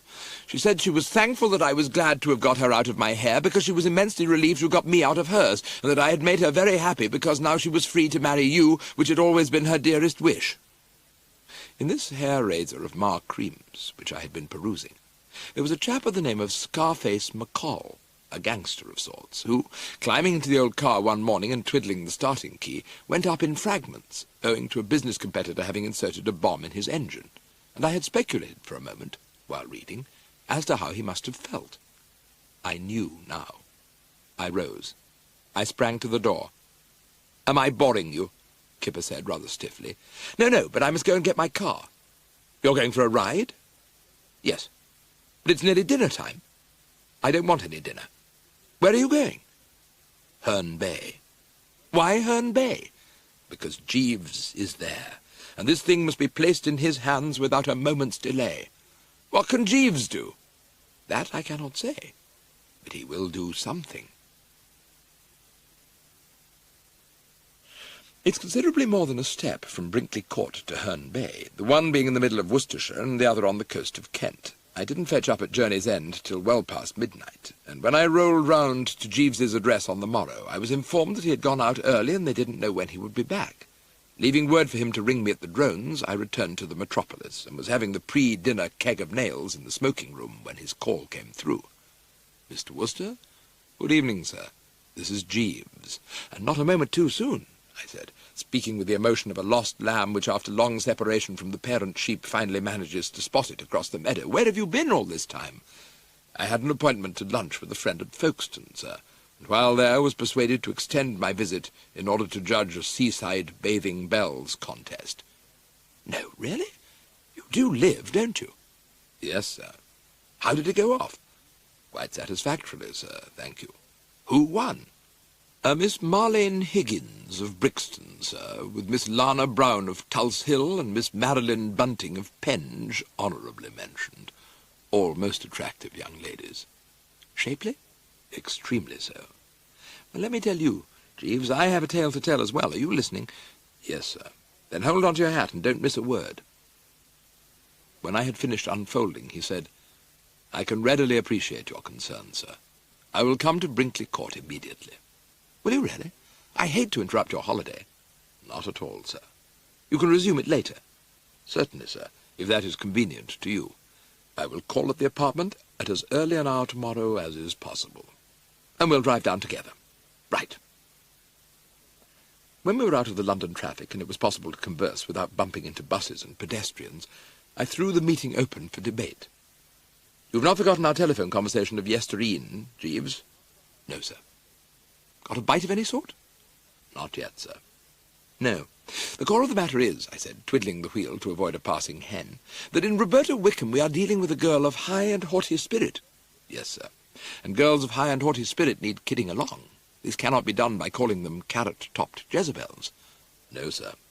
I know if anyone called me— I broke off abruptly. My eye had been caught by a wayside inn. Well, not actually so much by the wayside inn as by what was standing beside it, to wit, a scarlet roadster, which I recognized instantly as the property of Bobby Wickham. One saw what had happened. Driving back to Brinkley after a couple of nights with Mother, she had found the going a bit warm and had stopped off at this hostelry for a quick one. I applied the brakes.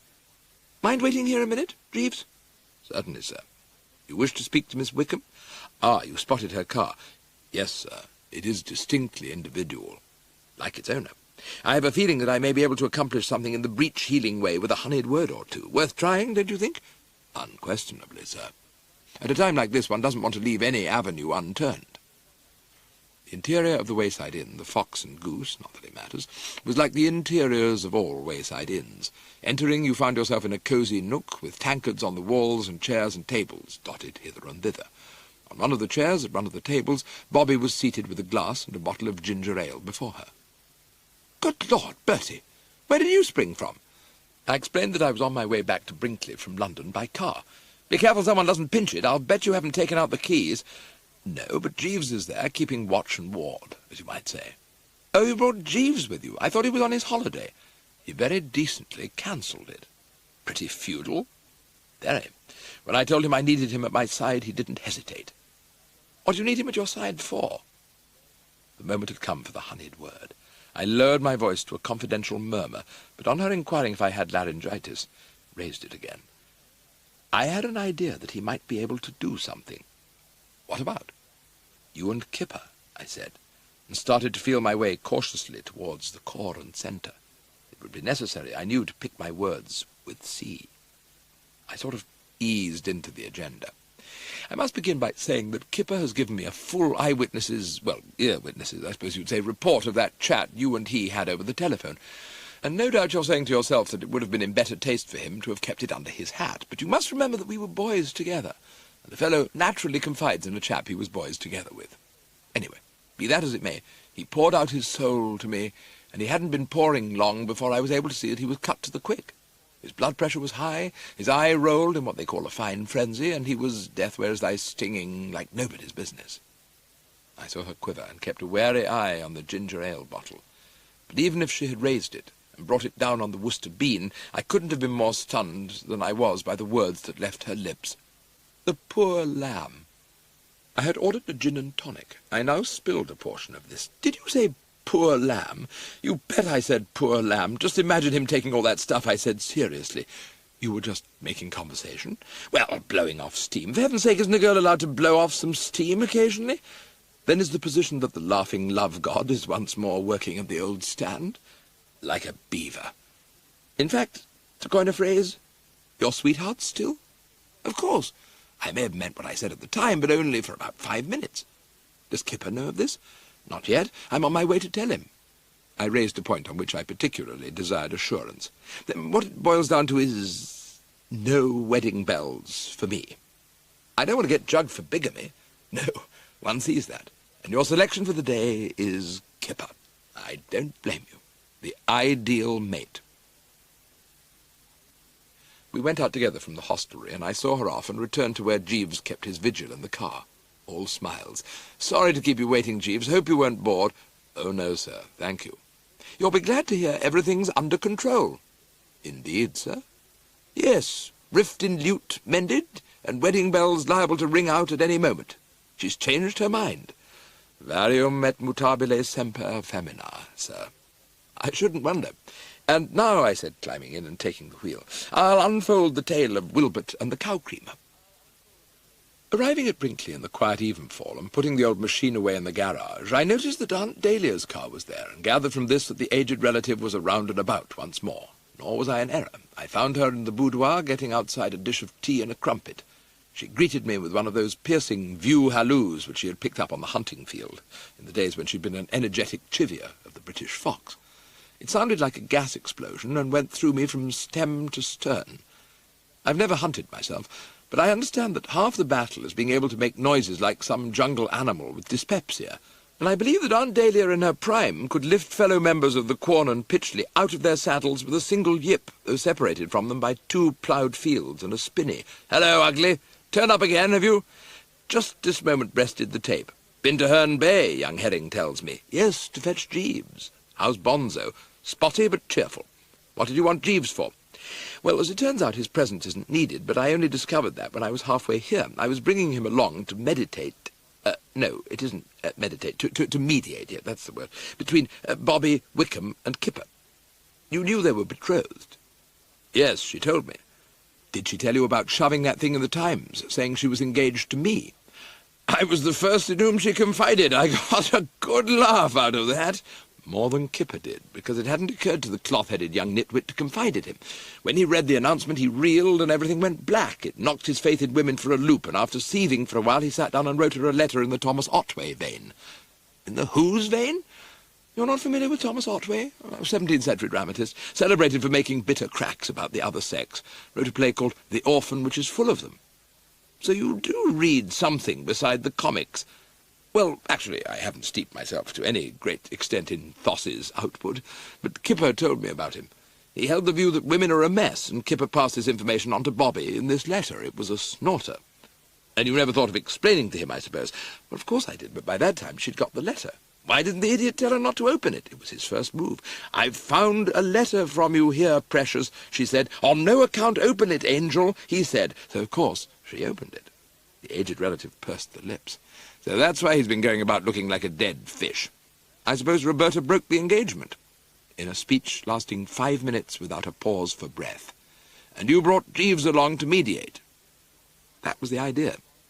But if things have gone as far as that, you doubt whether even Jeeves can heal the rift?" I patted her on the top knot. "Dry the starting tear, old ancestor, it's healed. I met her at a pub on the way here, and she told me that almost immediately after she had flipped her lid in the manner described, she had a change of heart. She loves him still, with a passion that's more like boiling oil than anything. And when we parted, she was tooling off to tell him so. By this time, they must be like ham and eggs again. Where is Kipper? I should like to shake him by the hand and pat his back. He went on a picnic with Wilbert and Phyllis." The significance of this did not escape me. "Tailing up stuff, eh? Right on the job, is he?" "Wilbert is constantly under his eye, and if ever a man needed to be constantly under an eye, it's the above kleptomaniac." "The what?" "Haven't you been told? Wilbert's a pincher." "How do you mean, a pincher?" "He pinches things." "Don't be an ass." "I'm not being an ass. He's got Uncle Tom's cow creamer." "I know. Tom sold him the thing." "What?"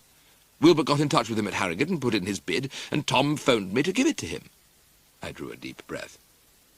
"You mean," I said, my voice quavering like that of a coloratura soprano, "that I went through that soul-shattering experience all for nothing? Who's been shattering your soul, if any?" "Ma Cream, by popping in while I was searching Wilbert's room for the loathsome object. Naturally, I thought he'd swiped it and hidden it there." "And she caught you?" "Not once, but twice." "Bertie, how absolutely priceless!" The adjective priceless seemed to me an ill-chosen one, and I said so, but my words were lost in the gale of mirth into which she now exploded. I was about to tell her that what I had hoped for from a blood relation was sympathy and condolence, rather than this crackling of thorns under a pot, when the door opened and Bobby came in. The moment I cast an eye on her, it seemed to me that there was something strange about her aspect. Unparting her lips, which were set in a thin line as if she had just been taking a suck at a lemon, she said, "I came to get the book of Mrs. Cream's that I was reading, Mrs. Travers." "Help yourself, child," said the ancestor. "The more people in this joint reading her stuff, the better." "So you got here all right, Bobby," I said. "Have you seen Kipper?" "Bertie," she said in a voice straight from the frigid air, "will you do me a favour?" "Of course. What?"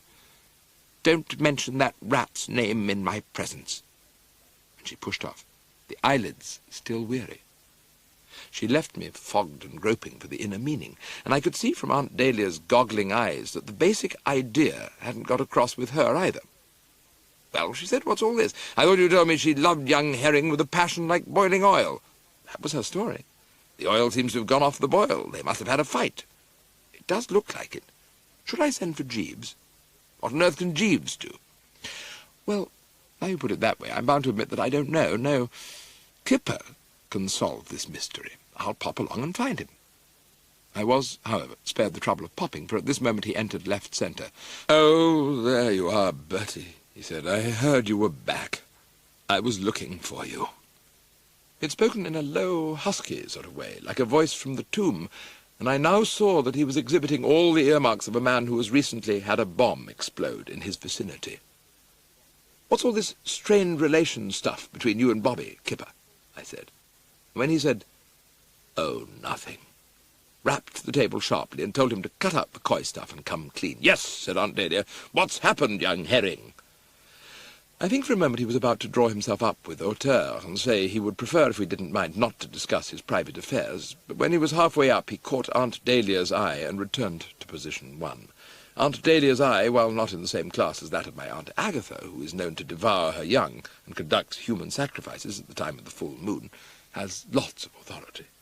He instead subsided into a chair and sat there looking filleted. "Well, if you must know, she's broken the engagement." This didn't get us any further. "But it's only an hour or so," I said, "since I left her outside a hostelry called the Fox and Goose, and she'd just been giving you a rave notice. What came unstuck? What did you do to the girl?" "Oh, nothing." Come. "Well, it was this way." There was a pause.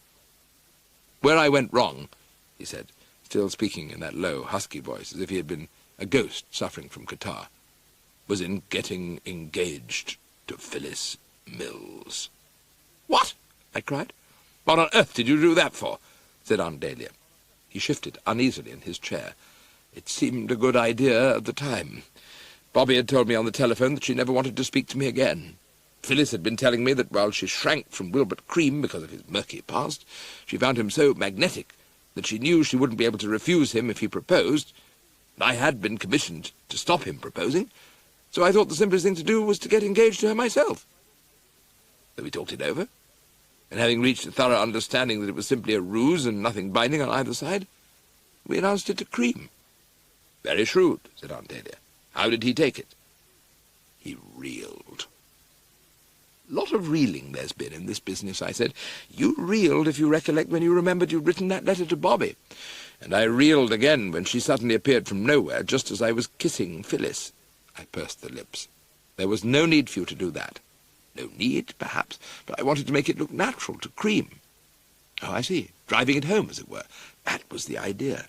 Of course, I wouldn't have done it if I'd known that Bobby had changed her mind and wanted things to be as they were before that telephone conversation. But I didn't know." "Didn't you explain?" He gave me a pitying look. "Have you ever tried explaining something to a red-haired girl who's madder than a wet hen?" I took his point. "What happened then?"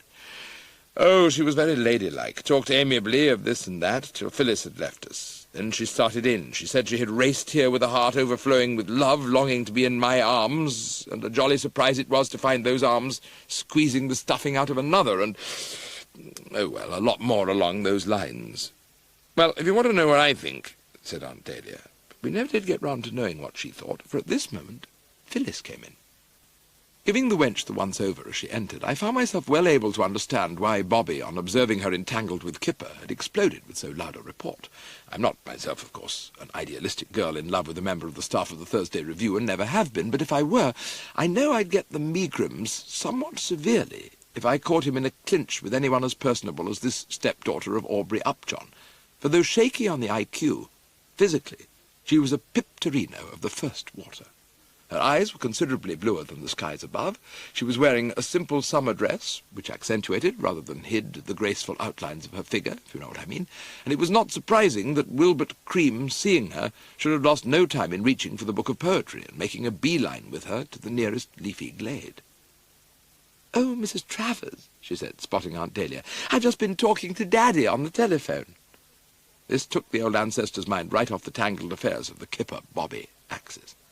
With the prize-giving at Market Snodsbury Grammar School, a function at which all that was bravest and fairest in the neighbourhood would be present, only 2 days away, she must have been getting pretty uneasy about the continued absence of the big shot slated to address the young scholars on ideals and life in the world outside. He's coming back tonight. He says he hopes you haven't been worrying." "Oh, does he? Well, I've a piece of news for him. I have been worrying. What's kept him in London so long?" "He's been seeing his lawyer about this libel action he's bringing against the Thursday Review." I've often asked myself how many inches it was that Kipper leapt from his chair at these words. Sometimes I think it was 10, sometimes only 6. "Against the Thursday Review?" said Aunt Dalia. "That's your rag, isn't it, young herring? What have they done to stir him up?" "Well, it's this book Daddy wrote about preparatory schools. The Thursday Review said something libellous about it, and Daddy's lawyer says the jury ought to give Daddy at least £5,000. So he's been in London all this time seeing his lawyer. But he's coming back tonight. He'll be here for the prize-giving, and I've got his speech all typed out and ready for him." "Oh, then my precious puppet," said Phyllis, as a distant barking reached the ears. "He's asking for his dinner, the sweet little angel. All right, darling, Mother's coming," she fluted, and buzzed off on the errand of mercy. A brief silence followed her departure. "I don't care what you say," said Aunt Dalia at length, in a defiant sort of way. "Brains aren't everything. Why, hullo," she proceeded, seeing that Kipper was slumped back in his chair, trying without much success to hitch up a drooping lower jaw. "What's eating you, young herring?" I could see that Kipper was in no shape for conversation, so took it upon myself to explain. "A certain stickiness has arisen, aged relative. You heard what P. Mills said before going to minister to Poppet. Those words tell the story." "What do you mean?" "The facts are readily stated. Upjohn wrote this slim volume, which, if you recall, was about preparatory schools, and in it, so Kipper tells me, said that the time spent in these establishments was the happiest of our lives. He, Ed, passed it on to Kipper for comment, and he, remembering the dark days at Wodehouse, Brinkley, when he and I were plucking the gowns fine there, slated it with no uncertain hand. Correct, Kipper?" He found speech, if you could call making a noise like a buffalo taking its foot out of a swamp, finding speech. "But dash it," he said, finding a bit more. "It was perfectly legitimate criticism. I didn't mince my words, of course. It would be interesting to find out what these unminced words were," said Aunt Dalia, "for among them there appear to have been one or two which seemed likely to set your proprietor back 5,000 of the best and brightest. Bertie, get your car out and go to Market Snodsbury Station and see if the bookstall has a copy of this week's... No. Wait. Hold the line. Cancel that order." "I shan't be a minute," she said, and went out, leaving me totally fogged as to what she was up to. I turned to Kipper. "Bad show," I said. "What happens when an editorial assistant on a weekly paper lets the bosses in for substantial libel damages? He gets the push. And what's more, finds it pretty damn difficult to land another job. He's on the blacklist." I saw what he meant. "Selling pencils in the gutter is about the best I'll be able to look forward to," said Kipper, and he had just buried his face in his hands when the door opened to reveal, not, as I had expected, Aunt Dalia, but Bobby. "I got the wrong book," she said. "The one I wanted was—" Then her eye fell on Kipper, and she stiffened in every limb. "Oh," she said, haughtily, as if offended by this glimpse into the underworld, and even as she spoke, a hollow groan burst from Kipper's interior, and he raised an ashen face. And at the sight of that ashen F, the haughtiness went out of Roberta Wickham with a whoosh, to be replaced by all the old love, sympathy, womanly tenderness, and what-not, and she bounded at him like a leopardess getting together with a lost cub. "Reggie, oh, Reggie, Reggie, darling, what is it?" she cried, her whole demeanour undergoing a marked change for the better. She was, in short, melted by his distress. She turned on me with an animal snarl. "What have you been doing to the poor lamb?" she demanded, giving me one of the nastiest looks seen that summer in the Midland counties, and I had just finished explaining that it was not I, but fate, or destiny, that had removed the sunshine from the poor lamb's life, when Aunt Dalia returned. She had a slip of paper in her hand. "I was right," she said. "I knew Upjohn's first move on getting a book published would be to subscribe to a press-cutting agency. I found this on the hall table. It's your review of his slim volume, young herring, and having run an eye over it, I'm not surprised that he's a little upset. I'll read it to you." As might have been expected, this having been foreshadowed a good deal in one way or another, what Kipper had written was on the severe side, and as far as I was concerned it fell into the rare and refreshing fruit class. I enjoyed every minute of it. It concluded as follows: "Aubrey Upjohn might have a different view of preparatory schools if he had done a stretch at the Do the Boys Hall conducted by him at Wodehouse, Brinkley, as we had the misfortune to do. We have not forgotten the sausages on Sunday, which were made not from contented pigs, but from pigs which had expired, regretted by all, of glanders, the bots, and tuberculosis. Until this passage left the aged relative's lips, Kipper had been sitting with the tips of his fingers together, nodding from time to time, as much as to say, caustic, yes, but perfectly legitimate criticism. But on hearing this excerpt he did another of his sitting high jumps, lowering all previous records by several inches. It occurred to me as a passing thought that if all other sources of income failed, he had a promising future as an acrobat. "But I never wrote that," he gasped. "Well, it's here in cold print. Why, that's libellous." "So Upjohn and his legal eagle seem to feel." "Let me look at that," yipped Kipper. "I don't understand this." No, half a second, darling, not now. Later, I want to concentrate," he said, for Bobby had flung herself on him and was clinging to him like the ivy on the old garden wall. "Reggie," she wailed. Yes, wail's the word. "It was me." Eh? "That thing Mrs. Travers just read. You remember you showed me the proof at lunch that day and told me to drop it off at the office, as you had to rush along to keep a golf date? I read it again after you'd gone and saw you'd left out that bit about the sausages, accidentally, I thought, and it seemed to me so frightfully funny and clever that, well, I put it in at the end. I felt it just rounded the thing off." There was a silence for some moments, broken only by the sound of an aunt saying, "Lord love a duck."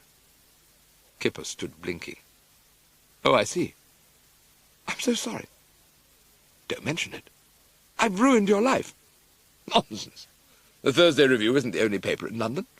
If they fire me, I'll accept employment elsewhere." This scarcely squared with what he had told me about being blacklisted, but I forbore to mention this.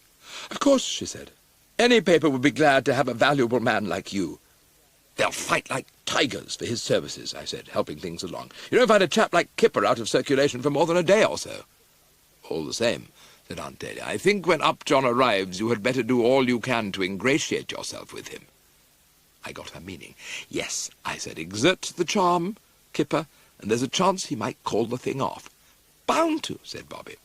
"Well, let's hope you're right, darling. In the meantime," said Kipper, "if I don't get a whisky and soda soon, I shall disintegrate. Would you mind if I went in search of it, Mrs. Travers?" "It's the very thing I was about to suggest myself. Dash along and drink your fill, my unhappy young staggered Eve." "I'm feeling rather like a restorative too," said Bobby. "Me also," I said, swept along on the tide of the popular movement. "Though I would advise," I said, when we were outside, "making it port. More authority. We'll look in on swordfish." We found Pop Glossop in his pantry, polishing silver, and put in our order. He seemed a little surprised at the inrush of such a multitude, but on learning that our tongues were hanging out, obliged with the bottle of the best. And after we'd done a bit of tissue restoring, Kipper, who had preserved a brooding silence since entering, rose and left us, saying that if we didn't mind, he would like to muse apart for a while. I saw Pop Glossop give him a sharp look.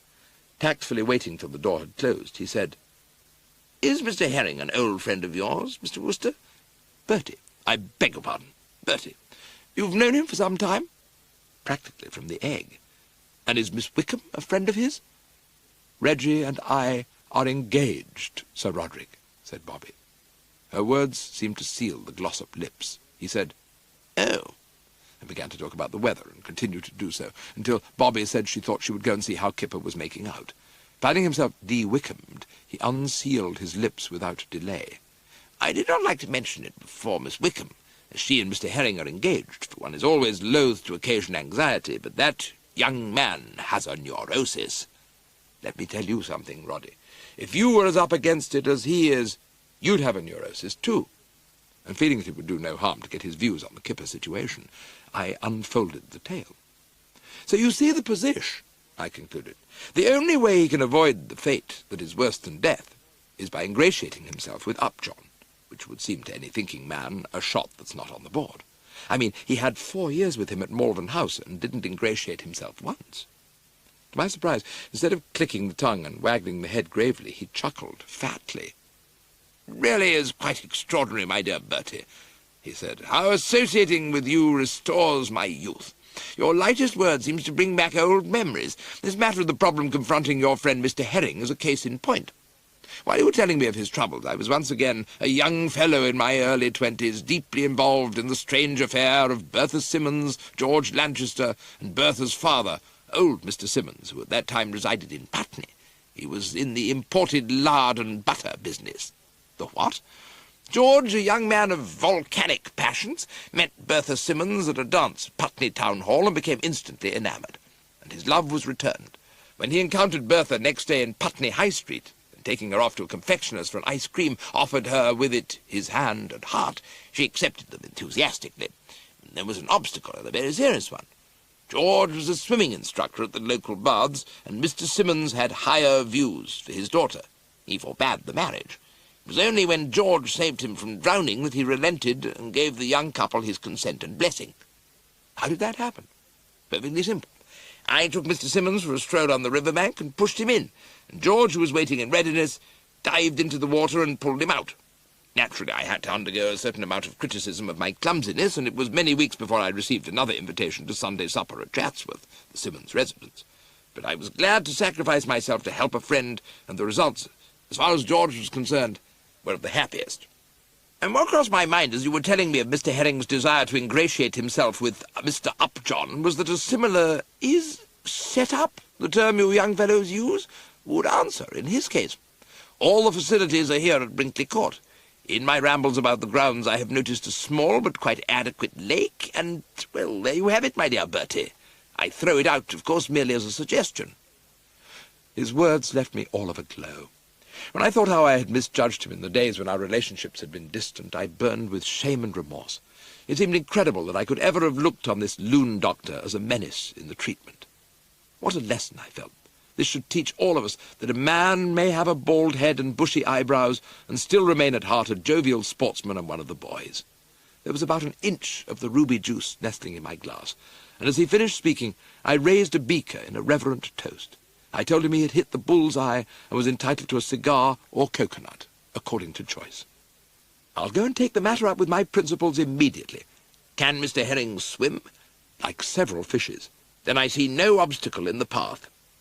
We parted with mutual expressions of goodwill, and it was only after I had emerged into the summer air that I remembered I hadn't told him that Wilbert had purchased, not pinched, the cow creamer. But first things first, I carried on to where Kipper and Bobby were pacing the lawn with bowed heads. Their enthusiasm was unstinted. With self, all eagerness and enthusiasm for the work in hand, it came as a bit of a damper when I found on the following afternoon that Jeeves didn't think highly of Operation Upjohn. I told him about it just before starting out for the tryst, feeling that it would be helpful to have his moral support, and was stunned to see that his manner was austere and even puff-faced. Was this Miss Wickham's idea, sir? No. I agree that it sounds like one of hers, but actually it was Sir Roderick Glossop who suggested it. By the way, you were probably surprised to find him butling here. It did occasion me a momentary astonishment, but Sir Roderick explained the circumstances, fearing that if he didn't let you in on it, you might unmask him in front of Mrs. Cream. No doubt, sir. I gathered from his remarks that he has not yet reached a definite conclusion regarding the mental condition of Mr. Cream. No, he's still observing. Well, as I say, it was from his fertile bean that the idea sprang. What do you think of it? Ill-advised, sir, in my opinion. I was amazed. But it worked without a hitch in the case of Bertha Simmons, George Lanchester, and old Mr. Simmons. Very possibly, sir. Then why this defeatist attitude? It is merely a feeling, sir, due probably to my preferences for finesse. I mistrust these elaborate schemes. One cannot depend on them. But we thought the thing out to the last detail. Miss Wickham asked Mr. Upjohn to come for a stroll with her. She leads him to the lake. I am standing on the brink, ostensibly taking a look at the fishes playing amongst the reeds. Kipper, ready to the last button, is behind a neighbouring tree. On the cue, "Oh, look!" from Miss Wickham, accompanied by business of pointing with girlish excitement at something in the water, Upjohn bends over to peer. I push, Kipper dives in, and there we are. Nothing can possibly go wrong. Just as you say, sir.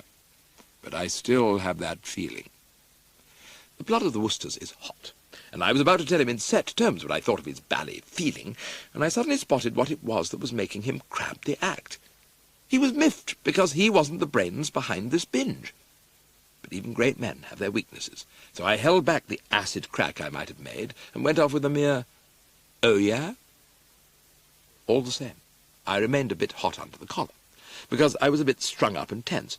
I hadn't told Jeeves, but our plans had already nearly been wrecked at the outset by the unfortunate circumstances of Upjohn, while in the metropolis, having shaved his moustache, thus causing Kipper to come within a toucher of losing his nerve and calling the whole thing off. The sight of that bare expanse, or step, of flesh beneath the nose, he said, did something to him.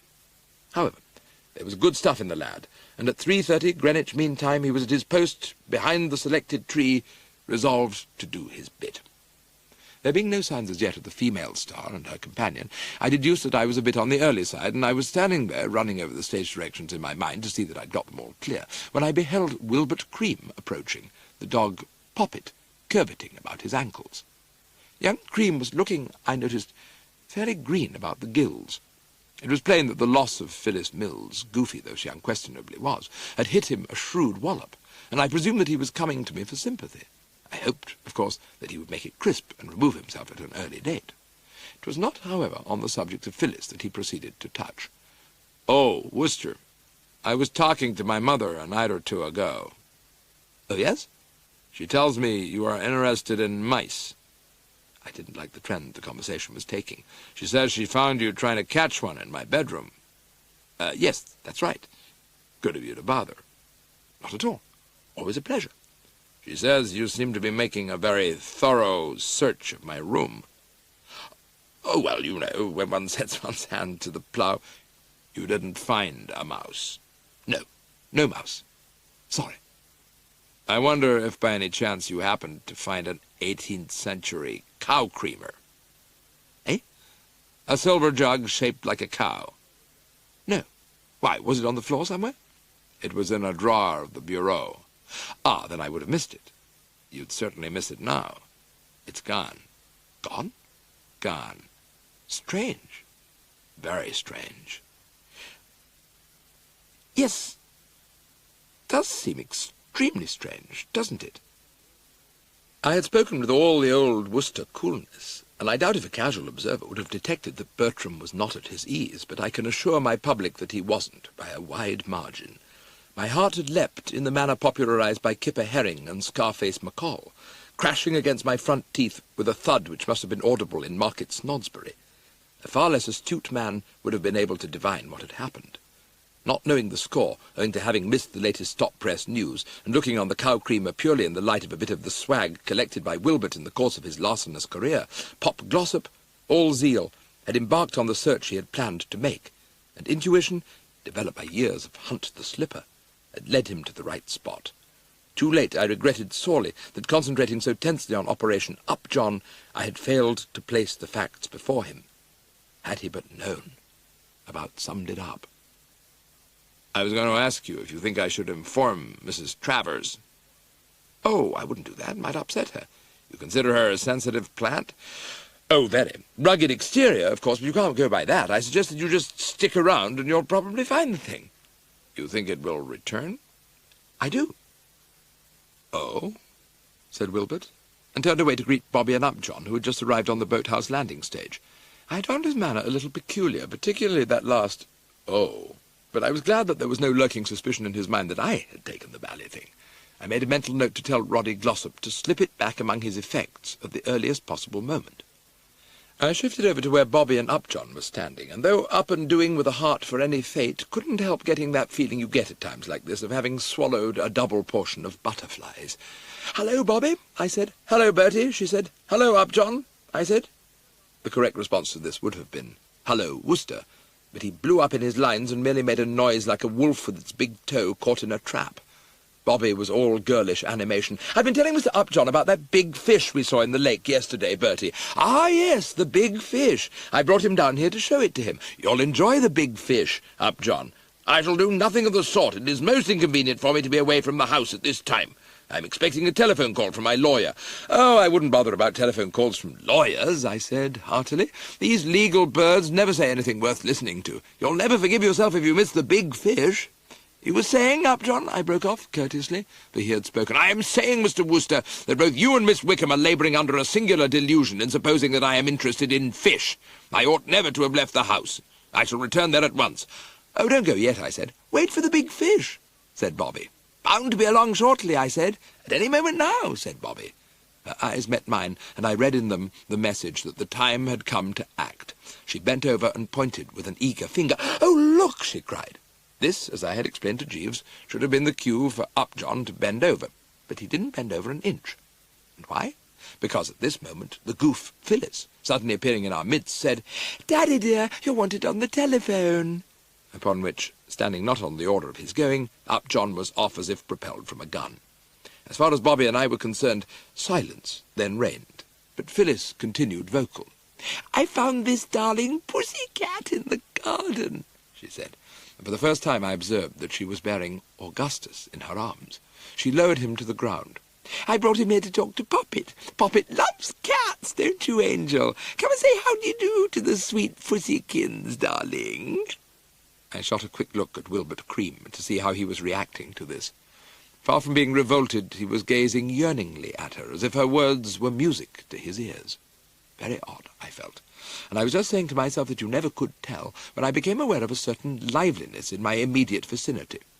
At the moment when Augustus touched ground, and curling himself into a ball, fell into a light doze, Poppet, seeing Augustus, smiled broadly, stuck his tail straight up at right angles to the parent body, and bounded forward, barking merrily. I would have told the silly ass his attitude was all wrong. Roused abruptly from slumber, the most easy-going cat is apt to wake up cross. Augustus spat peevishly. There was a sharp yelp, and something long and brown came shooting between my legs, precipitating itself and me into the depths. When I rose to the surface, I found that Poppet and I were not the only bathers. We had been joined by Wilbert Cream, who had dived in, seized the hound by the scruff of the neck, and was towing him at a brisk pace to the shore. And by one of those odd coincidences, I was at this moment seized by the scruff of the neck myself. "It's all right, Mr. Upjohn. Keep quite cool. Keep quite—" "What the hell are you doing here, Bertie?" said Kipper. I expelled a pint of H2O. "You may well ask." Reaching the mainland some moments later, I squelched back to the house. End of side 3.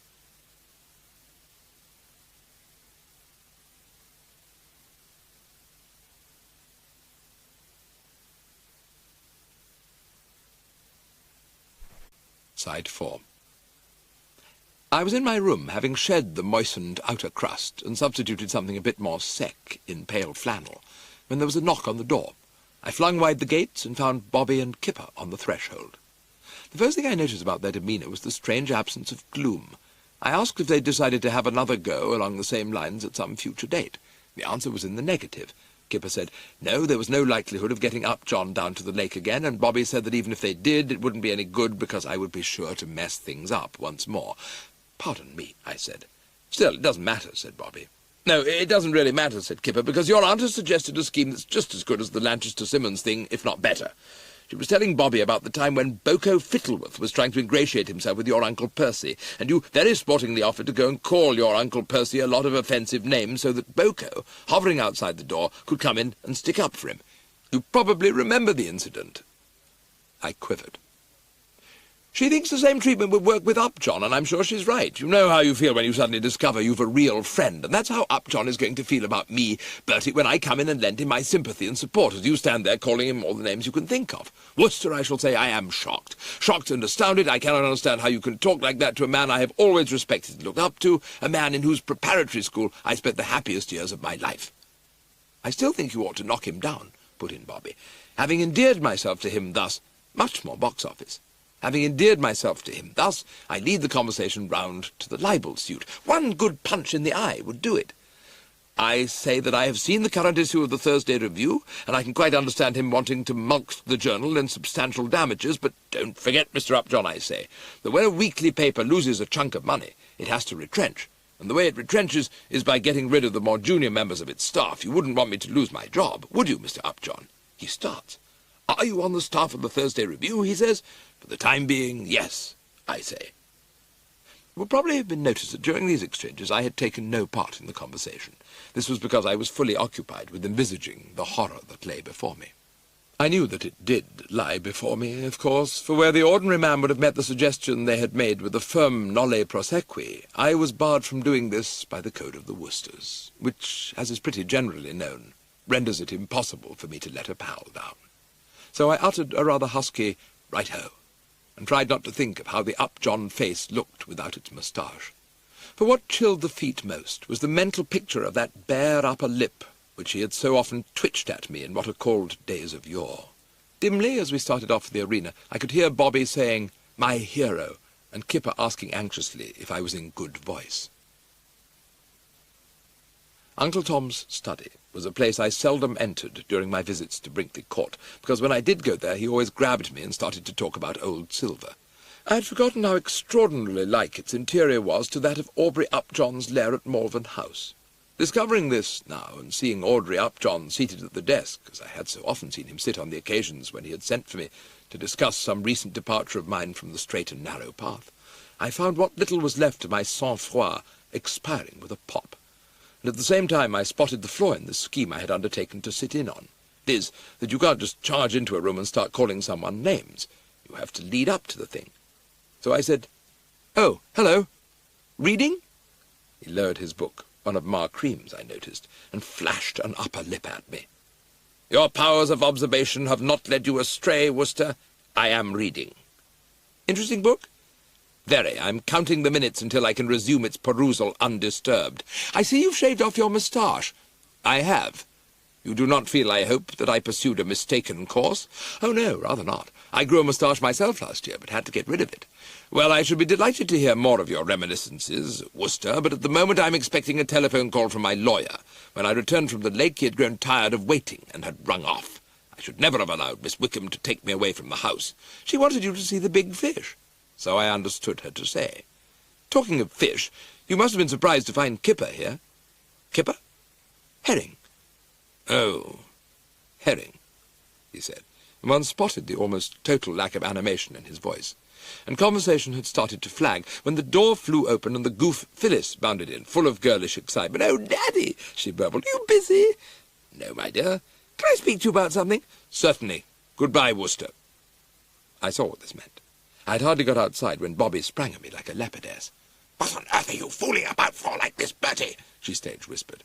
I pointed out that as yet Aubrey Upjohn had not given me a cue. "You and your cues." "I see what Bertie means, darling," said Kipper. "He wants a point d'appui." "A what?" said Bobby. "A sort of jumping-off place." The Beazle snorted. "If you ask me, he's lost his nerve. The worm has got cold feet." I could have crushed her by drawing her attention to the fact that worms don't have feet, but I had no wish to bandy words. "I must ask you, Kipper," I said with frigid dignity, "to request your girl friend to preserve the decencies of debate. I was working round to the res. Phyllis came in. She said she had something she wanted to speak to him about." Bobby snorted again. "She'll be there for hours. It's no good waiting." "No," said Kipper. "May as well call it off for the moment. We'll let you know time and place of the next fixture, Bertie." "Oh, thanks," I said, and they drifted away. And about a couple of minutes later, as I stood there brooding on Kipper's sad case, Aunt Dalia came along. As she approached, I got the impression that her brow had for some reason taken it on the chin. Nor was I mistaken. "Bertie," she said, heaving to beside me, and waving a trowel in an overweight manner. "Do you know what?" "No, what?" "I'll tell you what," said the aged relative. "That ass Phyllis has gone and got engaged to Wilbert Cream." Her words gave me quite a wallop. "You don't mean that," I said. "Who told you?" "She did. She came skipping to me just now, clapping her little hands and bleating about how very, very happy she was. Dear Mrs. Travers. I nearly conked her one with my trowel." "But how did it happen?" "Apparently that dog of hers joined you in the water." "Yes, that's right. He took his dip with the rest of us. But what's that got to do with it? Wilbert Cream dived in and saved him. He could have got ashore perfectly well under his own steam. That wouldn't occur to a pinhead like Phyllis. To her, Wilbert Cream is the man who rescued her dachshund from a watery grave. She's going to marry him." "But you don't marry fellows because they rescue dachshunds. You do if you've a mentality like hers. Seems odd." "And is. Oh, poor Jane." "Poor who?" "Her mother, Jane Mills." "Oh, yes. She was a pal of yours, you told me." Best I ever had, and she was always saying to me, "Dalia, old girl, if I pop off before you, for heaven's sake look after Phyllis and see that she doesn't marry some ghastly outsider." And now this happens. I endeavoured to soothe. "You can't blame yourself." "Yes, I can. It isn't your fault. I invited Wilbert Cream here, merely from a wifely desire to do Uncle Tom a bit of good, and I let Upjohn stick around, always at her elbow, egging her on. Yes, Upjohn's the bird I blame. But for his undue influence, do they call it, Phyllis would have remained a bachelor, or spinster, or whatever it is. Thou art the man, Upjohn, seems to be the way to sum it up. And I'm going to tell him so. I'd give a tenner to have Aubrey Upjohn here at this moment. You can get him for nothing. He's in Uncle Tom's study. Her face lit up. He is? She threw her head back and inflated the lungs. "Upjohn!" she boomed. Aubrey Upjohn appeared in the French window, looking cold and severe. "Who's making that abominable noise? Oh, it's you, Dalia." "Yes, it's me. You wish to see me?" "Yes, but not the way you're looking now. I'd have preferred you to have fractured your spine, or at least to have broken a couple of ankles and got a touch of leprosy." "My dear Dalia, I'm not your dear Dalia. I'm a seething volcano. Have you seen Phyllis?" "Well, she's just left me." "Did she tell you that she was engaged to Wilbert Cream?" "Certainly. And I suppose you're delighted." "Of course I am." "Yes, of course you are. I can well imagine that it's your dearest wish to see that unfortunate mutton-headed girl become the wife of a man who lets off stink bombs in nightclubs and pinches the spoons and has had 3 divorces already. A fine way for Jane's daughter to end up. Mrs. Broadway Willie." Broadway Willie? That's what he's called in the circles in which he moves, into which he will now introduce Phyllis, and you'll be responsible, Aubrey Upjohn. I didn't like the way things were trending.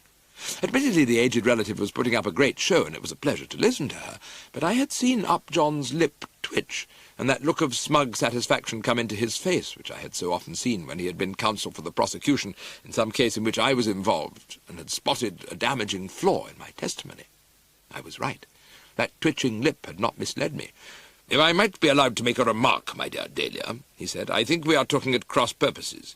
You appear to be under the impression that Phyllis is marrying Wilbert's younger brother, Wilfrid, the notorious playboy, known to his disreputable friends as Broadway Willie.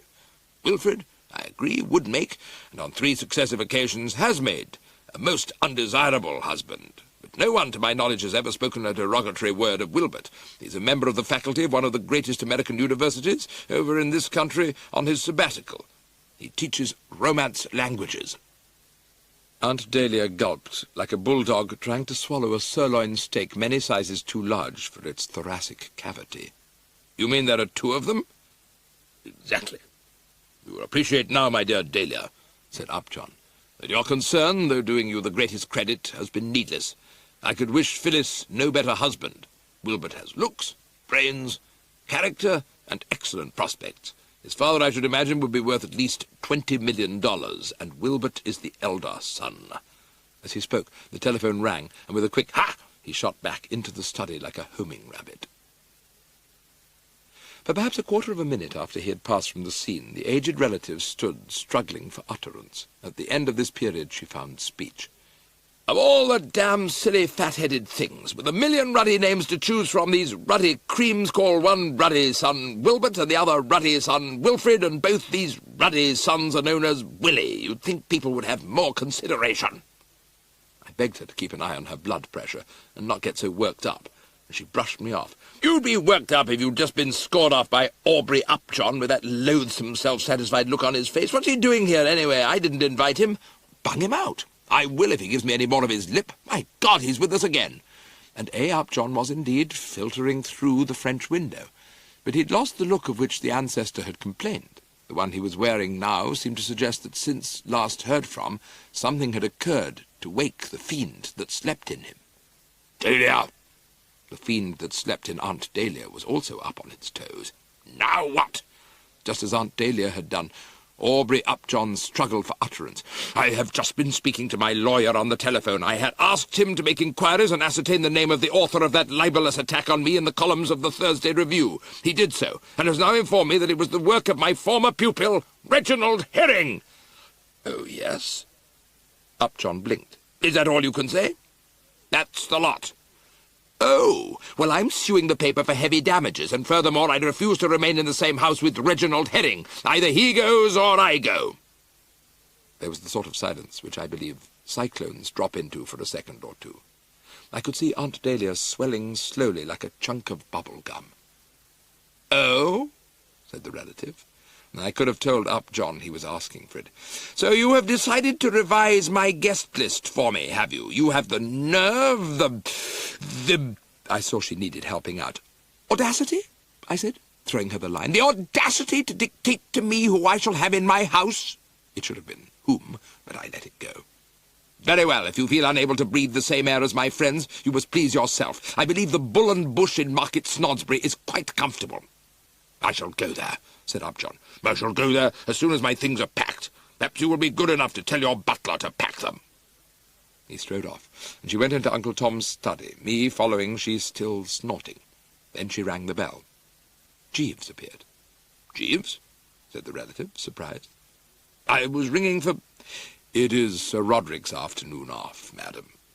"Oh, well, would you mind packing Mr. Upjohn's things? Jeeves, he's leaving us." "Very good, madam. And you can drive him to Market Snodsbury, Bertie." "Right-ho," I said.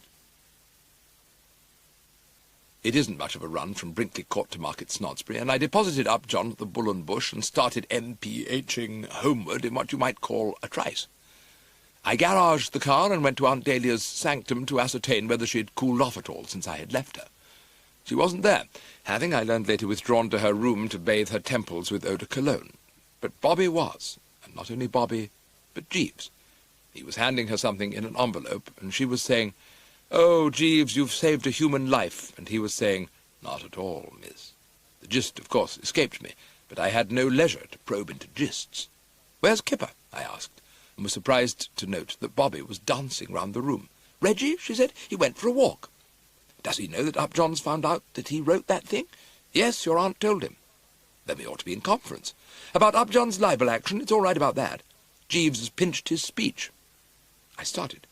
"You don't mean—" "Yes, he does," said Bobby.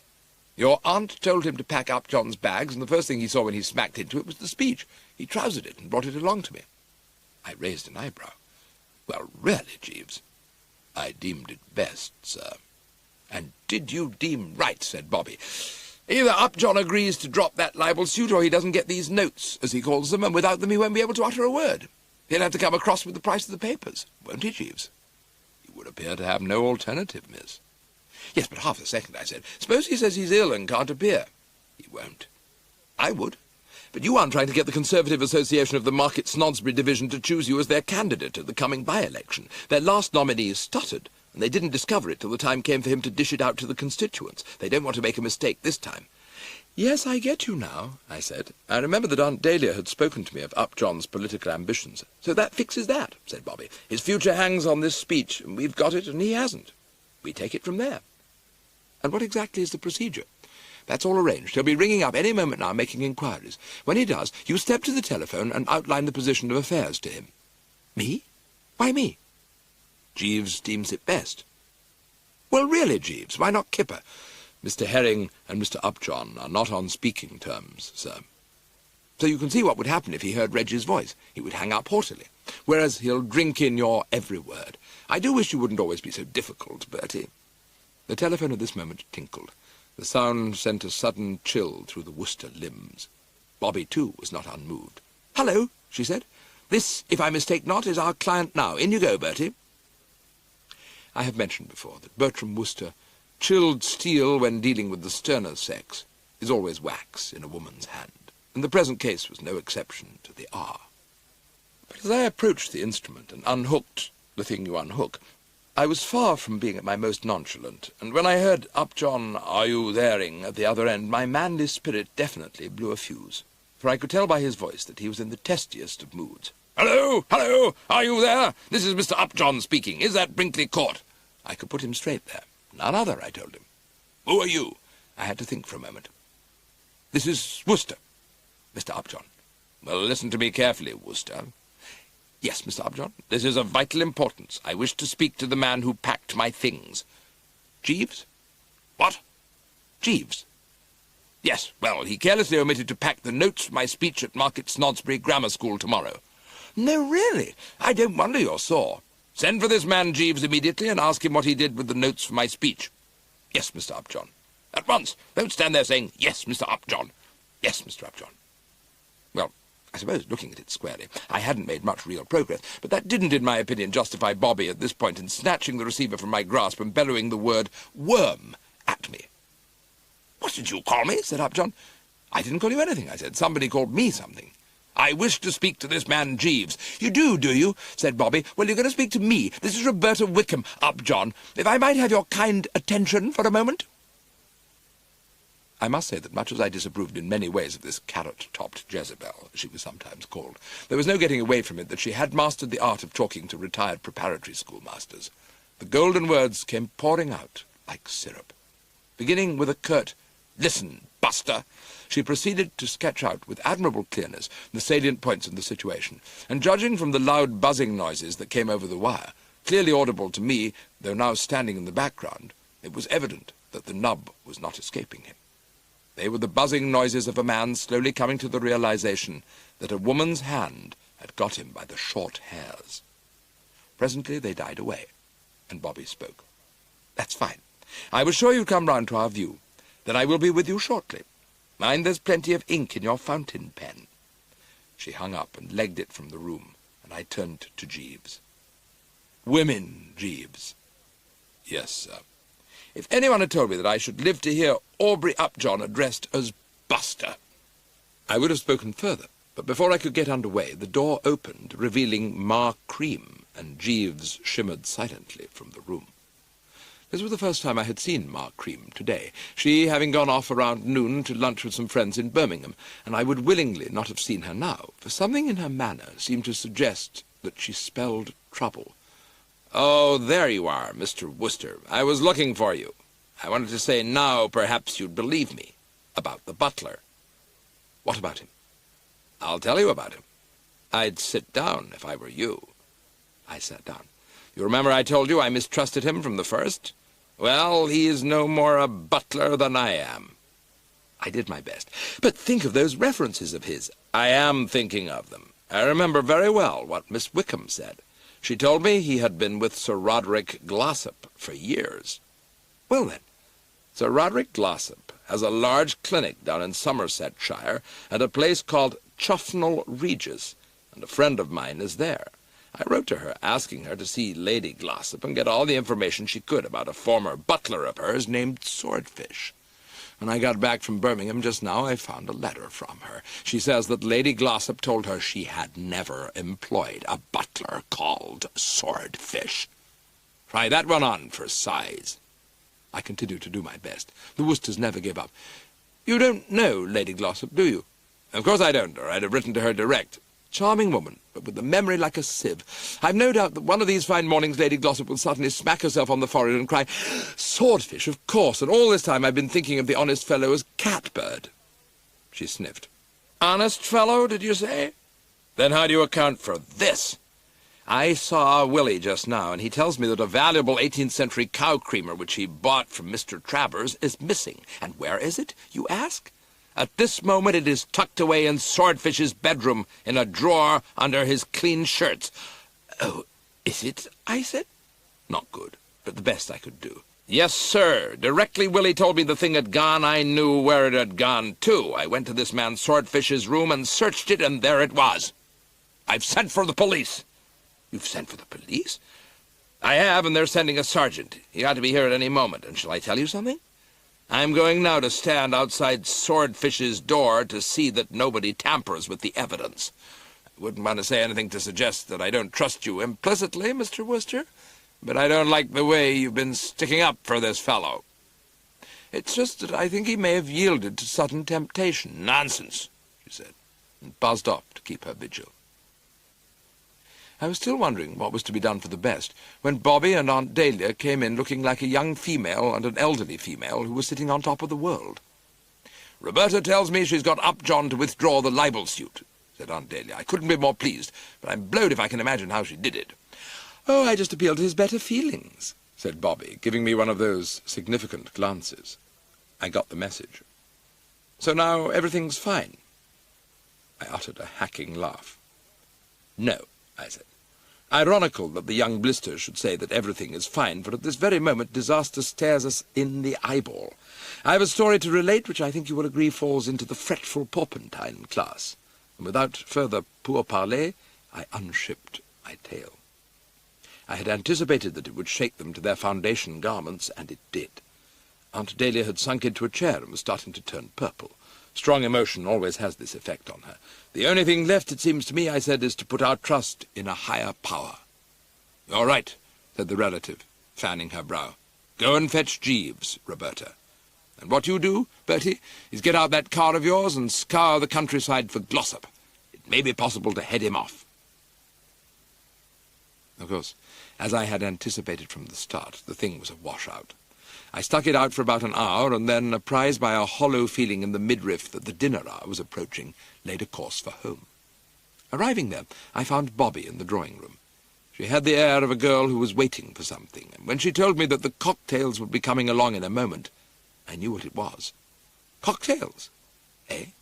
I could do with one or possibly more, I said. My fruitless quest has taken it out of me. I couldn't find Glossop anywhere. Glossop? She said, seeming surprised. Oh, he's been back for ages. She wasn't half as surprised as I was. The calm with which she spoke amazed me. Good Lord, has he been pinched? Of course not. He told them who he was and explained everything. Oh, gosh. What's the matter? Oh, of course, I was forgetting. You don't know the latest developments. Jeeves solved everything. He did? With a wave of the hand. It was so simple, really. On his advice, Glossop revealed his identity and said your aunt had got him down here to observe you. No. And of course it carried immediate conviction with Mrs. Cream. Your aunt explained that she had been uneasy about you for a long time because you were always doing extraordinary things like sliding down water pipes and keeping 23 cats in your bedroom and all that. And Mrs. Cream recalled the time when she had found you hunting for mice under her son's dressing table. So she quite agreed that it was high time you were under observation. She said we must all be very, very kind to you. It's extraordinary how things turn out for the best, isn't it? She said, laughing merrily. Whether I would or would not at this juncture have taken her in an iron grasp and shaken her till she frothed is a point on which I can make no definite announcement.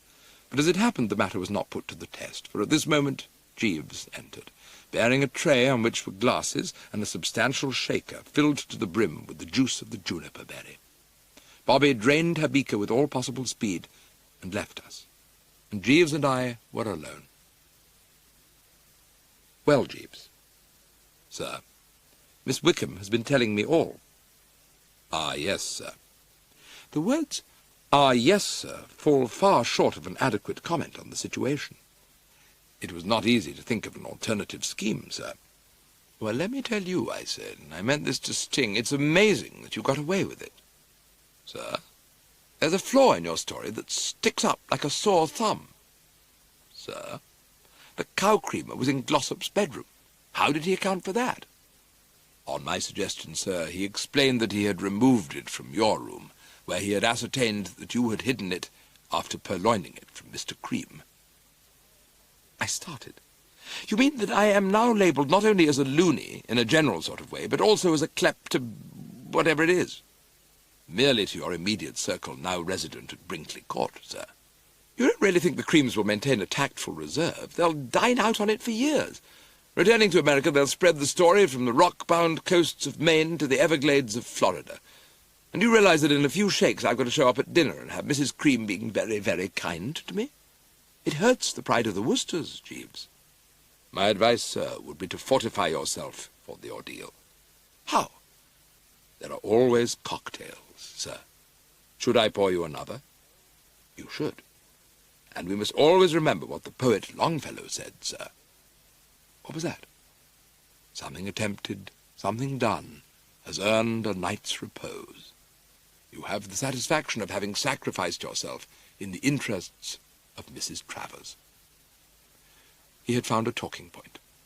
He had reminded me of those postal orders, sometimes for as much as 10 bob, which Uncle Tom had sent me in the Malvern House days.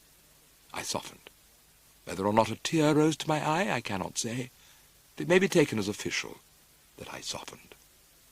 How right you are, Jeeves, I said.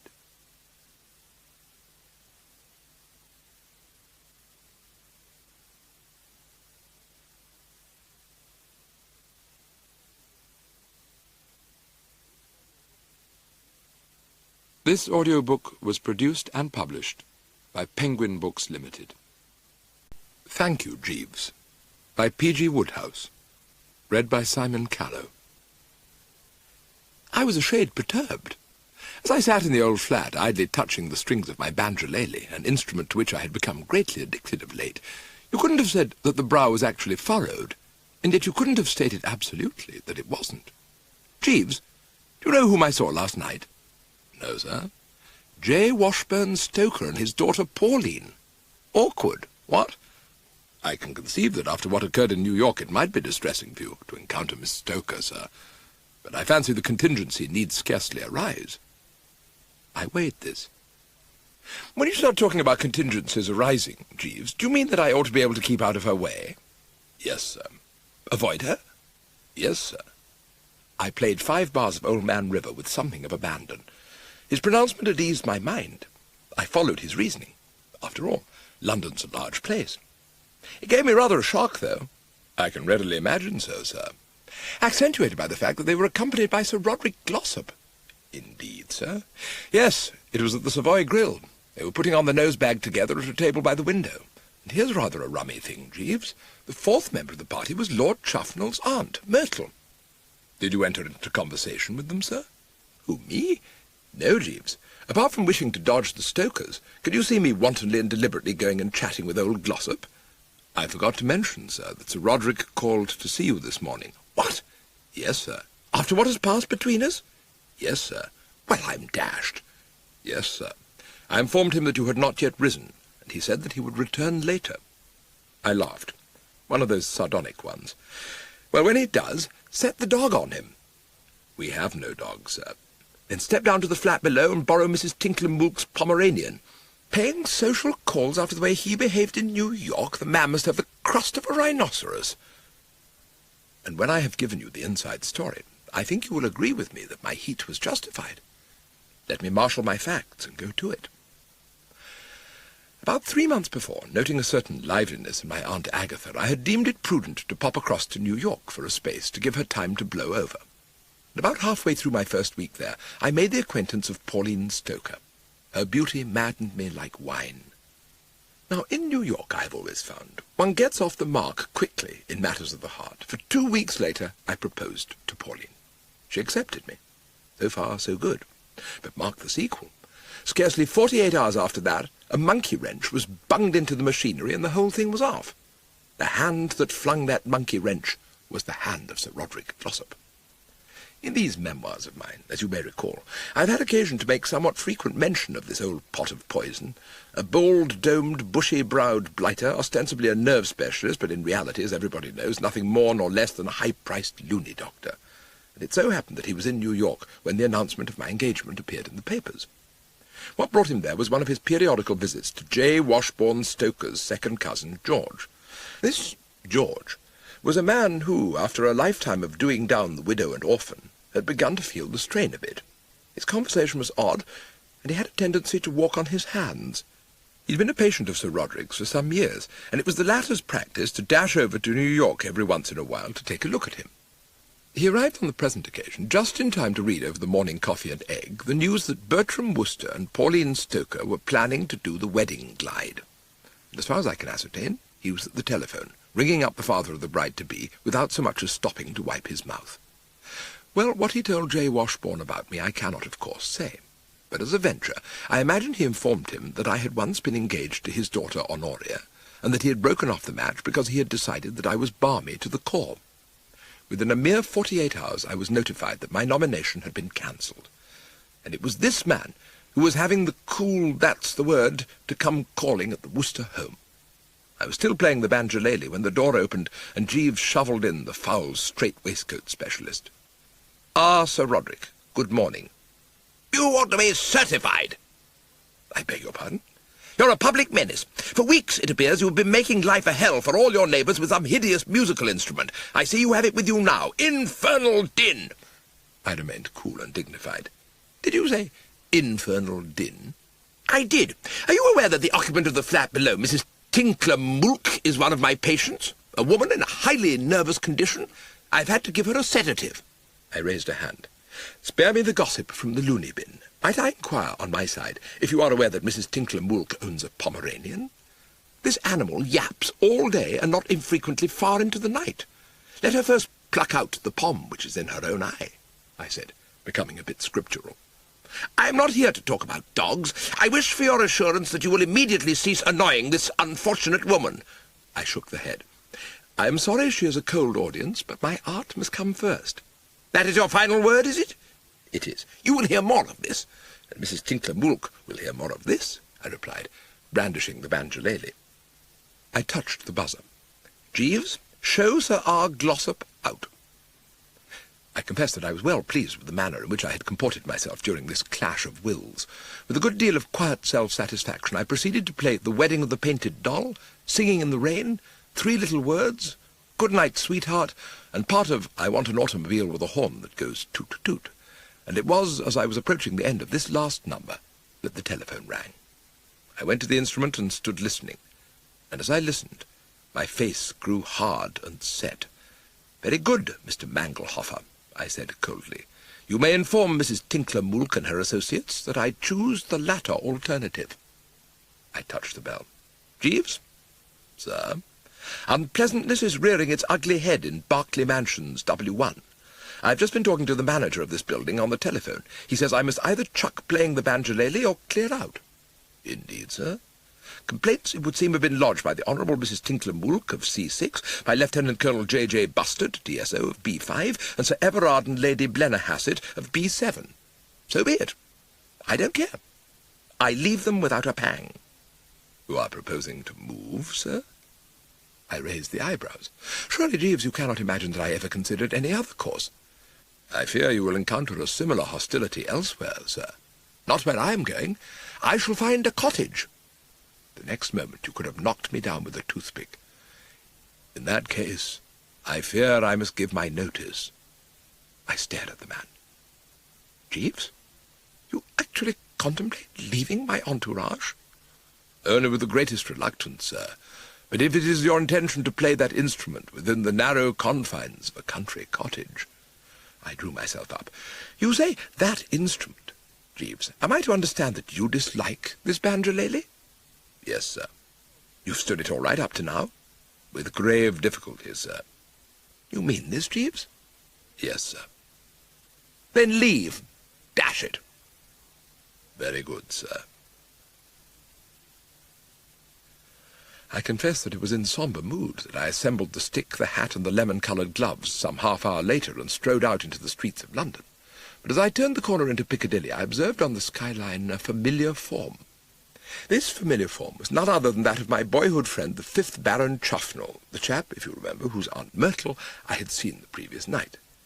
The sight of him reminded me that I was in the market for a country cottage, and that here was the very chap to supply me. Wonder if I've ever told you about Chuffy. Stop me if I have. He's a fellow I've known more or less all my life, he himself having been at private school, Eton, and Oxford together. He owns an enormous great place with about 150 rooms and miles of rolling parkland at Chuffnell Regis on the coast of Somersetshire. Don't run away, however, on the strength of this with the impression that Chuffy is one of my wealthier cronies. He's dashed hard up, poor bloke, like most fellows who own land, and only lives at Chuffnell Hall because he's stuck with it. If somebody came to him and offered to buy the place, he would kiss him on both cheeks. But who wants to buy a house that size in these times? So he sticks on there most of the year, with nobody to talk to except the local doctor and parson, and his Aunt Myrtle, and her 12-year-old son Seabury, who live at the Dower House in the park. A pretty mouldy existence. Chuffy also owns the village of Chuffnell Regis. Not that that does him much good, either. I mean to say the taxes on the estate and all the expenses of repairs and what-not come to pretty nearly as much as he gets out of the rents. Still, he is the landlord and would doubtless have dozens of cottages at his disposal. "You're the very chap I wanted to see, Chuffy," I said, accordingly, after our initial what-hoing. "Come right along with me to the Drones for a bite of lunch." "I'd like it, Bertie, but I'm due at the Carlton in 5 minutes. I'm lunching with a man." "Give him a miss." "I couldn't." "Well, bring him along, then, and we'll make it a threesome." Chuffy smiled rather wanly. "I don't think you'd enjoy it, Bertie. He's Sir Roderick Glossop." I goggled. "But I didn't know you knew him." "I don't. He's a great friend of Aunt Myrtle." "Ah, that explains it. I had an urgent wire from him yesterday telling me to come up and see him without fail, and what I'm hoping is that he wants to take the hall for the summer, or knows somebody who does. I'll tell you what I will do. I'll dine with you tomorrow night." I'm sorry, Chuffy, I'm leaving London tomorrow. You are? Yes, the management of the building where I reside has offered me the choice between clearing out immediately or ceasing to play the banjolele. I elected to do the former. I'm going to take a cottage in the country somewhere, and that's where I can put business your way. Can you let me have a cottage? I can give you your choice of half a dozen. It must be quiet and secluded. I shall be playing the banjolele a great deal. Well, I've got the very shack for you. On the edge of the harbour and not a neighbour within a mile except Police Sergeant Vooles, and he plays the harmonium. You could do duets. Fine. And there's a troupe of nigger minstrels down there this year. You could study their technique. Chuffy, it sounds like heaven, and we shall be able to see something of each other for a change. You don't come playing your damn banjolele at the hall. No, old man, but I'll drop over to lunch with you most days. Thanks. Don't mention it. By the way, what has Jeeves got to say about all this? I stiffened a little. Jeeves has nothing to say on that or any other subject. We have parted brass rags. What? I had anticipated that the news would stagger him. Yes. He had the immortal rind to tell me that if I didn't give up my banjolele, he would resign. I accepted his portfolio. Well, well, well. I waved a hand nonchalantly. These things happen. We walked on for a bit in silence. Any objection to my looking in and saying good-bye to your man? None whatever. I lunched at the Drones and spent the afternoon there. Chuffy's news that there was a troupe of nigger minstrels had definitely weighed the scale down on the side of the advantages of his place. The fact that I would be in a position to foregather with these experts enabled me to bear with fortitude the prospect of being in a spot where I would probably have to meet the Dowager Lady Chuffnell and her son Seabury pretty frequently. I've always been convinced that it was he who put the lizard in my bed the last time I stayed at the Hall. It was not, however, the thought of them which, as I returned to the flat to dress for dinner, was filling me with a strange moodiness. What was giving me the pip was the reflection that Jeeves was about to go out of my life. There never had been anyone like Jeeves.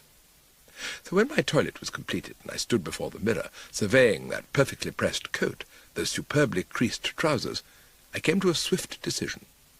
Abruptly I went into the sitting-room and leaned on the bell. Jeeves, a word. Yes, sir. Jeeves, touching on our conversation this morning. Yes, sir. I've been thinking things over. I've come to the conclusion that we have both been hasty. You may stay on. It is very kind of you, sir, but are you still proposing to continue the study of that instrument? I froze. Yes, Jeeves, I am. Then I fear, sir... It was enough. Very good, Jeeves. That is all. I will, of course, give you an excellent recommendation. Thank you, sir. It will not be necessary. This afternoon I entered the employment of Lord Chuffnell. I started. Did Chuffy sneak round here this afternoon and scoop you in? Yes, sir. I go with him to Chuffnell Regis in about a week's time. You do you? Well, it may interest you to know that I repair to Chuffnell Regis tomorrow. Indeed, sir. Yes, I have taken a cottage there. We shall meet at Philippi, Jeeves. Yes, sir. Such, then, is the sequence of events which led up to Bertram Wooster on the morning of July the 15th, standing at the door of Seaview Cottage, Chuffnell Regis, surveying the scene before him through the aromatic smoke of a meditative cigarette. When I had announced at the Drones on my last day in the metropolis that I was retiring to this secluded spot, practically everybody had begged me not to dream of doing such a cloth-headed thing. They said I should be bored stiff. I had carried on according to plan, though, and here I was on the 5th morning of my visit, absolutely in the pink. The sun was shining, the sky was blue, and London seemed miles away. Which it was, of course. As I stood there that morning, what the eye rested on was a nice little splash of garden, and to the right a hedge. Across the hedge, Brinkley, my new man, was chatting with our neighbour, Police Sergeant Vooles. There was another hedge straight ahead, with the garden gate in it, and over this one spied the placid waters of the harbour, except that some time during the night a whacking great yacht had rolled up and cast anchor. Add a cat sniffing at a snail on the path, and me at the door smoking a gasper, and you have the complete picture. No, I'm wrong. Not quite the complete picture, because I had left the old two-seater in the road, and I could just see the top part of it. And as at this moment the summer stillness was broken by the tooting of its horn, I buzzed to the gate with all possible speed. Arriving at destination, I found a small boy in the front seat, pensively squeezing the bulb, and was about to administer one on the side of the head, when I recognised Chuffy's cousin, Seabury. "Hello," he said. "What ho?" My manner was reserved. "You're to come to lunch." "Is Chuffy back, then?" "Yes." Well, of course, if Chuffy had returned, I was at his disposal. I shouted over the hedge to Brinkley that I would be absent from the midday meal, climbed into the car, and we rolled off. Shall we be lunching alone? "No." "Who's going to be there?" "Mother and me and some people." "A party? I better go back and put on another suit." "No." "You think this one looks all right?" "No, I think it looks rotten, but there isn't time."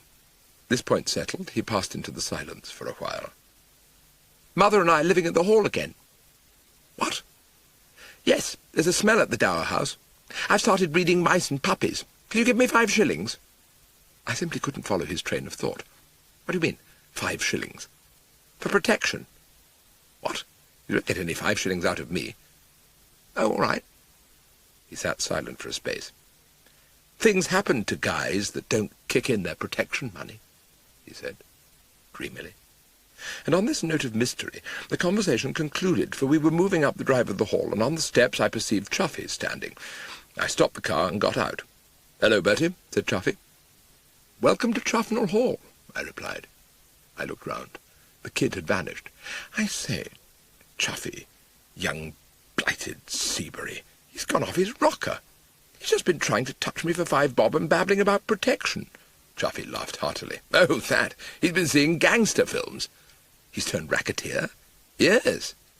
I'd pay up if I were you." "I have."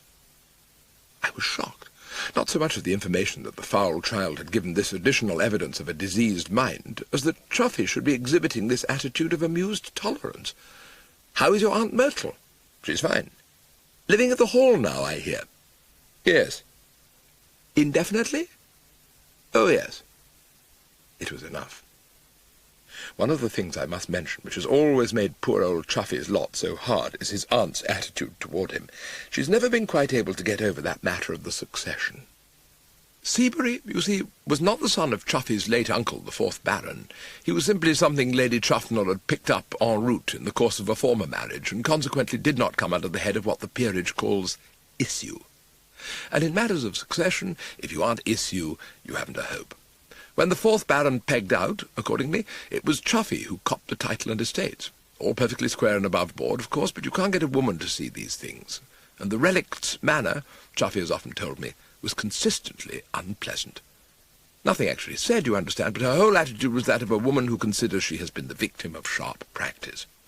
The result of this had been that the Dowager Lady Chuffnell was not one of Chuffy's best-loved buddies, and usually when you mention her name, a look of pain comes into his clean-cut face. Now he was actually smiling. "Chuffy, what does this mean, this bally cheeriness? You can't deceive me."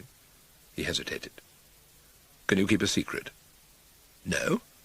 "Well, it doesn't matter much, because it will be in the Morning Post in a day or 2. Bertie," said Chuffy, in a hushed voice, "I'm getting Aunt Myrtle off this season." "You mean somebody wants to marry her? Who is this half-wit?" "Your old friend, Sir Roderick Glossop." I was stupefied. "Yes, there's a lot of good in this Glossop, Bertie. Do you know what it was he wanted to see me about so urgently that day in London?" "What?" "He's found an American he thinks he can sell the Hall to. You must learn to love Uncle Roddy, Bertram, for my sake." I shook my head. "No, Chuffy." "Well, go to hell, then," said Chuffy, agreeably. "But what would this fellow want with a place the size of the Hall?" "Oh, that part of it's simple enough. He's a great pal of old Glossop's, and the idea is that he shall put up the cash and let Glossop run the house as a sort of country club for his nerve patients." "Why doesn't old Glossop simply rent it from you?" "My dear ass, what sort of state do you suppose the place is in these days? Most of the rooms haven't been used for 40 years. It wants at least 15,000 quid spent on it. If some millionaire like this chap doesn't take it on, I shall have it on my hands for the rest of my life." "Oh, he's a millionaire, is he?" "Yes, that part of it is all right. All I'm worrying about is getting his signature on the dotted line. Well, he's coming to lunch today, and it's going to be a good one, too. He's bound to soften up a good bit after a fat lunch, isn't he?" "Well, unless he's got dyspepsia." A car had drawn up at the steps and was discharging passengers. Passenger A was J. Washburn Stoker. Passenger B was his daughter Pauline. Passenger C was his young son Dwight. And passenger D was Sir Roderick Glossop. I must say I was pretty well at Twitter. To have encountered this segment of the dead past in London would have been bad enough. Running into the gang down here like this was a dashed sight worse. Chuffy was being the genial host. "Hello, hello, hello. How are you, Mr. Stoker? How are you, Sir Roderick? May I introduce my friend Bertie Wooster?" I surveyed the mob. Old Stoker was glaring at me. Old Glossop was glaring at me. Young Dwight was staring at me. Only Pauline appeared to find no awkwardness in the situation. "Well, well, well. Fancy finding you here, Bertie. I called you up in London, but they told me you had left." "Yes, I came down here." "I see you did. Well, this has certainly made my day. You're looking fine, Bertie. Don't you think he's looking lovely, Father?" Old Stoker appeared reluctant to set himself up as a judge of male beauty. He made a noise like a pig swallowing half a cabbage. At this moment, however, the Dowager Lady Chuffnell came out. Before I knew where I was, the whole gang had gone indoors, and I was alone with Chuffy. "I didn't know you knew these people, Bertie." "I met them in New York." "You saw something of Miss Stoker there?" "I thought her manner seemed rather warm." "Oh, no, about normal." "I should have imagined you were great friends." "Oh, no, she goes on like that with everyone. She has got a delightful, impulsive, generous, spontaneous, genuine nature, hasn't she?" "Absolutely. I saw a good deal of her in London. We went to the Zoo and Madame Tussauds together." "I see. And what does she seem to feel about this buying the house binge?" "She seems all for it." "Tell me, laddie," I said, anxious to get off the current subject. "How do the prospects look?" He knitted the Chuffnell brow. "This Stoker chap makes me nervous. He's friendly enough as a general rule, but I can't help feeling that at any moment he may fly off the handle.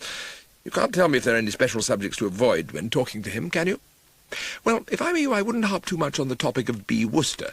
He doesn't like me. In fact, it might be better if I didn't join the throng at the luncheon table." "Well, if the sight of you is going to infuriate him, I'm glad you told me. You'd better sneak off." "I will." He went indoors, and I started to take a turn or two up and down the gravel. "I wonder if you'd mind just going back a bit and running the mental eye over that part of our conversation which had had to do with Pauline Stoker. Anything strike you about it? To get the full significance, of course, you ought to have been there and observed him.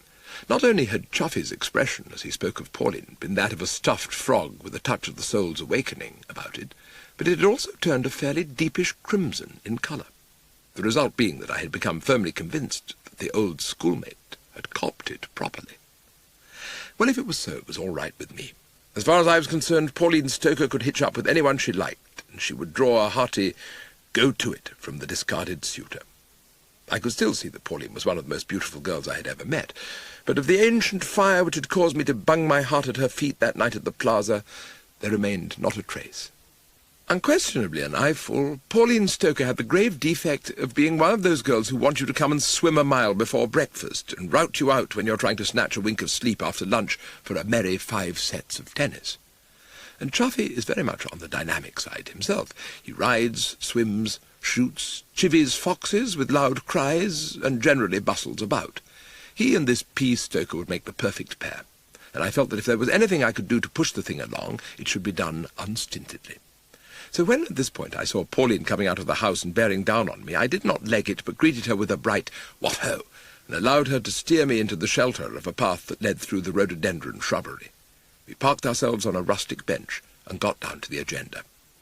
"Bertie, what are you doing in these parts?"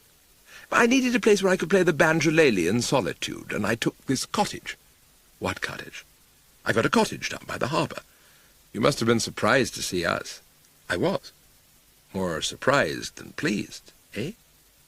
"Well, of course, old thing, I'm always delighted to meet you, but when it comes to your father and old Glossop, he's not one of your greatest admirers, is he? By the way, Bertie, do you keep cats in your bedroom?" I stiffened a little. "There have been cats in my bedroom, but the incident to which you allude—" "All right, never mind. But you ought to have seen Father's face when he heard about it. Talking of Father's face, I should get a big laugh if he suddenly came round the corner and found us with our heads together like this. He's convinced that I'm still pining for you." "You don't mean that." "I do. He looks on himself as the stern Victorian father who has parted the young lovers, little knowing that you never had a happier moment in your life than when you got my letter." "No, I say. Bertie, you were delighted. I always esteemed you most highly. You did what? Where do you pick up those expressions? Well, I suppose from Jeeves, mostly. My late man. When you say late, do you mean he's dead? Or just unpunctual? He's left me. He didn't like me playing the banjolele. He's now with Chuffy. Chuffy? Lord Chuffnell. Oh? There was a pause. Have you known Lord Chuffnell long? Oh, rather. Good. So tell me all about Marmaduke. I don't think I know him. Lord Chuffnell, idiot. Is his name Marmaduke? I said, laughing heartily. I remember he was always evasive and secretive about it at school. She seemed annoyed. It's a beautiful name. I shot one of my swift, keen glances at her. You love this. Ha-ha. I'm crazy about him. Good. Well, be prepared for tidings of great joy. I'm a pretty close observer, and a certain bulbous look in the old boy's eyes has convinced me that he's deeply enamoured of you.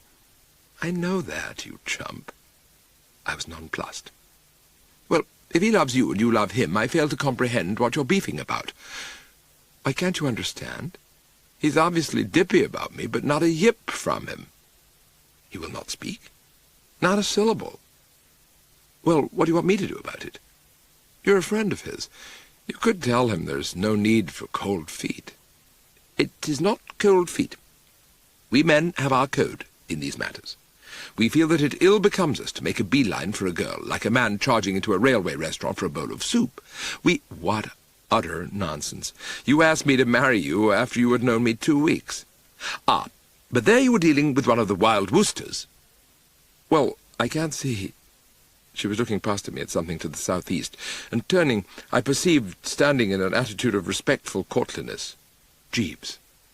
Ah, Jeeves. Good afternoon, sir. What is it? Mr. Stoker, sir. He is inquiring after Miss Stoker's whereabouts. You'd better push along. You won't forget what I said. The matter shall have my prompt attention. She legged it, and Jeeves and I were alone together. I lit a cigarette nonchalantly. Well, Jeeves, we meet again. Yes, sir. I hope you're getting on all right with Chuffy? Everything is most pleasant, sir. I trust your new personal attendant is giving satisfaction? Oh, quite. I'm extremely gratified to hear it, sir. There was a pause. Jeeves, I said. A rummy thing. It had been my intention, after exchanging these few civilities, to nod carelessly and leave the fellow, but it's so dashed difficult to break the habit of years. Jeeves, I should rather like, if you have a moment to spare, to split a word with you. I wish to canvass your views regarding old Chuffy. Very good, sir. You will agree with me that something's got to be done. I beg your pardon, sir. Come, Jeeves, you can't tell me you've been in Chuffy's employment for nearly a week without observing and deducing and forming your conclusions. Am I correct in supposing, sir, that you are alluding to his lordship's feelings towards Miss Stoker? Exactly. I am, of course, aware that his lordship is experiencing for the young lady a sentiment deeper and warmer than that of an ordinary friendship, sir. Very well, then. Now mark this. She, too, loves Jeeves. So what's the snag? His lordship is a gentleman of scruples, sir. How do you mean? He feels that, being of straitened means himself, he has not the right to propose marriage to a young lady as wealthy as Miss Stoker. But dash it, she's just comfortably off, I should have said. No, sir. Mr. Stoker's fortune amounts to as much as $50 million. What? I understand that was the sum which he inherited recently under the will of the late Mr. George Stoker. I was stunned. Good Lord, Jeeves, has second cousin George kicked the bucket? Yes, sir. And left all the money to old Stoker? Yes, sir. Now I understand. The yacht in the harbour is his, of course. Yes, sir. Well, but dash it, George must have had nearer relations. Yes, sir. I understand that he disliked them all. You know about him, then? Yes, sir. I saw a good deal of his personal attendant when we were in New York. Any chance of one of those other relations contesting the will? I do not imagine so, sir. But in such a case, Mr. Stoker would rely on Sir Roderick Glossop, of course, to testify that the late Mr. Stoker, while possibly somewhat individual in his habits, was nevertheless perfectly sane. Then there's no chance of Miss Stoker ever being anything except the heiress of a bird with $50 million shoved away behind the brick in the fireplace. Virtually none, sir. And unless old Stoker buys the hall, Chuffy will continue to be Kid Lazarus, the man without a bean. And yet why all this fuss about money? After all, plenty of bust blokes have married oofy girls before now. Yes, sir, but his lordship is a gentleman of peculiar views on this particular matter. I mused. Yes, I reflected, it was quite true. Chuffy is a fellow who has always been odd on the subject of money. And yet you may be wrong, Jeeves. After all, you're only guessing. No, sir. His lordship did me the honour to confide in me, sir. Really? Mr. Stoker had expressed a wish that I should enter his employment. His lordship was anxious that I should not break off the negotiations with a definite refusal until the sale of Chuffnell Hall has gone through. I see. It was this conversation that led up to his lordship revealing his personal position as concerns Miss Stoker. We must talk him out of it. I endeavoured to do so myself, but his lordship has a complex. A what? A complex, sir. It seems that he once witnessed a musical comedy in which one of the dramatis personae was a certain impecunious peer, Lord What-Watley, who was endeavouring to marry an American heiress. He stated to me in the most unequivocal terms that he refused to place himself in a position where comparisons might be instituted. But suppose the sale of the house does not go through? In that case, I fear, sir. Well, what would you advise, Jeeves? I fear I have nothing to suggest at the moment, sir. Come, Jeeves. No, sir. As long as the image of Lord What-Watley persists in his lordship's consciousness, I fear there is nothing to be done. Of course there is. Obviously the fellow must be shoved over the brink. If he thought there was grave danger of some other bloke scooping her up, wouldn't that make him forget these dashed silly ideas of his and charge in? Jealousy is undoubtedly an extremely powerful motivating force, sir. Do you know what I'm going to do, Jeeves? I'm going to kiss Miss Stoker and take care that Chuffy sees me do it. Really, sir, I should not advocate peace, Jeeves. It came to me in a flash, as we were talking. I suppose lunch will be over by about 2:30. Incidentally, I'm not going in to lunch myself. No, sir? No, I cannot face that gang. I shall remain out here. Bring me some sandwiches and a half-pot of the best. Very good, sir. And by the way, the French windows of the dining room will be open in weather like this. Sneak near them from time to time during lunch and bend an ear. Very good, sir. And at 2:30 inform Miss Stoker that I would like a word with her. And at 2:31 inform Lord Chuffnell that she would like a word with him. The rest you can leave to me. Very good, sir. There was a fairly longish interval before Jeeves returned with the foodstuff. You've been the dickens of a time. I followed your instructions, sir, and listened at the dining-room window. Oh? With what result? I was not able to hear anything that gave an indication of Mr. Stoker's views regarding the purchase of the house, but he appeared in affable mood. He was inviting all those present to a party on his yacht.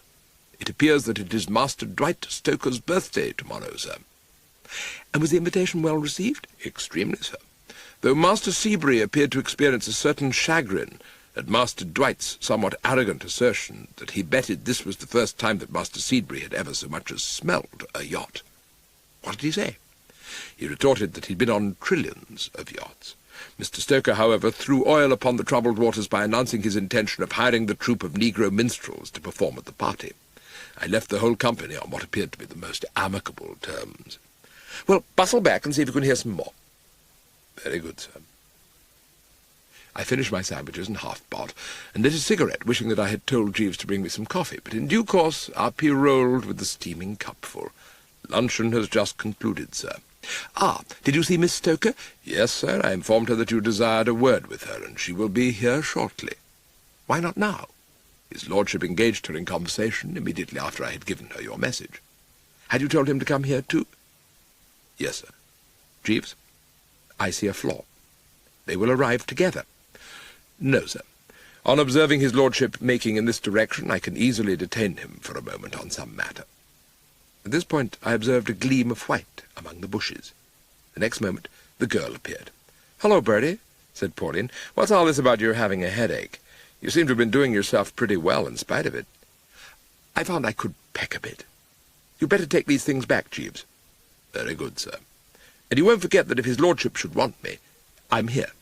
"No, sir." He gathered up the plate, cup and bottle, and disappeared. Pauline had grabbed my arm. "Bertie, At this point I caught sight of Chuffy's head over a shrub, and I felt that the moment had come to act.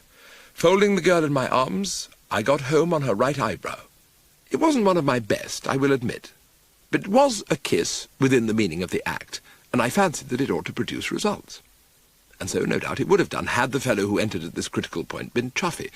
But it wasn't. The bloke who now stood before us was old Pop Stoker. Now, a fellow with 50 millions in his kick doesn't have to wear the mask. If he wants to give any selected bloke a nasty look, he gives him a nasty look. He was giving me one now.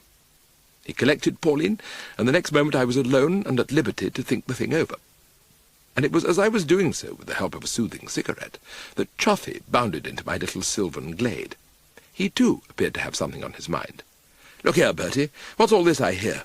Why didn't you tell me you've been engaged to Pauline Stoker?" I raised an eyebrow. "I fail to understand you, Chuffdell. Did you expect me to send you a postcard?" "You could have told me this morning."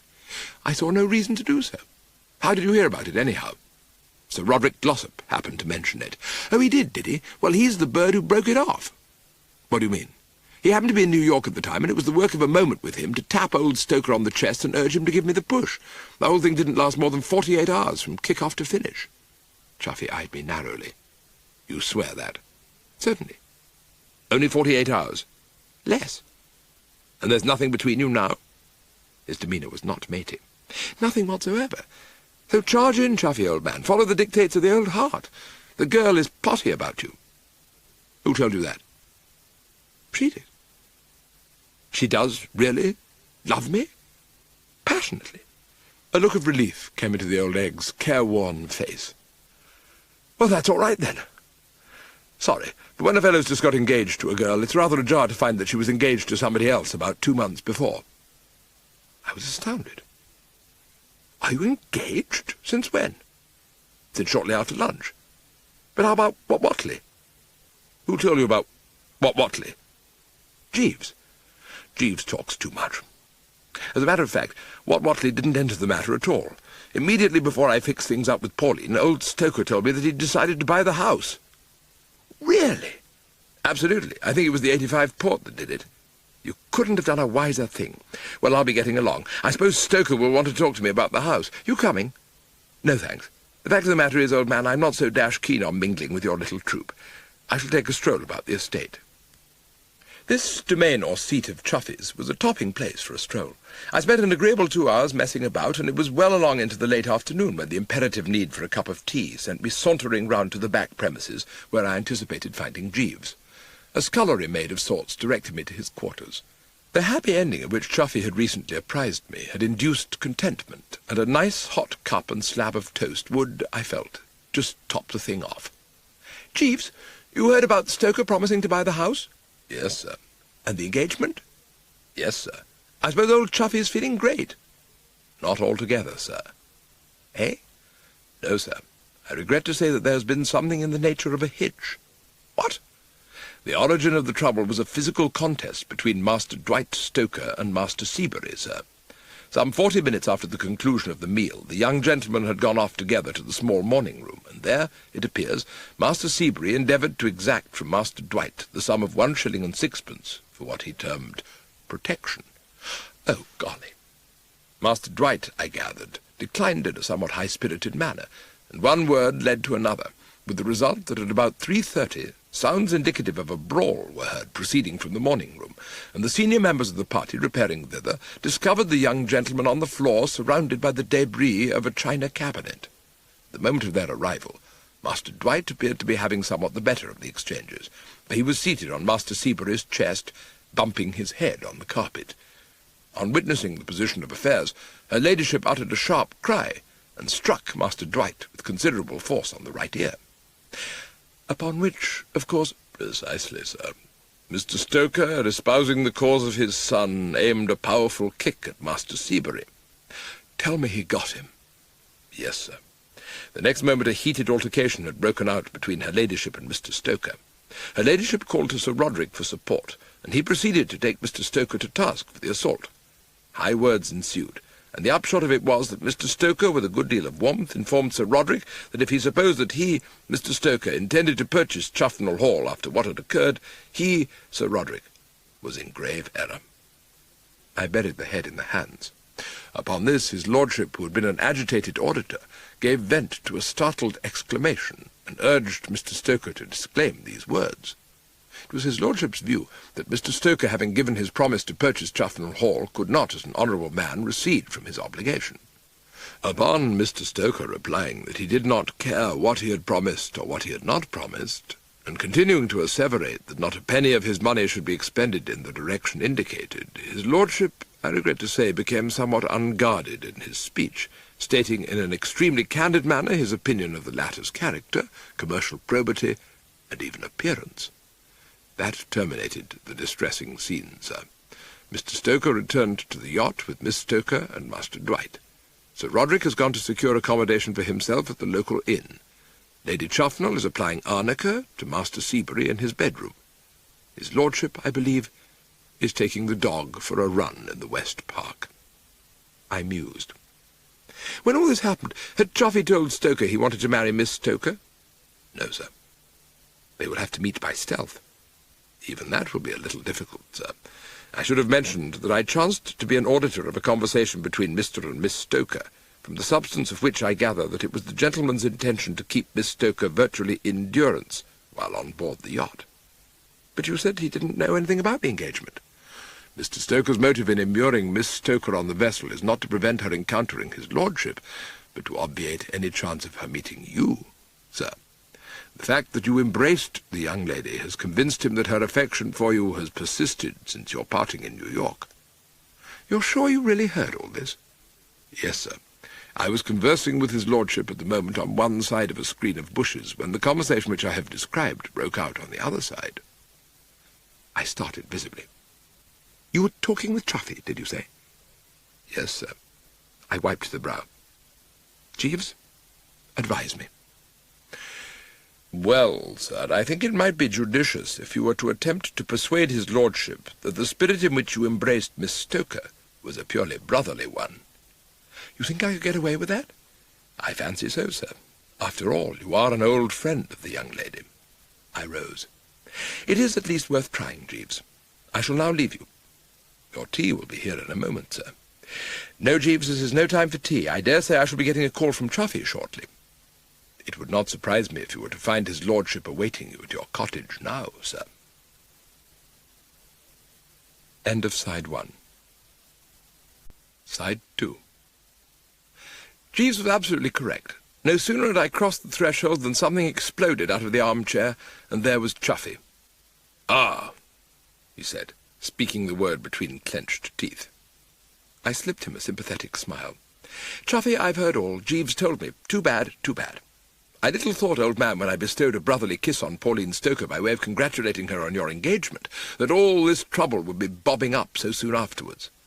He continued to give me the eye. "Brotherly? Old Stoker didn't seem to think so. Well, we know what sort of a mind old Stoker's got, don't we? I suppose I shouldn't have done it. It was lucky for you I wasn't there when you did. But you know how it is when a fellow you've been at private school, Eton and Oxford with, gets engaged to a girl on whom you look as a sister." It was plain that a struggle was going on in the old boy's bosom. He glowered a bit, and happening to trip over a footstool, he kicked it a bit. Then he became calmer. "Well, all right," he said, "but in future a little less of this fraternal stuff." "Quite. I don't want to feel when I'm married that at any moment I may come into the room and find a brother and sister act in progress." "I quite understand, old man. Then you still intend to marry this Pauline?" "Intend to marry her? Of course I intend to marry her.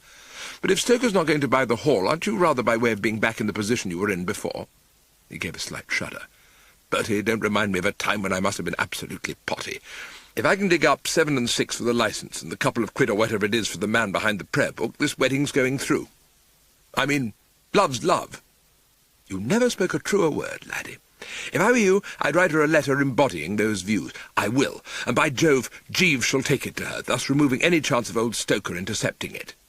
"Could he, do you think?" "My dear chap, I should have told you that Stoker wanted Jeeves to leave me and enter his service. At the time I thought I had never heard such crust in my life, but now I'm all for it." "I see what you mean. Operating under the Stoker banner, he will be free to come and go." "Exactly. And in the course of our correspondence we can fix up some scheme for meeting. Have you any idea how long it takes to clear the decks for a wedding?" For some time after he had left me, I remained with the feet up on the mantelpiece, relaxing. Taking it all in all, it had been a pretty strenuous day. And when Brinkley came in and wanted to know when I would have dinner, the thought of sitting down to a solitary steak and fried in the cottage didn't appeal. "I shall dine out, Brinkley," I said. "I shall take the car and drive over to Bristol. You can have the evening off." It was only a matter of 30 miles or so to Bristol, and I got there in nice time for a comfortable bite before the theatre. The show was a musical comedy which I had seen on several occasions during its London run, but it stood up quite well on a further visit, and altogether I was feeling rested and refreshed when I started back home. I suppose it would have been getting on for midnight when I fetched up at the rural retreat, and being about ready for sleep by now, I lost no time in lighting a candle and toddling upstairs. As I opened the door of my room, I recollect I was thinking how particularly well a dollop of slumber would go, and I was just making for the bed with the song on my lips, so to speak, when something suddenly sat up in it. The next moment I dropped the candle, and the room was plunged into darkness, but not before I had seen quite enough to be getting along with. Reading from left to right, the contents of the bed consisted of Pauline Stoker in my heliotroped pyjamas with the old gold stripe. The attitude of fellows towards finding girls in their bedroom shortly after midnight varies. Some like it, some don't. I didn't. What? "It's all right." "Oh?" I said. I stooped to pick up the candle, and the next moment I had uttered a startled cry. "Don't make such a noise. But there's a corpse on the floor." "There isn't." "There is, I tell you. My fingers touched something cold and still and clammy." "Oh, that's my swimming suit." "Your swimming suit? What, do you think I came ashore by aeroplane?" "You swam here from the yacht?" "Yes." "When?" "About half an hour ago." "Why?" A match scratched, and a candle by the bed flamed up and lent a bit of light to the scene. Pauline was darkish in her general colour scheme, and heliotrope suited her. "You look fine in that slumber wear." "Thanks." She blew out the match and gazed at me in a sort of wondering way. "You know, Bertie, steps should be taken about you." "Eh?" "You ought to be in some sort of home." "I am," I replied coldly. "My own. The point I wish to thresh out is, what are you doing in it?" Womanlike, she evaded the issue. "What on earth did you want to kiss me like that for in front of Father? The incident to which you allude is readily explained. I thought he was chuffy." "Thought who was chuffy?" "Your father." I explained. The idea was to let Chuffy observe you in my embrace, so that the generous fire would be stirred within him, and he would get keyed up to proposing to you, feeling that if he didn't get action right speedily, he might lose you. Her manner softened. "You didn't think that out by yourself." "I did. But that was very sweet of you. If I wasn't so crazy about Marmaduke, I could easily marry you, Bertie." "No," I said, with some alarm. "Oh, it's all right. I'm going to marry Marmaduke. That's why I'm here. And now we've come right back to it. What on earth is the idea behind all this? I wanted somewhere to lie low till I could get clothes. Of course, I can't go to the hall in a swimming suit." I began to follow the train of thought. "Oh, you swam ashore to get to Chuffy. Of course. Father was keeping me a prisoner on board the yacht. And this evening your man Jeeves—" I winced. "My late man. All right, your late man. Your late man Jeeves arrived with an early letter from Marmaduke. Oh, boy, I felt I couldn't wait another day without seeing him. Jeeves was all for it. He was he? He said you would be delighted to help me. He spoke most highly of you." "Really?" "Oh, yeah, he thinks a lot of you." "But what will people say when they find you here?" "But they won't find me here." "You think so? What about Brinkley?" "Who's he?" "My new man. At 9 tomorrow morning he will bring me tea. He will approach the bed. He will place it on the table." "What on earth for?" "To facilitate my getting at the cup and sipping." "Oh, you mean he'll put the tea on the table? You said he would put the bed on the table." "I never said anything of the sort. Brinkley is a well-trained gentleman's gentleman, not a juggler, and will consider it a liberty to put beds on tables." "But wait a minute. There isn't a Brinkley." "There is a Brinkley. And one Brinkley coming into this room at 9 o'clock tomorrow morning and finding you in that bed will be enough to start a scandal which will stagger humanity. I mean, he can't be in the house.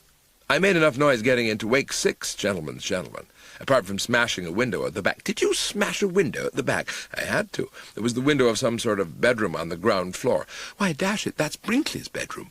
"Well, he wasn't in it." "Why on earth not? I gave him the evening off, not the night." "Oh, he's away on a toot somewhere and won't be back for days. Father had a man who did that once." I must say I drew a good deal of comfort from the idea. "Let us hope so.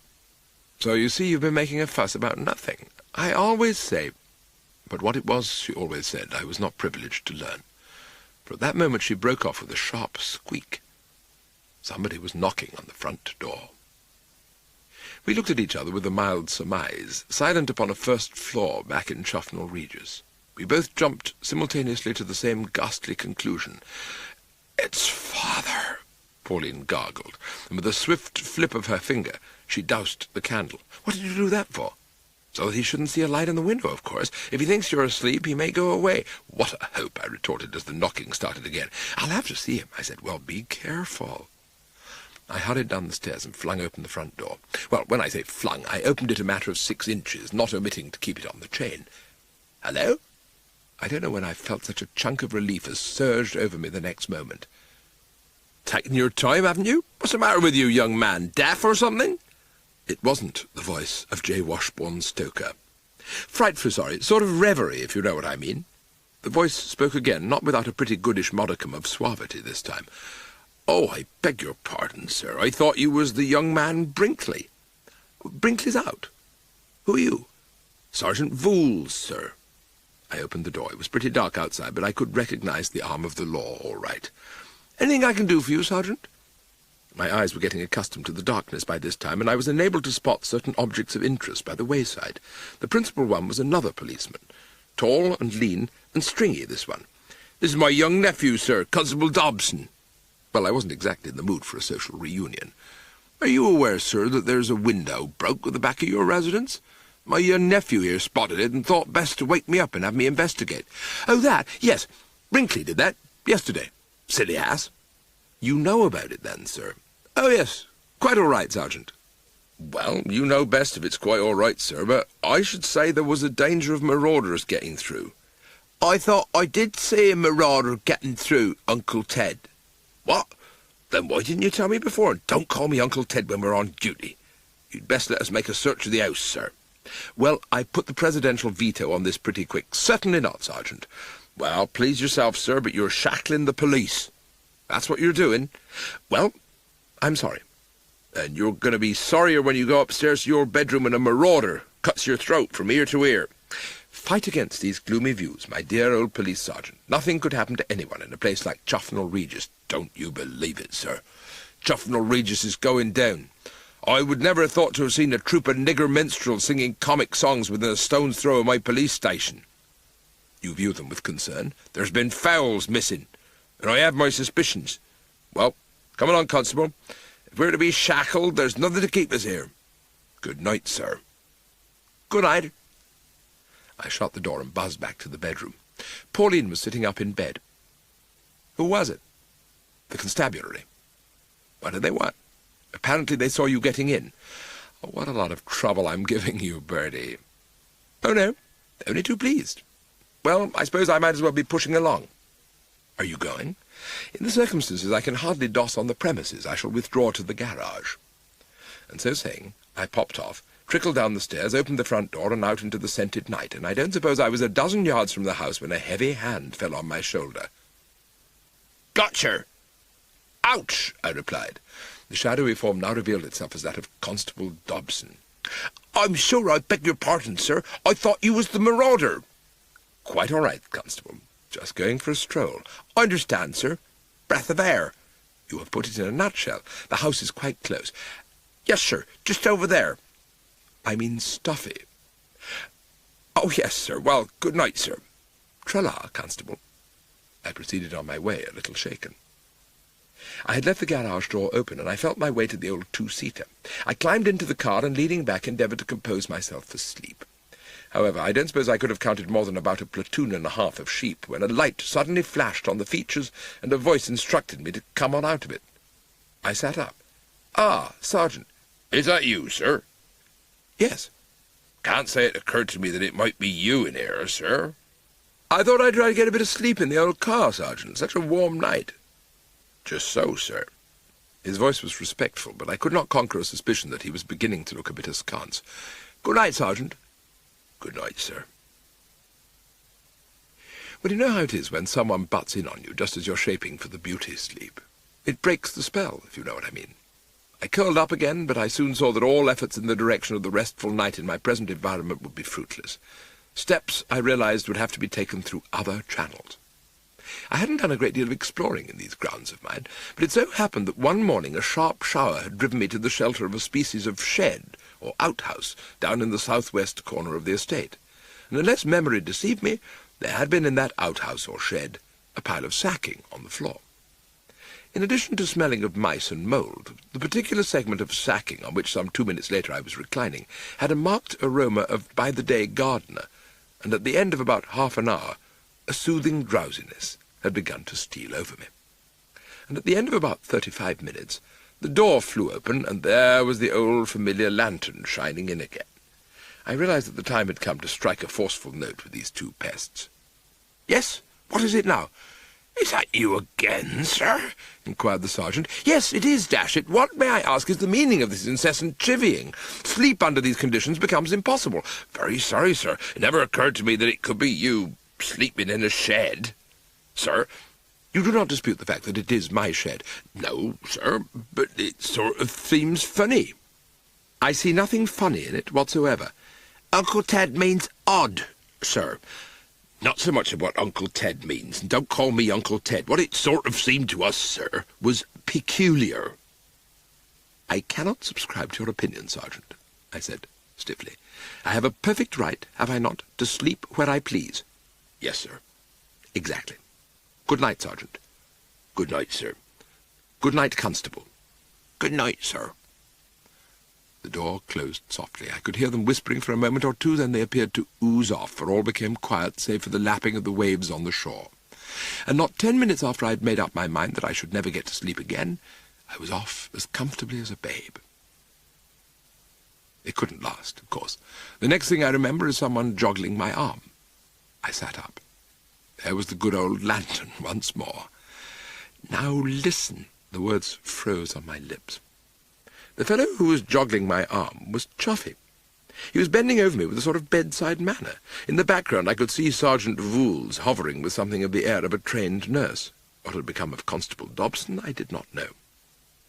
"It's all right, Bertie. It's me, old man." "I found his lordship by the side of the arbour," explained the sergeant. I saw what had happened. When you tear a lover of Chuffy's calibre from the girl of his heart, he does not just mix himself a final spot and turn in, he goes and stands beneath her window. And if she's on a yacht, anchored out in the middle of a harbour, this can only be done, of course, by infesting the waterfront. "The sergeant was worried about you, Bertie. He seemed to think your manner was strange, so he brought me along to have a look at you. You must have gone slightly off your rocker, old chap, to be sleeping out here. Why shouldn't I sleep out here?" I saw Chuffy and the sergeant exchange glances. "But you've got a bedroom, old fellow. There's a spider in my bedroom." "A spider, eh? Pink? Pinkish? With long legs? Fairly long legs? And hairy?" "Very hairy." The rays of the lantern were falling on Chuffy's face, and at this point I observed a subtle change come into his expression. "It's all right, Sergeant. Nothing to worry about. He's simply as tight as an owl. We must put him to bed." I jumped up, trembling like a leaf. "I don't want to go to bed." Chuffy stroked my arm soothingly. "It's all right, Bertie. Beastly great spider, but it's all right now. Vooles and I will come up to your room with you and kill it." Looking back, I'm not certain whether I didn't do the wrong thing at this juncture. The sergeant had begun to freeze onto my left arm, and I couldn't think of a single remark, so in lieu of conversation, I punched him in the tummy and made a dash for the open spaces. Well, you can't go far at a high rate of speed in a dark shed. I suppose there were quite half a dozen things I could have come a perler over. The one which actually caused me to take the toss was a watering can. I fell with a dull, sickening thud, and when reason returned to her throne, I found I was being carried through the summer night in the direction of the house. We had reached the bedroom door now. What I was asking myself was, what would the harvest be when Chuffy opened it? "Chuffy, don't go into that room." I know. Soon be in beddy by now." I considered his manner offensive, and would have said so, but at this moment speech was wiped from my lips by amazement. With a quick heave, my bearers had suddenly dumped me onto the bed, and all that the frame had encountered was a blanket and pillow. Pauline Stoker had absolutely disappeared. Chuffy was dismissing his assistant. "Thanks, Sergeant, I can manage now. Good night, my lord."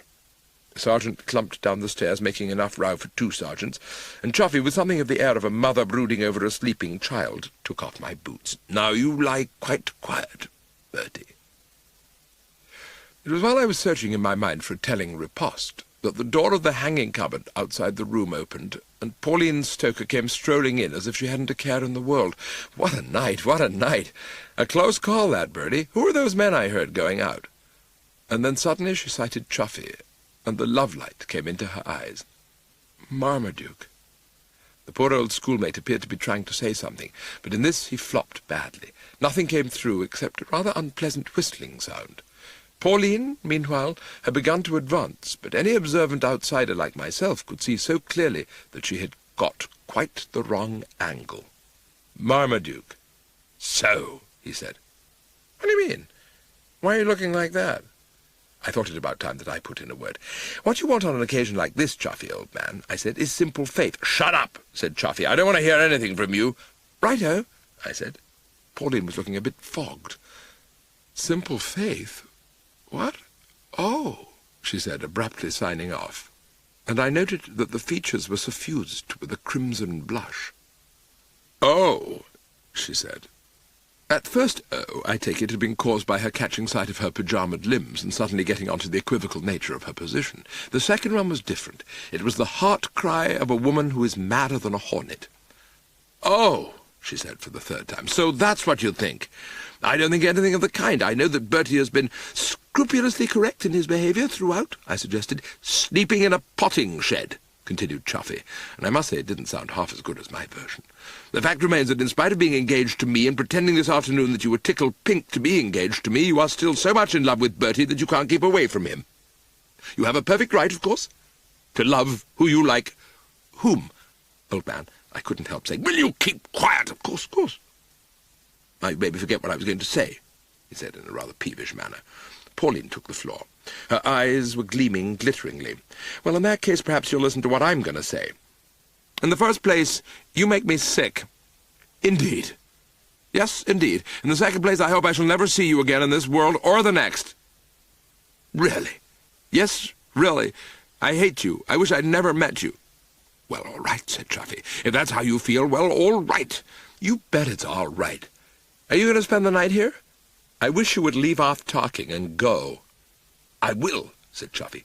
"Do," said Pauline. "Good night," said Chuffy. He strode to the head of the stairs. "But one last word," he said with a wide, passionate gesture. Well, I could have told the poor old chap that you can't do that sort of thing in these old-world country cottages. His knuckles hit a projecting beam, he danced in agony, overbalanced, and the next moment was on his way to the ground floor like a sack of coals. Pauline Stoker ran to the banisters and looked over. "Are you hurt?" she cried. "Yes," yelled Chuffy. "Good," cried Pauline.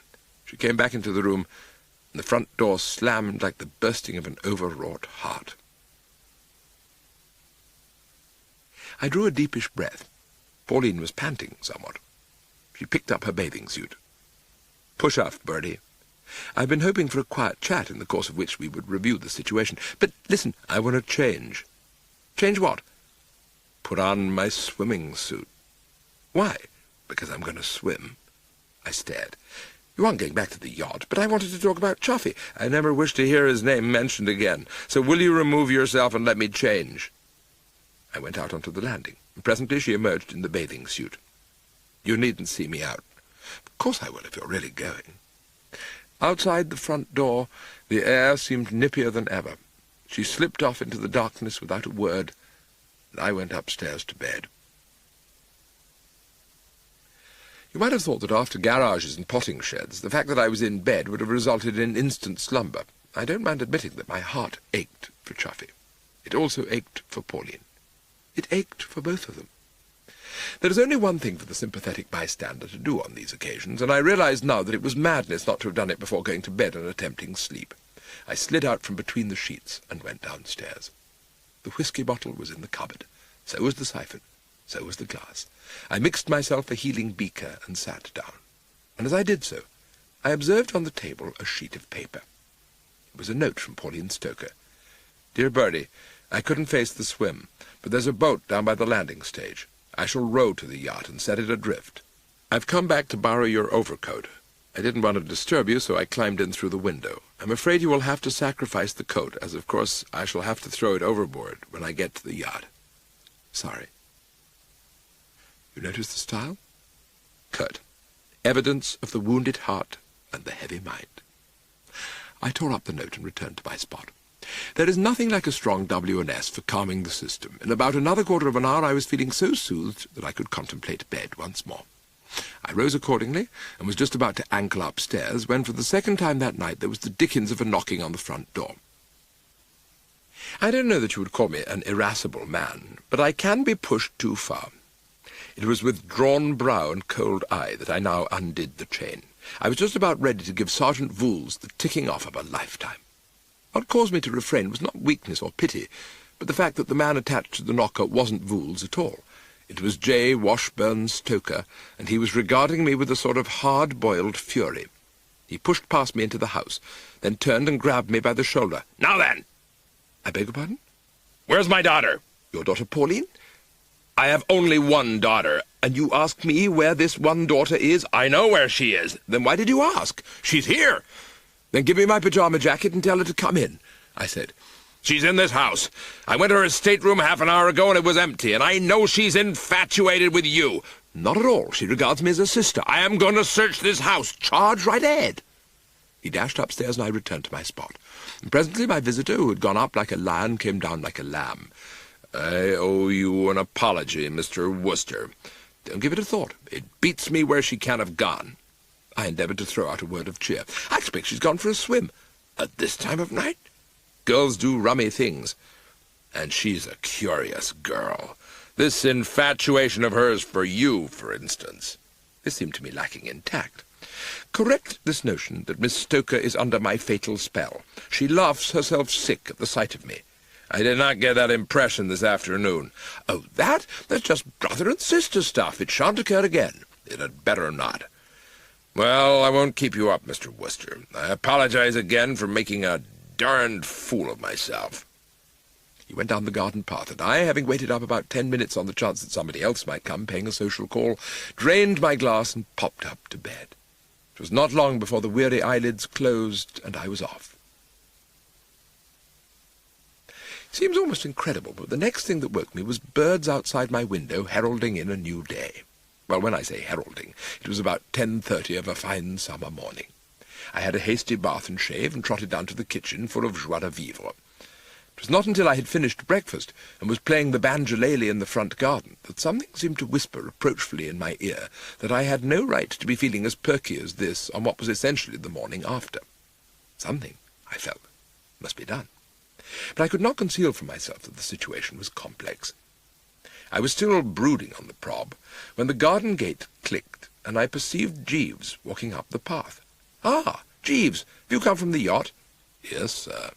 "Was Miss Stoker there?" "Yes, sir. She appeared at the breakfast table. I was somewhat surprised. I had assumed that it was her intention to remain ashore and establish communication with his lordship." I laughed shortly. "They established communication, all right." "Sir?" I looked at him sternly. "Why on earth didn't you stop Miss Stoker from swimming ashore yestreen?" "I could scarcely take the liberty, sir, of thwarting the young lady in an enterprise in which her heart was so plainly set." "She says you urged her on with word and gesture." "No, sir. I merely expressed sympathy with her stated aims." "You said I would be delighted to put her up for the night." "She'd already decided to seek refuge in your house, sir." "Well, do you know what the outcome was? I spent a sleepless night chased to and fro by the gendarmerie." "I am sorry to hear that, sir." Eventually, Chuffy arrived. Forming a totally erroneous diagnosis of the case, he insisted on helping me to my room, removing my boots and putting me to bed. He was thus occupied when Miss Stoker strolled in, wearing my heliotrope pyjamas. "Most disturbing, sir." "It was. They had the dickens of a row, Jeeves, and the point is, what is to be done about it?" "It is a situation that will require careful thought, sir." "You mean you've not had any ideas yet?" "I've only this moment heard what transpired, sir." "True. I was forgetting that. Have you had speech with Miss Stoker this morning?" "No, sir." "Well, I can see no point in your going to the hall and tackling Chuffy." To go and reason with Chuffy is simply a waste of time. You'd better go straight back to the yacht and see what you can do at the other end. It was not with the intention of interviewing his lordship that I came ashore, sir. My motive in coming here was to hand you a note from Mr. Stoker. I was puzzled. I opened it and read contents. Rummy, Jeeves.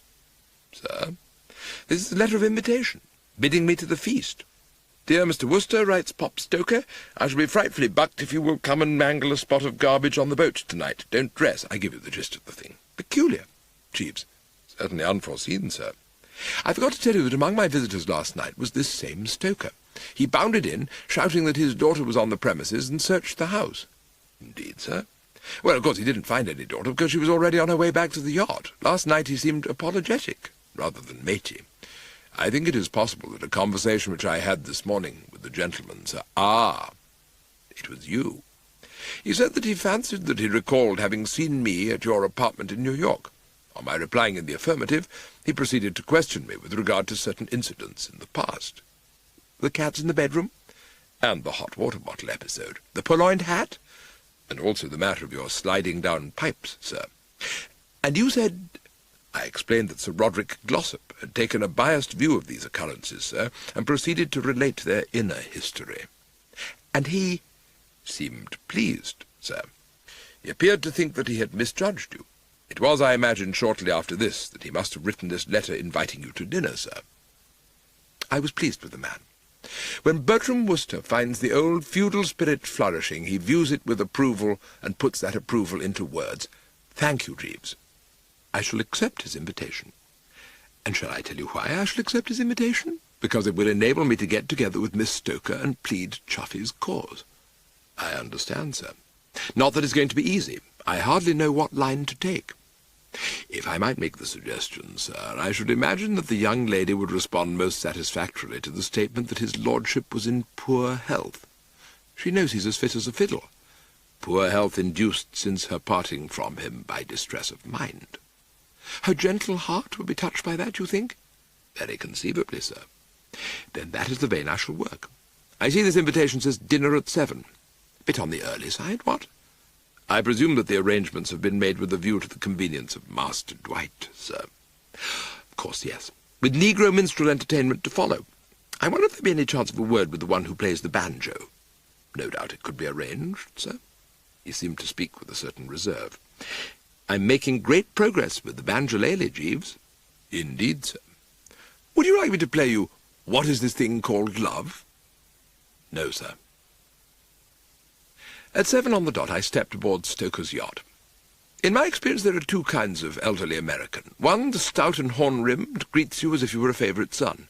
The other seems to view the English cousin with concern, and every now and again you catch its eye, and it is like colliding with a raw oyster. Of this latter class or species, J. Washburn Stoker has always been the perpetual vice-president. It was with considerable relief, therefore, that I found that tonight he had eased off a bit. I hope you have no objection to a quiet family dinner, Mr. Worcester. Rather not. Dash good of you to ask me. Just you and Dwight and myself. My daughter is lying down. She has a headache. Oh? I'm afraid she found her exertions last night a little too much for her, said Pop Stoker, with something of the old fish-like expression in the eye, and reading between the lines I rather gathered that Pauline had been sent to bed without her supper in disgrace. Then you, At this moment a steward of sorts announced dinner, and we pushed in. I must say that there were moments during that dinner when I regretted that occurrences which could not be overlooked had resulted in the absence from the board of the hall party. There was a certain uncomfortable something about the atmosphere. I did my best to promote a flow of conversation, but it was not till young Dwight had left the table and we were lighting the cigars that I seemed to hit on a topic that interested, elevated, and amused. A fine boat, this, Mr. Stoker. For the first time, something approaching animation came into the face. Not many better. There are advantages in having a yacht. Oh, rather. Plenty of room to put your friends up. Heaps. And when you've got 'em, they can't get away so easy as they could ashore. It seemed a rummy way of looking at it. Care to look over the boat? Fine. I'll show you the staterooms. He rose, and we went along passages and things. We came to a door. He opened it and switched on the light. This is one of our larger guest rooms. Very nice. Go in and take a look round. Well, there wasn't much to see that I couldn't focus from the threshold, but one had to do the civil thing on these occasions. I toddled over and gave the bed a prod. And as I did so, the door slammed, and when I nipped round, the old boy had disappeared. I went across and gave the handle a twist. The bally door was locked. "Hoy!" I called. No answer. "Hey!" I said. "Mr. Stoker!" Silence. I went and sat down on the bed. This seemed to me to want thinking about. I can't say I liked the look of things. As he sat on the edge of the bed, pensively sucking at his cigar, Bertram was feeling uneasy. When, therefore, there was a click and the door opened, revealing mine host on the threshold, I confess that I rather drew myself together somewhat and pretty well prepared myself for the worst. His manner, however, was reassuring. "I must apologize for leaving you so abruptly, but I had to get the concert started." I'm looking forward to the concert." "A pity, because you're going to miss it." He eyed me musingly. "There was a time when I was younger, when I would have broken your neck," he said. I didn't like the trend the conversation was taking. "Look here," I said civilly, but with what you might call a certain urgency, "I know it's trespassing on your time, but could you tell me what all this is about?" "You don't know?" "No." "Then I'd best tell you from the beginning. Perhaps you recall my visiting you last night." I said I hadn't forgotten. "I thought my daughter was in your cottage. I searched it. I did not find her." "We all make mistakes." "Yes, so I went away. Do you know what happened after I left you, Mr. Wooster? I was coming out of the garden gate when your local police sergeant stopped me. He seemed suspicious." "Something will have to be done about Vools. I hope you were pretty terse with him." "Not at all. I told him who I was and where I lived. On learning that I came from this yacht, he asked me to accompany him to the police station." "What bally cheek!" "He wished me to identify someone who was in custody." "How on earth could you identify anyone?" "In this instance it was simple. The prisoner happened to be my daughter, Pauline." "What?" "Yes, Mr. Wooster. It seems that this man Vools was in his back garden late last night, and he saw a figure climbing out of one of the lower windows of your house. He ran down the garden and caught this individual. It was my daughter, Pauline. She was wearing a swimming suit and an overcoat belonging to you." He knocked the ash carefully off his cigar. I didn't need to do it to mine. "She must have been with you a few moments before I arrived. Now, perhaps, Mr. Wooster, you can understand what I meant when I said that when I was a younger man I would have broken your neck." I hadn't anything much to say. "Nowadays I'm more sensible," he proceeded. "I take the easier way. I say to myself that Mr. Wooster is not the son-in-law I would have chosen personally, but if my hand has been forced, that is all there is to it. Anyway, you're not the gibbering idiot I thought you at one time. So we can consider everything just as it was 3 months ago. I'm assuming that you wish to marry my daughter." I'm not quite sure if I understand the precise significance of the expression, but I will take it to mean that you do. What are your views upon engagements, Mr. Wooster? Should they be short or long?" "Well, I prefer them short. I feel that we'd best put this wedding through as quickly as possible. There are formalities. While these are being attended to, you will, of course, be my guest. I'm afraid I can't offer you the freedom of the boat, because you're a pretty slippery young gentleman and might suddenly remember a date elsewhere. But I shall do my best to make you comfortable. I will send my man along in a few minutes with some pajamas and so on. And now I will wish you good night, Mr. Wooster." He slipped through the door and oozed out. Now it so happened that twice in my career I had had the experience of sitting in a cell and listening to keys turning in locks. But this present binge was something quite different. Now a life sentence stared me in the eyeball. A casual observer, noting Pauline's preeminent pulchritude, and bearing in mind the fact that she was heiress to a sum amounting to more than 50 million fish, might have considered that in writhing, as I did, at the prospect of having to marry her, I was making a lot of fuss about nothing. But apart from the fact that I didn't want to marry Pauline Stoker, there was the dash serious snag that I knew jolly well that she didn't want to marry me. I was certain that deep down in her the old love for Chuffy still persisted, and Chuffy still loved her. So that what it amounted to, when you came to tot up the pros and cons, was that by marrying this girl I should not only be landing myself in the soup, but breaking both her heart and that of the old school friend. Only one gleam of light appeared in the darkness. It might be that Jeeves would find a way. I was picking at the coverlet when the door opened, and a respectful cough informed me that he was in my midst. "Mr. Stoker instructed me to bring your pyjamas, sir." "It is not my pyjamas I need, Jeeves, but the wings of a dove." Are you abreast of the latest development? Yes, sir. Who told you? My informant was Miss Stoker, sir. You've been having a talk with her? Yes, sir. She related to me an outline of the plans which Mr. Stoker had. By Jove, Jeeves, an idea occurs to me. It's all very well for old Stoker to talk about marrying us off, but he can't do it, Jeeves. Miss Stoker will simply put her ears back and refuse to cooperate. In my recent conversation with the young lady, sir, I did not receive the impression that she was antagonistic to the arrangements. What? She seemed, if I may say so, resigned and defiant. She couldn't be both. Yes, sir. Miss Stoker's attitude was partly that nothing mattered now, but she was also influenced by the thought that in contracting a matrimonial alliance with you, she would be making, shall I say, a defiant gesture at his lordship. That I am a pipped man. Yes, sir. Unless... Well, I was wondering if, on the whole, it would not be best if you were to obviate all unpleasantness and embarrassment by removing yourself from the yacht. What? The matter could be readily arranged, if you are agreeable, sir. The reason I hesitate to advance it was that I feared you might not approve of the idea of covering your face with boot polish. What? Time being of the essence, sir, I think it would be advisable to employ burnt cork. I turned my face to the wall. Leave me, Jeeves. You've been having a couple. If you will permit me to explain, sir, the entertainers are just concluding their performance. In a short time they will be leaving the boat. I saw what the giant brain was driving at. You mean... I have a small tin of boot polish here, sir. It would be a simple task to apply it to your face and hands in such a manner as to create the illusion, should you encounter Mr. Stoker, that you were a member of this troupe of negroid entertainers.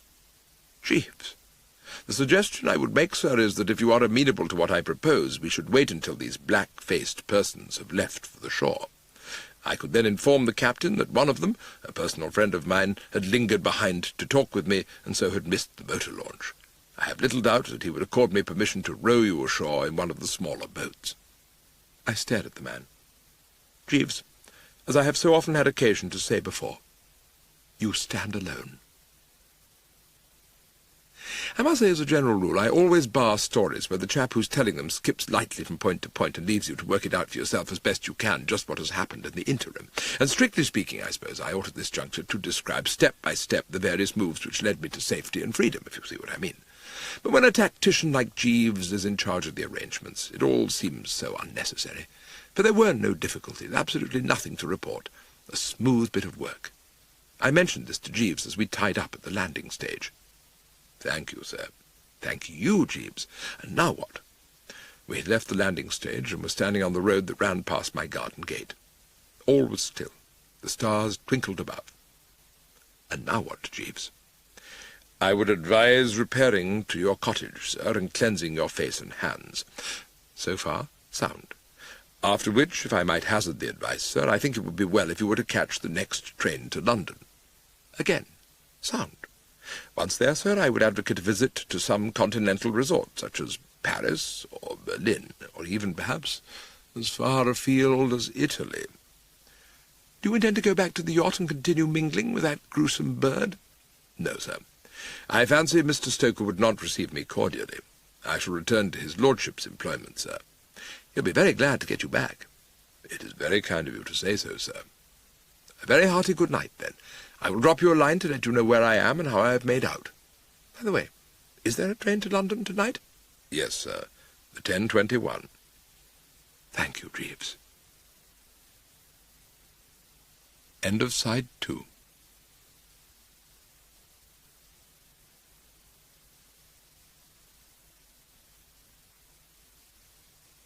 Side 3. It was with uplifted heart that I entered the cottage, nor was my satisfaction lessened by the discovery that Brinkley had not yet returned. I went up to the bedroom with all possible speed and poured water from the jug into the basin, bathrooms not being provided in Chuffy's little homes. This done, I dipped the face and instituted a hearty soaping. Then, having rinsed thoroughly, I moved to the mirror, and picture my chagrin and dismay when I discovered that I was still as black as ever. I remembered hearing or reading somewhere that in crises like this you have to have butter. I was just about to go downstairs and get some when suddenly I heard a noise. Quite possibly I felt this might be J. Washbourne Stoker baying on the trail. For the nonce, I merely stood in the doorway then, and listened. There was plenty to listen to. Whoever was making the row was down in the sitting-room, and he seemed to me to be throwing the furniture about. What I described as the sitting-room, I must tell you, was really more in the nature of a sort of lounge hall, and from where I stood, looking over the banisters, I had a complete view of the entire layout. It was very dim down there, but I could see pretty well because there was an oil lamp on the mantelpiece. By its light I was able to observe that the sofa had been upset, the 2 chairs thrown through the window, and the stuffed bird cases smashed, and at the moment of going to press, a shadowy form was in the far corner wrestling with the grandfather clock. It was difficult to say with any certainty which of the pair was getting the better of it. A sudden twist of the combatants had revealed to me the face of the shadowy F, and with a considerable rush of emotion I perceived that it was Brinkley. "Brinkley!" I bellowed. I imagine he thought at first that it was the voice of the clock, for he flung himself upon it with renewed energy. Then suddenly his eye fell on me, and he broke away and stood staring. For an instant he stood there, goggling. Then he uttered a cry. "Lor' lummy! The devil!" And snatching up a carving-knife, which he appeared to have placed on the mantelpiece with the sort of idea that you never knew when these things might not come in useful, he came bounding up the stairs. Well, it was a close thing. If I ever have grandchildren, which at the moment seems a longish shot, and they come clustering round my knee of an evening for a story, the one I shall tell them is about my getting back into the bedroom just 1 split second ahead of that carving-knife. To say that Bertram, even when he had slammed the door, locked it, shoved a chair against it, and a bed against the chair, felt wholly at his ease, would be a wilful overstatement. Brinkley was at the keyhole, begging me to come out and let him ascertain the colour of my insides. At this point, it seemed to me that my first move ought to be to clear up the obvious misunderstanding that existed in his mind. "It's all right, Brinkley." "It will be if you come out, sir." "I mean, I'm not the devil." "Oh, yes, you are, sir." "I'm not, I tell you." "Oh, yes, sir." "I'm Mr. Wooster." He uttered a piercing cry. "He's got Mr. Wooster in there." You don't get the old-fashioned soliloquy much nowadays, so I took it that he was addressing some third party. And sure enough, there was a sort of rumbling, puffing, and a tonsil-ridden voice spoke. "What's all this?" It was my sleepless neighbour, Police Sergeant Vools. My first emotion on realizing that the law was in our midst was one of pretty sizable relief, and I was just about to urge him on with encouraging noises through the door, when something seemed to whisper to me that it would be more prudent to refrain. You see, the whole thing about these vigilant police sergeants is that they detain and question. Finding Bertram Wooster in the equivocal position of going about the place with his face blacked up, Sergeant Vools would not just pass the thing off with a shrug. He would, as I say, detain and question. He would no doubt insist on my accompanying him to the police station while he sent for Chuffy to come and advise what to do for the best. Doctors would be summoned, ice packs applied, with the result that I would most certainly be confined to the neighbourhood quite long enough for old Stoker to discover that my room was empty and my bed had not been slept in, and to come rushing ashore to scoop me up and carry me back to the yacht again. On second thoughts, therefore, I said nothing. Outside the door, snappy dialogue was in progress. "The devil is in there, murdering Mr. Wooster, sir," he was saying. It didn't seem to register immediately with Sergeant Vools. "What are you doing with that knife?" he inquired. Nothing could have been more civil and deferential than Brinkley's response. "I caught it up to attack the devil, sir." "What devil?" "A black devil, sir. He's in this room, murdering Mr. Wooster." "We can't have that sort of thing." There was an authoritative rap on the door. "Oi!" I preserved a prudent silence.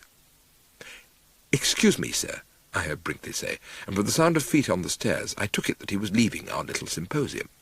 Knuckles smote the woodwork again. "Are you in there, Mr. Wooster?" I was beginning to feel that this conversation was a bit one-sided. I moved to the window and looked out. It wasn't so much of a drop to the ground, and with a good deal of relief I started to tie knots in a sheet with a view to the getaway. It was at this moment that I heard Sergeant Vools suddenly give tongue. "Oi!" And from down below, Brinkley's voice. "Sir?" "Look out what you're doing with that lamp. You'll set the house on fire." "Yes, sir." And then there came a far-off crash of glass, and the sergeant went bounding down the stairs. This was followed by a sound which gave me the impression that Brinkley, feeling that he had done his bit, had galloped to the front door and slammed it after him, and after that another slam, as if the sergeant, too, had made a break for the open, and then, filtering through the keyhole, came a little puff of smoke. It could have been more than half a minute before a merry crackling came to my ears, and a bit of the floor over in the corner suddenly burst into cheerful flame. It was enough for Bertram. A moment before I had been messing about with knotted sheets with a view to what you might call the departure de luxe. I now quickened up quite a good deal. I looked round immediately for my banjolele. Conceive my dismay when I remembered that I had left it in the sitting-room. Well, I wasn't going to that sitting-room even for the faithful old musical instrument.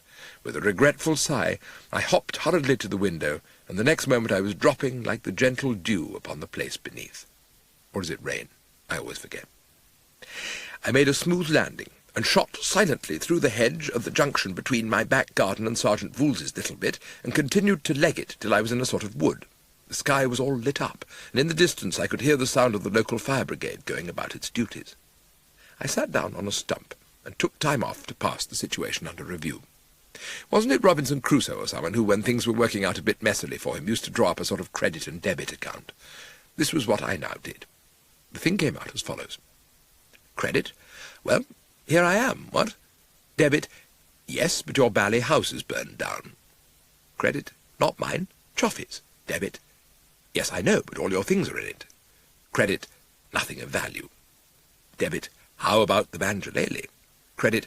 Oh, my gosh, that's true. Debit? I thought that would make you think a bit. Credit? You needn't rub it in. Debit? I am merely saying that your banjolele has been reduced to a heap of ashes. Credit? Indeed, but I've got away from old Stoker, and I've still got time to get that 10:21 train. Debit, my poor ass, you can't go on getting on trains with your face all black. Credit? Butter would remove the blacking. Debit? Yes, but you have no butter.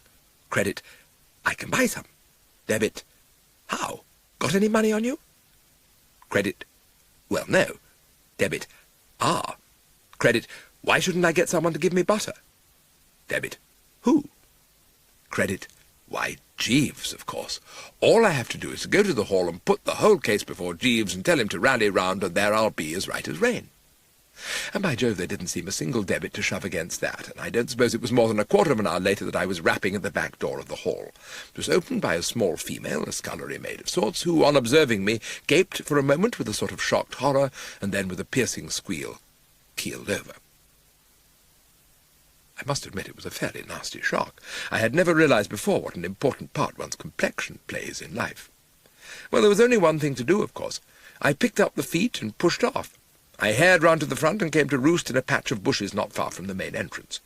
Here I paused. It seemed to me that before going any farther, I had better try to analyze the situation and find out what to do next. From where I sat, I could see the great mass of Hall standing out against the sky. Birds were rustling in the trees, but apart from that there was perfect stillness. At the end of about 10 minutes, however, the stillness of the summer night rather sprang a leak. From one of the rooms there proceeded a loud yelling. I recognized the voice of little Seabury. Directly after that there came a sound of footsteps. Somebody was walking up the drive to the front door. My first idea was that it was Sergeant Voules. Chuffy, you see, is a local justice of the peace. No, it wasn't Sergeant Voules. I had just got him against a patch of sky, and I could see he was taller and not nearly so round. He went up the steps and started knocking at the door. And when I say knocking, I mean knocking. In the intervals of slamming the knocker, he was also singing a hymn in a meditative sort of voice. It was, if I recollect rightly, Lead Kindly Light, and it enabled me to place him. I had heard that reedy tenor before. This nocturnal visitor was none other than my plastered personal attendant. Lights flashed up in the house, and the front door was wrenched open. A voice spoke. It was a pretty peevish voice, and it was Chuffy's. "What on earth are you making that foul noise for?" "Good evening, sir. Is the devil in?" "Is who?" "The devil, sir." "You're tight." "Yes, sir." Chuffy seemed to explode like a paper bag. To run Brinkley down the steps and up the drive, kicking him about every other yard, was with the 5th Baron Chuffnell the work of a moment. They passed my little clump of bushes at about 40 mph and rolled away into the distance. After a while I heard footsteps and the sound of someone whistling, as if a bit of a load had been removed from his soul, and Chuffy came legging it back. Just about opposite my lair he paused to light a cigarette, and it seemed to me that the moment had come to get in touch. "Chuffy," I said. I can see now it would have been better to have given him a bit more warning of my presence. The poor old lad distinctly leapt. I have seen salmon behave in a rather similar way during the spawning season. "It's only me, Chuffy." "Who?" "Bertie." "Bertie?" "That's right." "Oh." I didn't much like the sound of that. "Oh." You put it across that fellow properly, Truffy? Who was he? My man, Brinkley. What was he doing here? I fancy he was looking for me. Why wasn't he at the cottage, then? I had been hoping for a good opportunity of breaking the news. I'm afraid you're a cottage short, Chuffy. I regret to report that Brinkley has just burned it down. Why? Just a whim? Chuffy took it rather hard, and I would have liked to allow him to brood all he wanted, but if I was going to catch the 10:21, it was necessary to push along. Well, I said, I hate to bother you, old man. Why on earth should he burn a cottage? One cannot attempt to fathom the psychology of blokes like Brinkley. You sure it wasn't you? My dear chap, it sounds the sort of silly, fat-headed thing you would do, said Chuffy. What do you want here, anyway? If you think after what has happened that you can stroll in and out... I know, I understand. Painful misunderstanding. And where did you spring from just now? I was sitting in a bush. Sitting? You'd better come in and sleep it off, he said in a weary sort of way. Can you walk? It's not what you think. Listen. And with convincing fluency I rattled off British Constitution, she sells seashells, and he stood at the entrance of Burgess's fish sauce shop welcoming him in. The demonstration had its effect. Then you're not tight? Not a bit. But you sit in bushes, and your face is black. I know. Hold the line, old man, and I will tell you all. I dare say you've had the experience of telling someone a longish story and getting on to the fact halfway through that you haven't got the sympathy of the audience. However, I carried on stoutly. Butter, Chuffy, old man, I said. Slabs of butter. And you realise, don't you, that time is of the essence. I shall only just be able to catch that train. Let me get this straight. You want me to bring you butter so that you can clean your face and go off on this train to London? Yes, thus escaping from Mr. Stoker. That's right. You wish me to help you back out of your honourable obligations. What? Well, I don't know what you think of yourself, Worcester, but if you would care to know how your conduct strikes a perfectly unprejudiced outsider, I don't mind informing you that in my opinion you are behaving like a hound, a skunk, a worm, a tick, and a warthog. This beautiful girl loves you. Her father very decently consents to an early wedding. Yes, but she loves you. It was you she swam ashore last night to see, and she only took on this binge of marrying me to score off you because you doubted her. Ha! So take the sensible viewpoint, old man, and bring me butter. I must have butter, Chuffy. Worcester speaking, old man, the chap you were at school with, the fellow you've known since he was so high. I paused. At that instant I would have put my shirt on it that he was softened.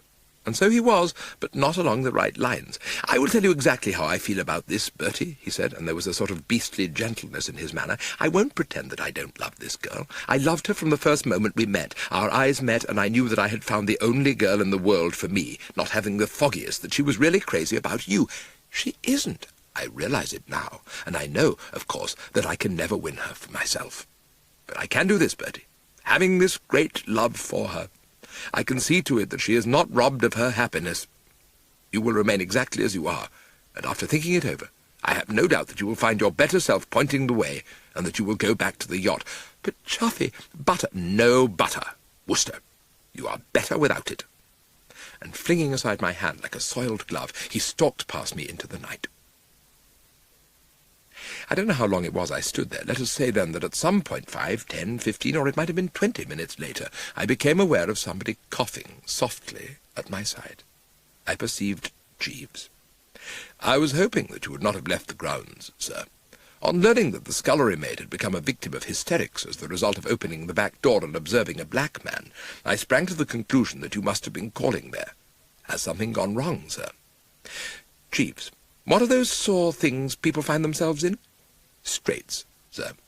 I am in the sorest straits, Jeeves. To start with, I found that soap and water won't get this stuff off. No, sir. I should have informed you that butter is a sine qua non. Well, I was on the point of getting butter when Brinkley, my man, you know, suddenly burned the house down. Too bad, sir. The expression too bad scarcely overstates it, Jeeves. I tried to get in touch with you, but that scullery maid gummed up that project, and then I ran into Chuffy. He stoutly declined to lend me butter. His lordship is undergoing a good deal of mental anguish at the moment, sir. I could see that. But now you've turned up, all is well. The happy ending, what? Precisely, sir.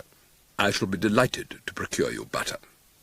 But can I still catch the 10:21? I fear not, sir, but I have ascertained that there is another train as late as 11:50. I breathed deeply. The relief was great. I shouldn't wonder if you couldn't even dig me up a packet of sandwiches for the journey, what? Certainly, sir. And a drop of something? Undoubtedly, sir. Then if you happen to have such a thing as a cigarette on your person at this moment, everything would be more or less perfect.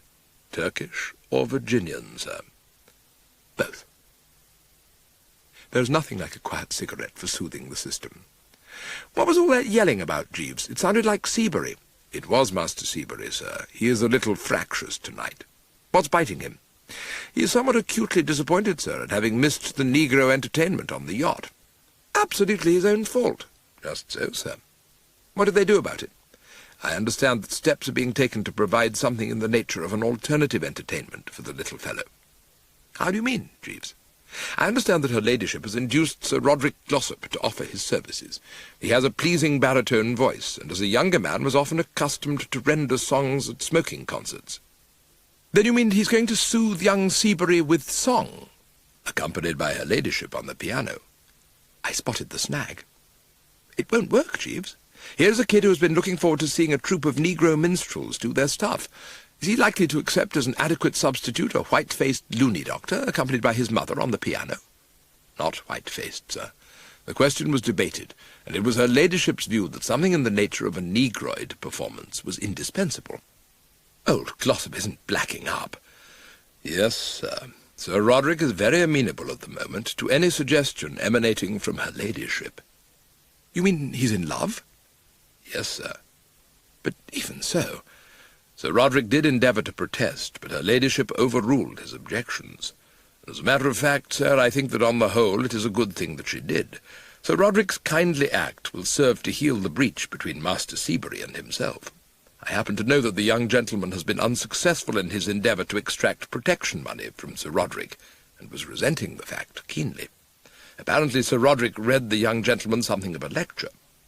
So much so, indeed, that I received the impression that the young gentleman had been planning something in the nature of a reprisal. He wouldn't have the nerve to do the dirty on a future stepfather, would he? I fancy that Master Seabury's thoughts are turned towards something on the order of a booby-trap, sir. I think what the young gentleman had in mind was the old-fashioned butter-slide, sir. He was asking me yesterday where the butter was kept. I was disgusted. The merest ABC of the booby-trapping art. I started to utter a scornful laugh, then stopped. The word had reminded me that life was stern and earnest, and that time was passing. Butter, Jeeves! Here we are, standing idly here, talking of butter, and all the time you ought to have been racing to the larder getting me some. I will go immediately, sir. I sat down on an upturned flower-pot. I drank in the night air with a light heart, and it was while I was drinking it in that a sudden uproar proceeded from the house. Seabury appeared to be contributing most of it. From time to time one caught the fainter yet penetrating note of the Dowager Lady Chuffnell.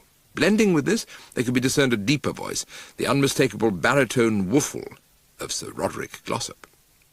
It couldn't have been very long after this when the front door was suddenly flung open. Somebody emerged, the door slammed, and then the emerger started to stump rapidly down the drive.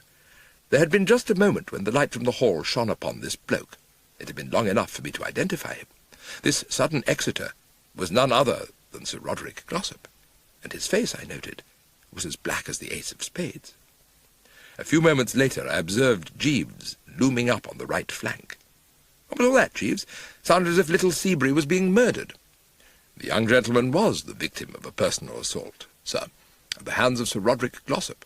The affair may be said to have had its inception, sir, when Sir Roderick, passing through the hall, stepped upon the young gentleman's butter-slide. He appears to have fallen with some heaviness, sir, and incensed by this, he hastened to the drawing-room, where he immediately subjected Master Seabury to a severe castigation. Her ladyship vainly endeavoured to induce him to desist, but he was firm in his refusal. The upshot of the matter was a definite rift between her ladyship and Sir Roderick, the former stating that she never wished to see him again, the latter asseverating that if he could once get safely out of this pestilential house, he would never darken its doors again. Do you know, Jeeves, scurvily as that man has treated me in the past, I can't help feeling sorry for him. But it's no use talking about it, of course. What's done is done. So now, Jeeves, the butter. I must be getting about my business. He sighed in a respectful sort of way. I am extremely sorry to be obliged to inform you, sir, that owing to Master Seabury having used it all for his slide, there is no butter in the house. What? Yes, sir. But Jeeves, this is frightful. Most disturbing, sir. But what shall I do? I fear that it will be necessary to postpone the cleaning of your face till a later date, sir. As you have had a somewhat trying evening, I think it would be best, sir, if you were to get a good sleep. On the lawn? If I might make the suggestion, sir, I think you would be more comfortable in the dower house. It is only a short distance across the park, and it is unoccupied. It can't be. They wouldn't leave it empty. One of the gardeners is acting as caretaker while her ladyship and Master Seabury are visiting the hall, but this hour he is always down at the Chuffnell Arms in the village. It would be quite simple for you to effect an entrance and establish yourself in one of the upper rooms without his cognizance. Tomorrow morning I could join you there with the necessary materials. You've nothing brighter to suggest? No, sir. You wouldn't consider letting me have your bed for the night? No, sir. Then I might as well be moving. Yes, sir. The dower house, or depository for the widows of deceased Lords Chuffnell, was a medium-sized sort of shack, standing in what the advertisements described as spacious and commodious grounds.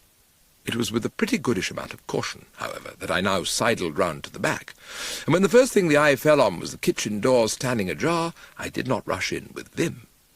The next moment I was dashed glad I had held off, because I suddenly heard someone whistling in the house. I saw what that meant. It meant that the gardener bloke, instead of going down to the Chuffnell Arms for a snifter, had decided to stay home and have a quiet evening among his books. I drew back into the shadows like a leopard. And then suddenly something happened that threw an entirely new light on the position of affairs. The whistling stopped, there was a single brief hiccup, and then from inside came the sound of somebody singing, "Lead, kindly light." The occupant of the dower house was Brinkley. The next thing I heard was a most frightful outbreak of shoutings and clumpings and bangings. Then there was a terrific crash, and immediately after that the back door was burst open and out shot a human form. It whizzed rapidly in my direction, tripped over something, and came a perler almost at my feet. I bent down. It was Sir Roderick Glossop. "And stay out!" The voice was Brinkley's. The door slammed, and I heard the bolts shot. Sir Roderick had scrambled to his feet. It struck me as a good moment to start the dialogue. "What ho, what ho?" I said. It seemed to be rather my fate on this particular night to stir up my fellow man, but judging by results, the magnetic force of my personality appeared to be a bit on the wane. I mean to say, while the scullery maid had had hysterics, and Chuffy had jumped a foot, this Glossop merely quivered like something in aspic when joggled on the dish. "It's all right," I continued, anxious to set him at his ease. "Only be Worcester." "Good God, no doubt you are wondering, Mr. Worcester, what is the explanation of all this?" "Not a bit. I'm abreast of the whole situation. I heard what had happened at the hall, and directly I saw you shoot out of that door, I knew what must have occurred here. You were planning to spend the night in the dower house, weren't you?" "I was. And if you've really been appraised of what took place at Chuffnell Hall, Mr. Worcester, you are aware that I am in the unfortunate position of being blacked out. I know. So am I." "You?" "Yes. It's a long story. But this is astonishing. Mr. Worcester, we have had our differences in the past, but in this crisis we must stick together." "Precisely. Mr. Worcester, that house is, I speak in all seriousness, an inferno. I am not alluding to the presence on the premises of what appeared to me to be a dangerous lunatic. I mean that the whole place is congested with living organisms. Mice, Mr. Worcester, and small dogs. And I think I saw a monkey." "Eh? I remember now that Lady Chuffnell informed me that her son had started to maintain an establishment of these creatures, but at the moment it had slipped my mind. I upset what appeared to be a box or cage of mice, and had scarcely reached the stairs in attempting to escape these creatures when this lunatic appeared and pursued me." I nodded, understandingly. "We all go through it. He nearly got me with the carving knife. As far as I could discern, the weapon he carried was more of the order of a chopper. He varies. Versatile chap. You speak as if you knew this man." "I do more than know him. I employ him. He's my valet." "Your valet?" "Fellow named Brinkley. He won't be my valet long, mind you." "Your valet? Then what is he doing in the dower house?" "Oh, he flits. He was at the hall not long ago." "I've never heard of such a thing." "New to me, too, I must confess. Well, you're certainly having a lively night." "A truly terrible night. However, by merciful good fortune, all has ended well. You will be able to give me shelter I so sorely need in your cottage, and there, with the assistance of a little soap and water, I shall be able to wash off this distasteful blacking." I saw that this was where I had to start breaking things gently to him. "You can't get that stuff off with soap and water. I've tried. You have to have butter." "The point strikes me as immaterial. You can provide butter, no doubt?" "Sorry, no butter." "There must be butter in your cottage." "There isn't a cottage." "I cannot understand you." It's burned down. What? Yes, Brinkley did it. Good God, then what is to be done? It seemed time to point out the silver lining. Be of good cheer. We may not be so well off for cottages, but the butter situation, I'm happy to say, is reasonably bright. We can't get any tonight, but it cometh in the morning, so to speak. Jeeves is going to bring me some as soon as the dairyman delivers. But I cannot remain in this condition till morning. Only course to pursue, I'm afraid. He brooded. This cottage of yours, had it a garage? Oh, yes. Was that burned down also? No, I fancy that escaped the Holocaust. Is there petrol in it? Oh, yes, lots of petrol. Why, then all is well, Mr. Wooster. I'm convinced that petrol will prove a cleansing agent equally as efficacious as butter. But, dash it, you can't go to my garage. Why not, pray? Well, yes, you could, if you liked, I suppose. Not me, though. I propose to spend the rest of the night in the summer house on the main lawn of the hall. You will not accompany me? Sorry, no. Then good night, Mr. Wooster. How do I obtain access to this garage of yours? You'll have to bust a window. I will do so. He pushed off, and I trickled along towards the summer house. I woke to discover that the sun was up and another day had begun. I went to the door and looked out. My watch had stopped, so I couldn't tell what time it was, and I didn't know when Jeeves was planning to go to the dower house to keep our tryst. I left the summer house, and taking to the bushes, began to work my way through them. And I was just navigating round the side of the house and making ready for the dash into the open, when through the French window of the morning-room I saw a spectacle which affected me profoundly. Inside, a parlour-maid was placing a large tray on a table. It was a well-laden tray. There was a coffee-pot on it, also toast in considerable quantity, and furthermore a covered dish. It was the last that touched the spot. I laid my plans. The girl was on her way out, and I estimated that I had possibly 50 seconds for the stern task before me. Allowed 20 for nipping in, 3 for snaffling the works, and another 25 for getting back in the bushes again, and one had all the makings of a successful enterprise. The moment the door closed, I was speeding on my way. I recked little whether anybody saw me, and I should imagine that had there been eyewitnesses, all they would have seen would have been a sort of blur. I did the first leg of the journey well inside the estimated time, and I had just laid hand on the tray and was about to lift and remove, when there came from outside the door the sound of footsteps. It was a moment for swift thought, and such moments find Bertram Wooster at his best. This morning-room, I should mention, was not the small morning-room where Dwight and little Seabury had had their epoch-making turn-up. In fact, I'm rather misleading my public in alluding to it as a morning-room at all. It was really a study or office, and across one whole corner of the room stood a desk. 2.5 seconds later, I was behind it. The next moment the door opened and somebody came in. Feet crossed the floor right up to the desk, and I heard the click as the hidden hand removed the telephone receiver. "Chafnell Regis, 294, said a voice, and conceived the sudden rush of relief when I recognized it as one that I had many a time shaken hands with in the past. "Oh, Jeeves," I said, popping up like a jack-in-the-box. You can't rattle Jeeves. "Chafnell Regis, 294, the Seaview Hotel. Can you inform me if Sir Roderick Glossop is in his room?" "Not yet returned." "Thank you." He hung up the receiver. "Good morning, sir. I was not expecting to see you here. I had supposed that the arrangement was that we should meet at the dower house." "Jeeves," I said, "one brief word about the dower house. Do you know who was lurking in that house of fear? Brinkley, complete with chopper." "I am very sorry to hear that, sir. Then I assume that you did not sleep there last night." "No, Jeeves. I slept in a summer house, and I was just creeping round through the bushes to try to find you when I saw that parlour-maid setting out food on the table in here." "His lordship's breakfast, sir." "Where is he?" "He should be down shortly, sir. It is a most fortunate chance that her ladyship should have instructed me to ring up the Seaview Hotel. Otherwise we might have experienced some difficulty in establishing connection." "Yes. What was all that, by the way?" "Her ladyship is somewhat exercised in her mind about Sir Roderick, sir. I fancy that on reflection she has reached the conclusion that she did not treat him well last night. Unfortunately, Sir Roderick appears to be missing. He's all right. After an invigorating session with Brinkley, he went to my garage to get petrol. Was he correct in supposing that that would clean him as well as butter?" "Yes, sir." "Then I should think he was on his way to London by now." "I will notify her ladyship at once, sir." "You really think she loves him still?" I was left with the impression that all the old love and esteem were in operation once more.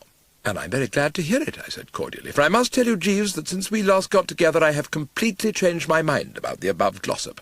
But all this, Jeeves, is beside the point. The main issue is that I am sorely in need of nourishment, and I want that tray." You are proposing to eat his lordship's breakfast, sir? Jeeves, I said emotionally, and was about to go on to add that if he had any doubts he could remove them, when once more I heard footsteps in the passage outside. These footsteps, I must mention, were of the solid, sturdy, shoe number 11 type. Long before the handle had turned, I was down in the depths like a diving duck. The door opened. A female voice spoke. "Mr. Stoker," it announced. Large, flat feet clumped into the room.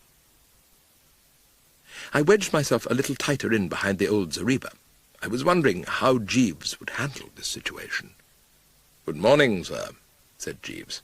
So you're here, are you? "Yes, sir." The next item was an extremely nasty laugh. I came here because I wanted information about where Mr. Worcester has got to. I thought that Lord Chuffnell might possibly have seen him. I never reckoned I should run into you. Do you know what I've a mind to do to you? "No, sir." Break your damn neck. "Indeed, sir." Yes. I heard Jeeves cough. "A little extreme, sir, surely." Are you going to deny that it was you who smuggled that guy Worcester off my yacht? "No, sir. I admit that I was instrumental in restoring his liberty to Mr. Worcester. In the course of a conversation which I had with him, Mr. Worcester informed me that he was being detained on the vessel Ultra-Vires. At that time, you will recall, sir, I was in your employment, and I felt it my duty to save you from what might have been an extremely serious contretemps." Are you crazy, or am I? "Sir?" Save me from... "A contretemps? Yes, sir. I cannot make the assertion authoritatively, for I am not certain to what extent the fact that Mr. Worcester came on board the yacht of his own volition would weigh with the jury." Jury? "But his detention on the vessel, despite his expressed desire to leave, would, I am inclined to imagine, constitute an act of kidnapping." But say, listen, "England is an extremely law-abiding country, sir, and offences which might pass unnoticed in your own land are prosecuted here with the greatest rigour. So, acting, as I say, in your best interests, sir, I released Mr. Worcester." There was a silence. Thanks, said old Stoker, mildly. I hadn't looked at it that way before. I believe I'll go for a walk and mull it over in my mind. Lord Chuffnell hasn't seen Mr. Worcester, has he? Not since last night, sir." Oh, he saw him last night, did he? Which way was he headed? "I rather fancy it was Mr. Worcester's intention to pass the night in the Dower House and return to London today." The Dower House? That's that place across the park? "Yes, sir." I might look in there. Seems to me the first thing I've got to do is have a talk with Mr. Worcester. "Yes, sir." I heard him go out through the French window, but it wasn't till another moment or two had passed that I felt justified in coming to the surface. "Jeeves, there is none like you." "It is extremely kind of you to say so, sir. But what do you think will happen when old Stoker gets to the Dower House? My fear is that Brinkley may have slept it off by now." "There is that possibility, sir." "Still, it was a kindly thought. I say, do you think Chuffy is really coming down?" "At any moment, I fancy, sir." "Then you wouldn't advise my eating his breakfast?" "No, sir. And this, I fancy, will be his lordship coming now, sir." So down once more into the lower levels for Bertram, and I had hardly fitted myself into the groove when the door opened. A voice spoke. "Why, hello, Jeeves." "Good morning, miss." It was Pauline Stoker. "What's that I smell, Jeeves?" "Kipper herrings, miss." "Whose?" "His lordship's, miss." "Oh, I haven't had breakfast yet, Jeeves. Father yanked me out of bed and had me halfway here before I was properly awake." "Yes, miss. I've just been having a conversation with Mr. Stoker." "What happened? Didn't he eat you?" "No, miss. Probably on a diet." "Well, where's he got to?" "Mr. Stoker left a moment ago with the intention of visiting the Dower House, miss. I think he hoped to find Mr. Worcester there. Somebody ought to warn that poor sap. You need experience no anxiety for Mr. Worcester, miss. He is not at the Dower House." "Where is he?" "Elsewhere, miss. Not that I care where he is. Do you remember my telling you last night, Jeeves, that I was thinking of becoming Mrs. Bertram W.? "Yes, miss." "Well, I'm not." "I'm glad to hear that, miss." "So was I." There was a pause. "I've just been talking to Lady Chuffnell, Jeeves." "Yes, miss." "Apparently she has had a little domestic trouble, too." "Yes, miss. There was an unfortunate rift between her ladyship and Sir Roderick Glossop last night." Now I am glad to say her ladyship appears to have thought matters over and decided that she made a mistake in severing relations with the gentleman. One does think things over, doesn't one? Almost invariably, miss. And a fat lot of use that is if the severed relation doesn't think them over too. Have you seen Lord Chuffnell this morning, Jeeves? Yes, miss. How was he looking? Somewhat worried, it seemed to me, miss. He was? Yes, miss. Well, I won't keep you from your professional duties, Jeeves. Smack into them right away, as far as I'm concerned. Thank you, miss. Good morning. For some moments after the door closed, I remained motionless. I was passing the position of affairs under thoughtful review. And I was musing when I suddenly heard the slush of coffee in a cup, and a moment later there came a metallic clang, and with profound emotion I divined that Pauline, unable to resist the sight of that tray any longer, had poured herself out a steaming beaker and was getting at the kippers. The smell of those kippers, and the knowledge that every moment that passed they were melting away like snow upon the mountain tops, and that pretty soon all the toast would be gone as well, was too powerful for me. I came up from behind that desk like a minnow on a hook. "Hi," I said. Pauline Stoker was busy with a mouthful of kipper, and for about a second and a quarter a pair of horrified eyes stared into mine. Then the barrier of kipper gave way, and one of the most devastating yowls of terror I've ever heard in my puff ripped through the air. It coincided with the opening of the door and the appearance on the threshold of the 5th Baron Chuffnell. And the next moment he had dashed at her and gathered her in his arms, and she had dashed at him and been gathered. They couldn't have done it more neatly if they had been rehearsing for weeks. End of side 3.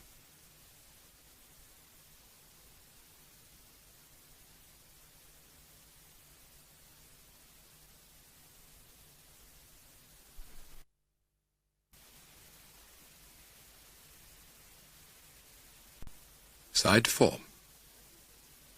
I always maintain that it is by a chap's behaviour on this sort of occasion that you can really weigh him in the balance and judge if he's got the right chivalrous delicacy in him or not. Would you duck down behind the desk? When a lover's reconciliation is in progress, I do not remain goggling. But though, with the desk between us, I could not see these two, I could hear them, and most unpleasant it was. When I tell you that the observation, "There, little girl," was the only one I could bring myself to quote, you will be able to gather something of the ordeal to which I was subjected. Pauline was contributing little or nothing to the dialogue. She remained in Chuffy's arms, gurgling like a leaky radiator. It was only quite some little time later that she began to regain anything of a grip. "What scared you, sweetheart?" It seemed to me that the moment had come to join the meeting. I rose above the top of the desk.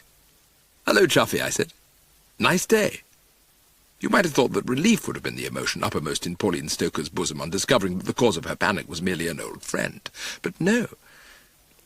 "What's the big idea?" she cried, "playing hide-and-seek like that and scaring people stiff?" Nor was Chuffy behindhand in the recriminations. "Bertie, my God, you really are, without exception, the most completely drivelling lunatic that was ever at large." "I regret," I said, with a cold hauteur, "that I startled this young fat head. But my motives in concealing myself behind that desk were based on prudence and sound reasoning. And talking of lunatics, Chuffnell, don't forget that I was compelled to overhear what you have been saying for the last 5 minutes. I was pleased to see the blush of shame mantle his cheek. "You oughtn't to have listened. You don't imagine that I wanted to listen, do you? And why the devil shouldn't I talk like that? I love her, blast you, and I don't care who knows it." "Oh, quite," I said, with a scarcely veiled contempt. "She's the most marvellous thing on earth." "No, you are, darling," said Pauline. "No, you are, angel," said Chuffy. "Please," I said. "Please." Chuffy gave me a nasty look. "Chuffy, old man, we must not allow ourselves to brawl. No one could be more delighted than myself that you and this old friend of mine have buried the dead past and started all square again together. I may look on myself as an old friend, may I not?" Pauline beamed in a cordial manner. "Well, I should hope so, you poor ditherer. Well, I'm delighted, being as I am one of Pauline's closest friends. There are few more charming girls than this P. Stoker, and you are lucky to have won her, old man, in spite of the fact that she is handicapped by possessing a father who bears a striking resemblance to something out of the Book of Revelations. Father's a good enough egg if you rub him the right way. You hear that, Chuffy? In rubbing this bally old thug, be sure to do it the right way. He is not a bally old thug. Pardon me. I appeal to Chuffy." Chuffy scratched his chin, somewhat embarrassed. "I must say, Angel, he does strike me at times as a bit above the odds." "Exactly," I said. "And never forget that he has resolved that Pauline shall marry me." "What? Didn't you know that?" Oh, yes. Pauline was wearing a sort of Joan of Arc look. I'm darned if I'll marry you, Bertie. The right spirit, I said approvingly. But can you preserve that intrepid attitude when you see Pop breathing flame through his nostrils? She wavered a bit. Chuffy puffed out his chest. I'll attend to him. No, I said firmly. I will attend to him. Pauline laughed. You? Why, you poor lamb, you would run a mile if father so much as said boo to you. I anticipate no such contingency. When he comes, you may leave him to me with every confidence. Chuffy looked a bit thoughtful. Is he coming? Outside in the garden, footsteps had become audible. This, if I mistake not, Watson, is our client now. And so it was. It entered, it took a seat, and having taken a seat, it hauled out a handkerchief and started to mop the brow. My trained sense enabled me to recognize the symptoms. They were those of a man who had just been hobnobbing with Brinkley. When lowering the handkerchief for a space, he disclosed what had all the makings of a very sweetish black eye. Pauline, sighting this, uttered a daughterly yip. "What on earth has been happening, father?"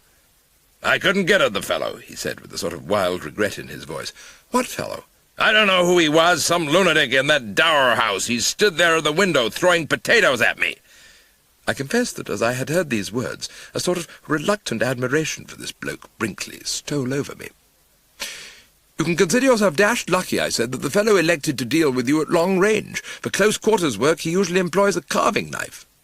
He'd been so wrapped up in his own concerns till now that I don't think he had got on to the fact that Bertram was with him once more. "Are you Worcester? What the devil have you done?" "Sunburn." "Well, Stoker, it's most convenient that you should have dropped in like this, because I've been wanting to tell you that the idea of yours about your daughter and me getting married is off. She's going to marry Chuffy, Lord Chuffnell. Him." "What? Is this true?" "Yes, father." "You intend to marry a man who calls your father a pop-eyed old swindler? Do you?" I was intrigued. "Did you call him a pop-eyed old swindler, Chuffy?"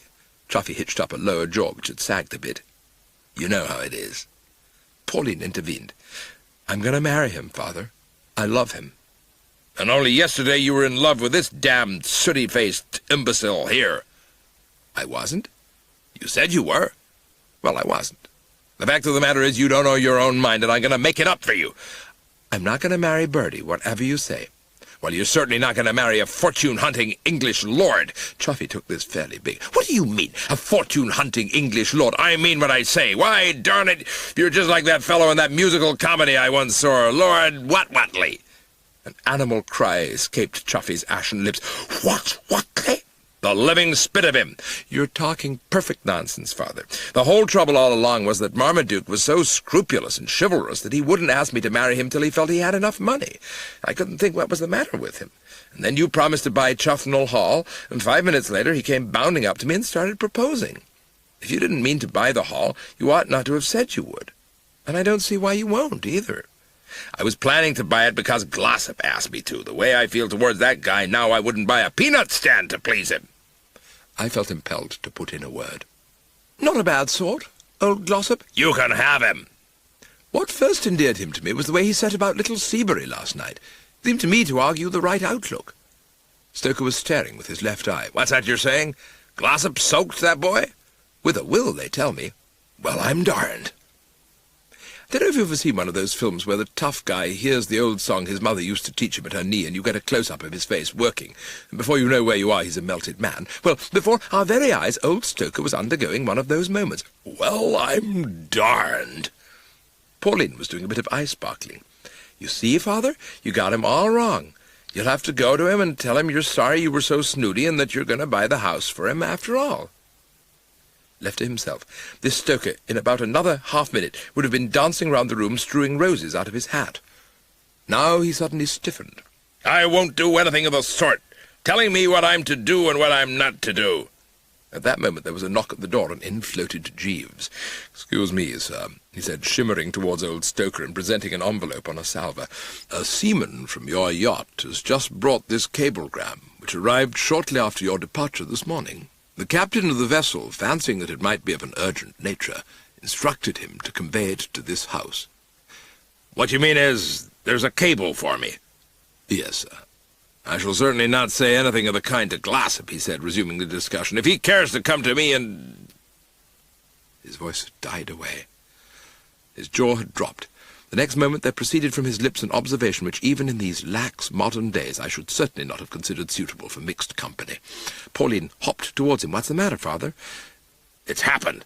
They're contesting old George's will. Read it." Pauline studied the document. She looked up, rattled. "But if this goes through, bang goes our 50 million. "Of course it does." "We shan't have a cent, hardly." Chuffy came to life with a jerk. "Do you mean you've lost all your money?" "It looks like it."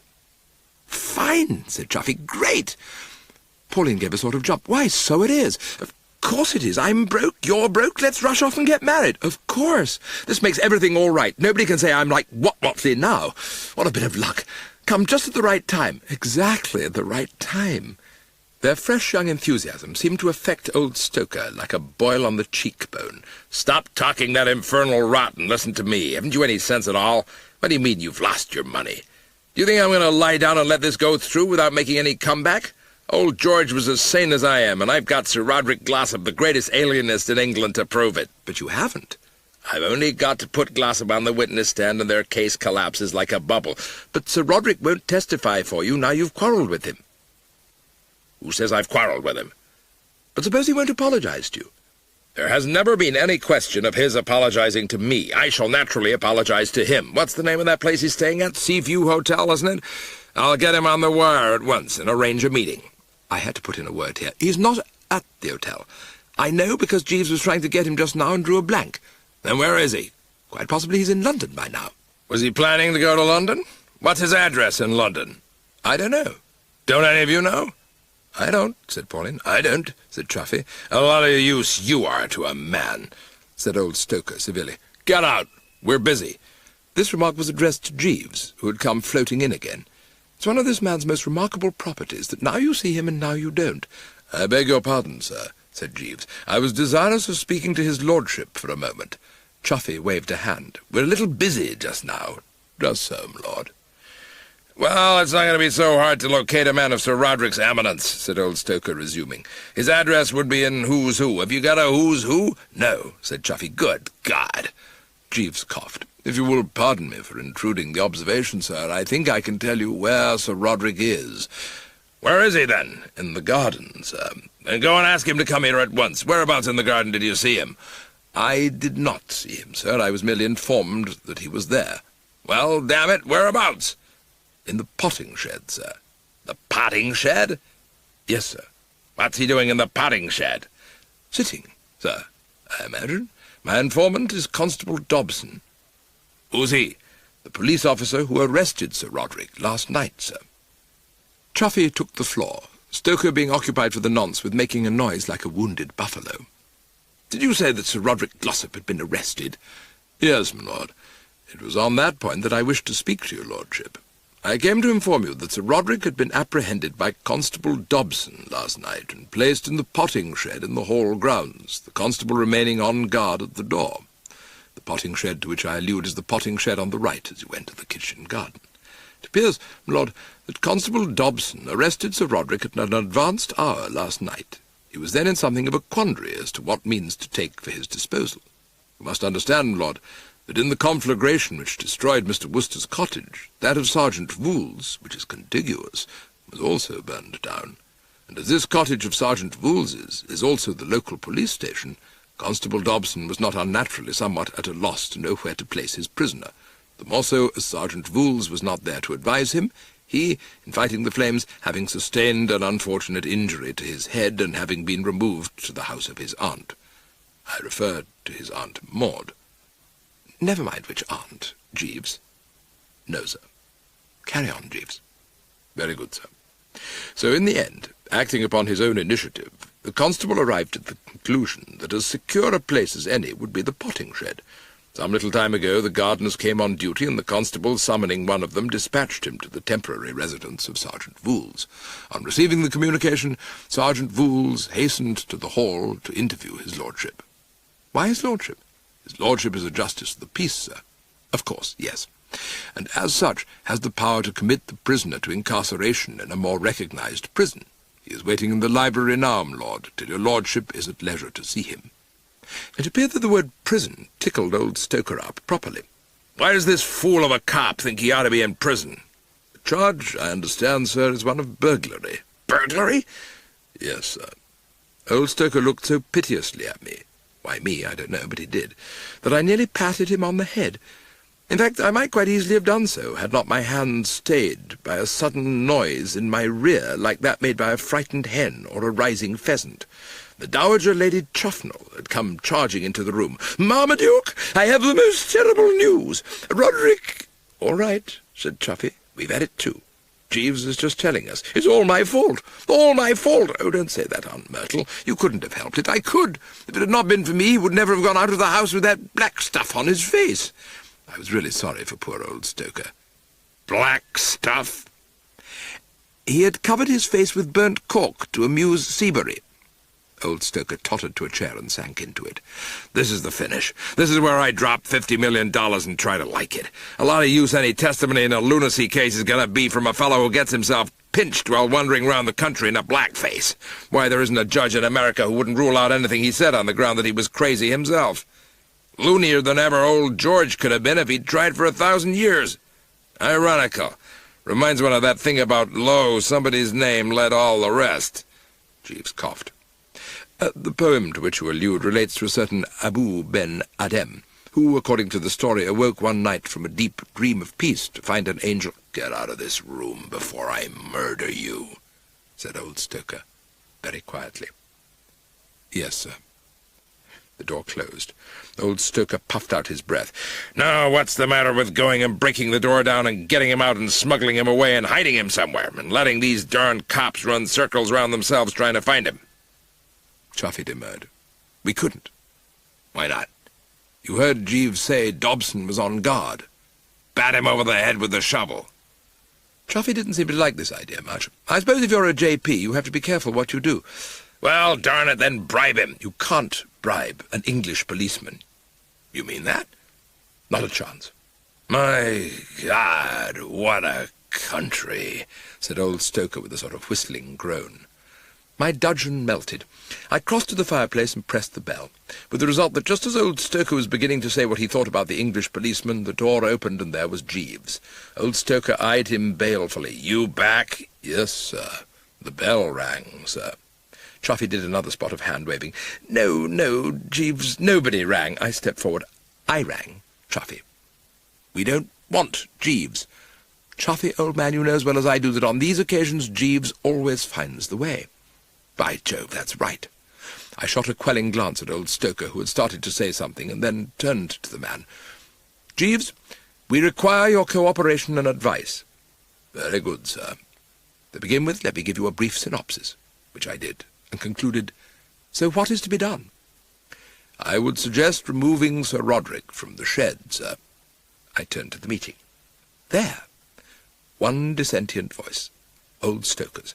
"Remove him from the shed. Yes," he said, and in an exceedingly nasty voice, "How? With a team of angels?" "Can you remove Sir R from the S, Jeeves?" "Yes, sir. By removing Sir Roderick before he is actually brought into the presence of his lordship, we shall, I think, obviate all unpleasantness. His identity is not yet known to either Constable Dobson or Sergeant Vooles. The constable assumes that he is a member of the troupe of negroid minstrels who performed on Mr. Stoker's yacht. Sergeant Vooles is under the same impression. We have, therefore, only to release Sir Roderick before the matter is gone further into, and all will be well. I will now sketch out the method which I would advocate for accomplishing this end." "Spill it," said old Stoker. "Wait, Jeeves. Just one moment." I fixed old Stoker with a compelling eye. "Before we go any further, there are two things to be settled. Do you give your solemn word to purchase Chuffnell Hall from old Chuffy here at a price to be agreed upon between the two contracting parties?" Yes, let's get on." "And you consent to the union of your daughter Pauline with old Chuffy, and none of that rot about her marrying me?" Sure. "Jeeves, you may speak." "Having given this matter a good deal of consideration, sir, I have come to the conclusion that the chief difficulty that confronts us in our attempt upon our objective lies in the presence, before the entrance of the potting shed, of Constable Dobson." "Very true, Jeeves. Our first move, accordingly, must be to eliminate Constable Dobson." "That's what I said," put in old Stoker. I squelched him. You wanted to hit him over the head with a spade or something. What is needed here is, what's the word, Jeeves? Finesse, sir. Exactly. Carry on, Jeeves.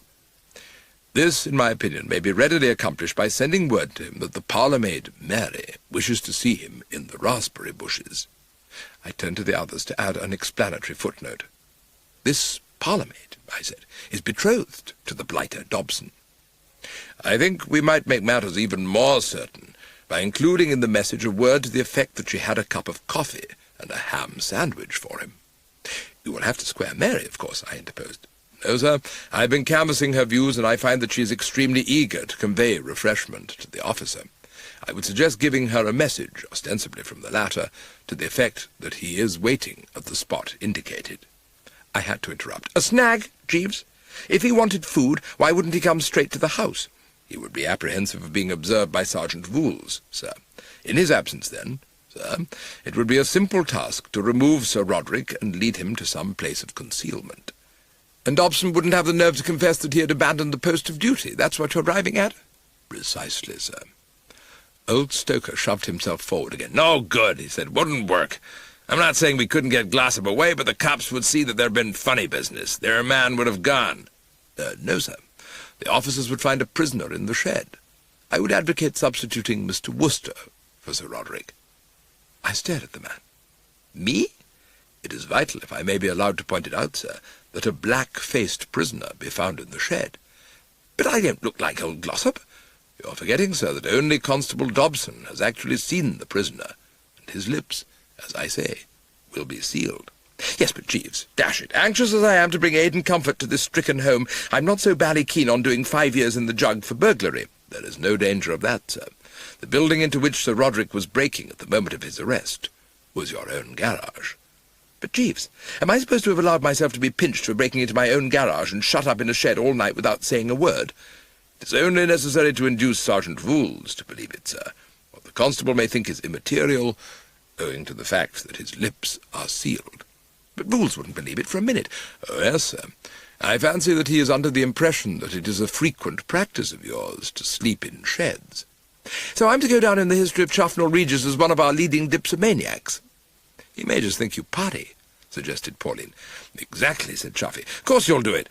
What? Bertie Wooster sacrifice himself to a little temporary inconvenience to save his friends? Why, he jumps at that sort of job. I have always thought he was a fine young fellow, said old Stoker. So did I, said Lady Chufnell. So different from so many of these modern young men. I was at school with Bertie Wooster, said Chuffy. He was loved by everybody. Because of his wonderful, unselfish nature? Asked Pauline. You've absolutely hit it. I held up a hand. Enough, I said. Sufficient. I will go through this ghastly ordeal. When I come out, do I get breakfast? You get the best breakfast Chufnell Hall can provide. The sunlight poured into the small morning room of Chufnell Hall. It played upon me sitting at a convenient table, on Jeeves hovering in the background, on the skeletons of 4 kippered herrings, on a coffee pot, and on an empty toast rack. I poured myself out the final drops of coffee and sipped thoughtfully. Who's the cook at the Hall now, Jeeves? A woman by the name of Perkins, sir. She dishes up a nifty breakfast. Convey my compliments to her. Very good, sir. All this is rather like the gentle sunshine after the storm, Jeeves. Extremely like, sir. I'm bound to confess that it was an unpleasant experience coming up before Chuffy. A good deal of the awful majesty of the law about old Chuffy. I didn't know he wore horn-rimmed spectacles. When acting as Justice of the Peace, invariably, I understand, sir. Well, I think someone ought to have warned me. However, the unpleasantness was short-lived. He soon settled Dobson's hash. What? Yes, sir. And Bertram dismissed without a stain on his character? Yes, sir. But with Police Sergeant Wools firmly convinced that he is either an inveterate souse or a congenital loony. However, there's no use worrying about that. Very true, sir. The main point is that once again you have shown that there is no crisis which you are unable to handle. I could have effected nothing without your cooperation, sir. Tush, Jeeves, I was a mere pawn in the game. Oh, no, sir. Yes, Jeeves, I know my place, but there's just one thing. You did have a bit of luck, what? That cable happening to come along in what you might call the very nick of time. A fortunate coincidence. No, sir. I had anticipated its arrival. What? In the cable which I dispatched to my friend Benstead in New York the day before yesterday, I urged him to lose no time in retransmitting the message which formed the body of my communication. You don't mean to say immediately after the rift had occurred between Mr. Stoker and Sir Roderick Glossop, involving, as it did, the former's decision not to purchase Chufnell Hall, and the consequent unpleasantness to his lordship and Miss Stoker, the dispatching of the cable to Benstead suggested itself to me as a possible solution. And there's nobody contesting the will, really? No, sir. What about when old Stoker finds out? I feel convinced that his natural relief will overcome any possible resentment at the artifice, and he has already signed the necessary documents relating to the sale of Chufnell Hall. I fell into a moody silence. Apart from astounding me, this revelation had had the effect of engendering a poignant anguish. Cigarette, Jeeves? He produced the box, and I puffed in silence.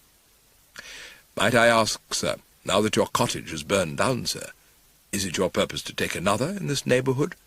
No, Jeeves. I shall return to the Metrop. To your former apartment, sir? Yes.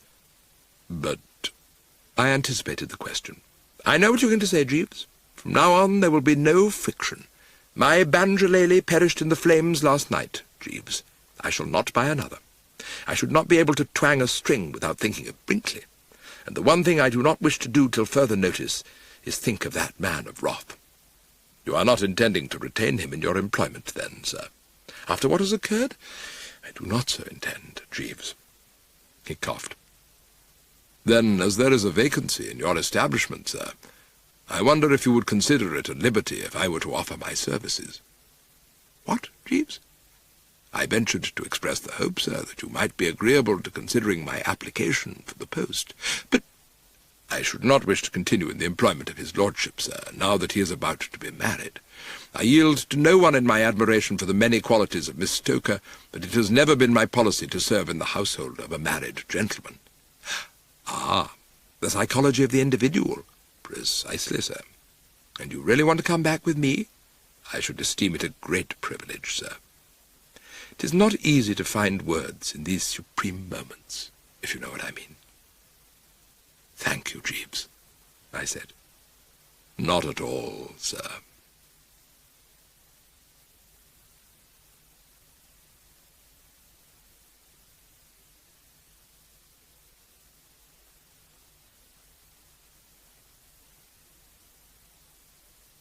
This audiobook was produced and published by Penguin Books Limited.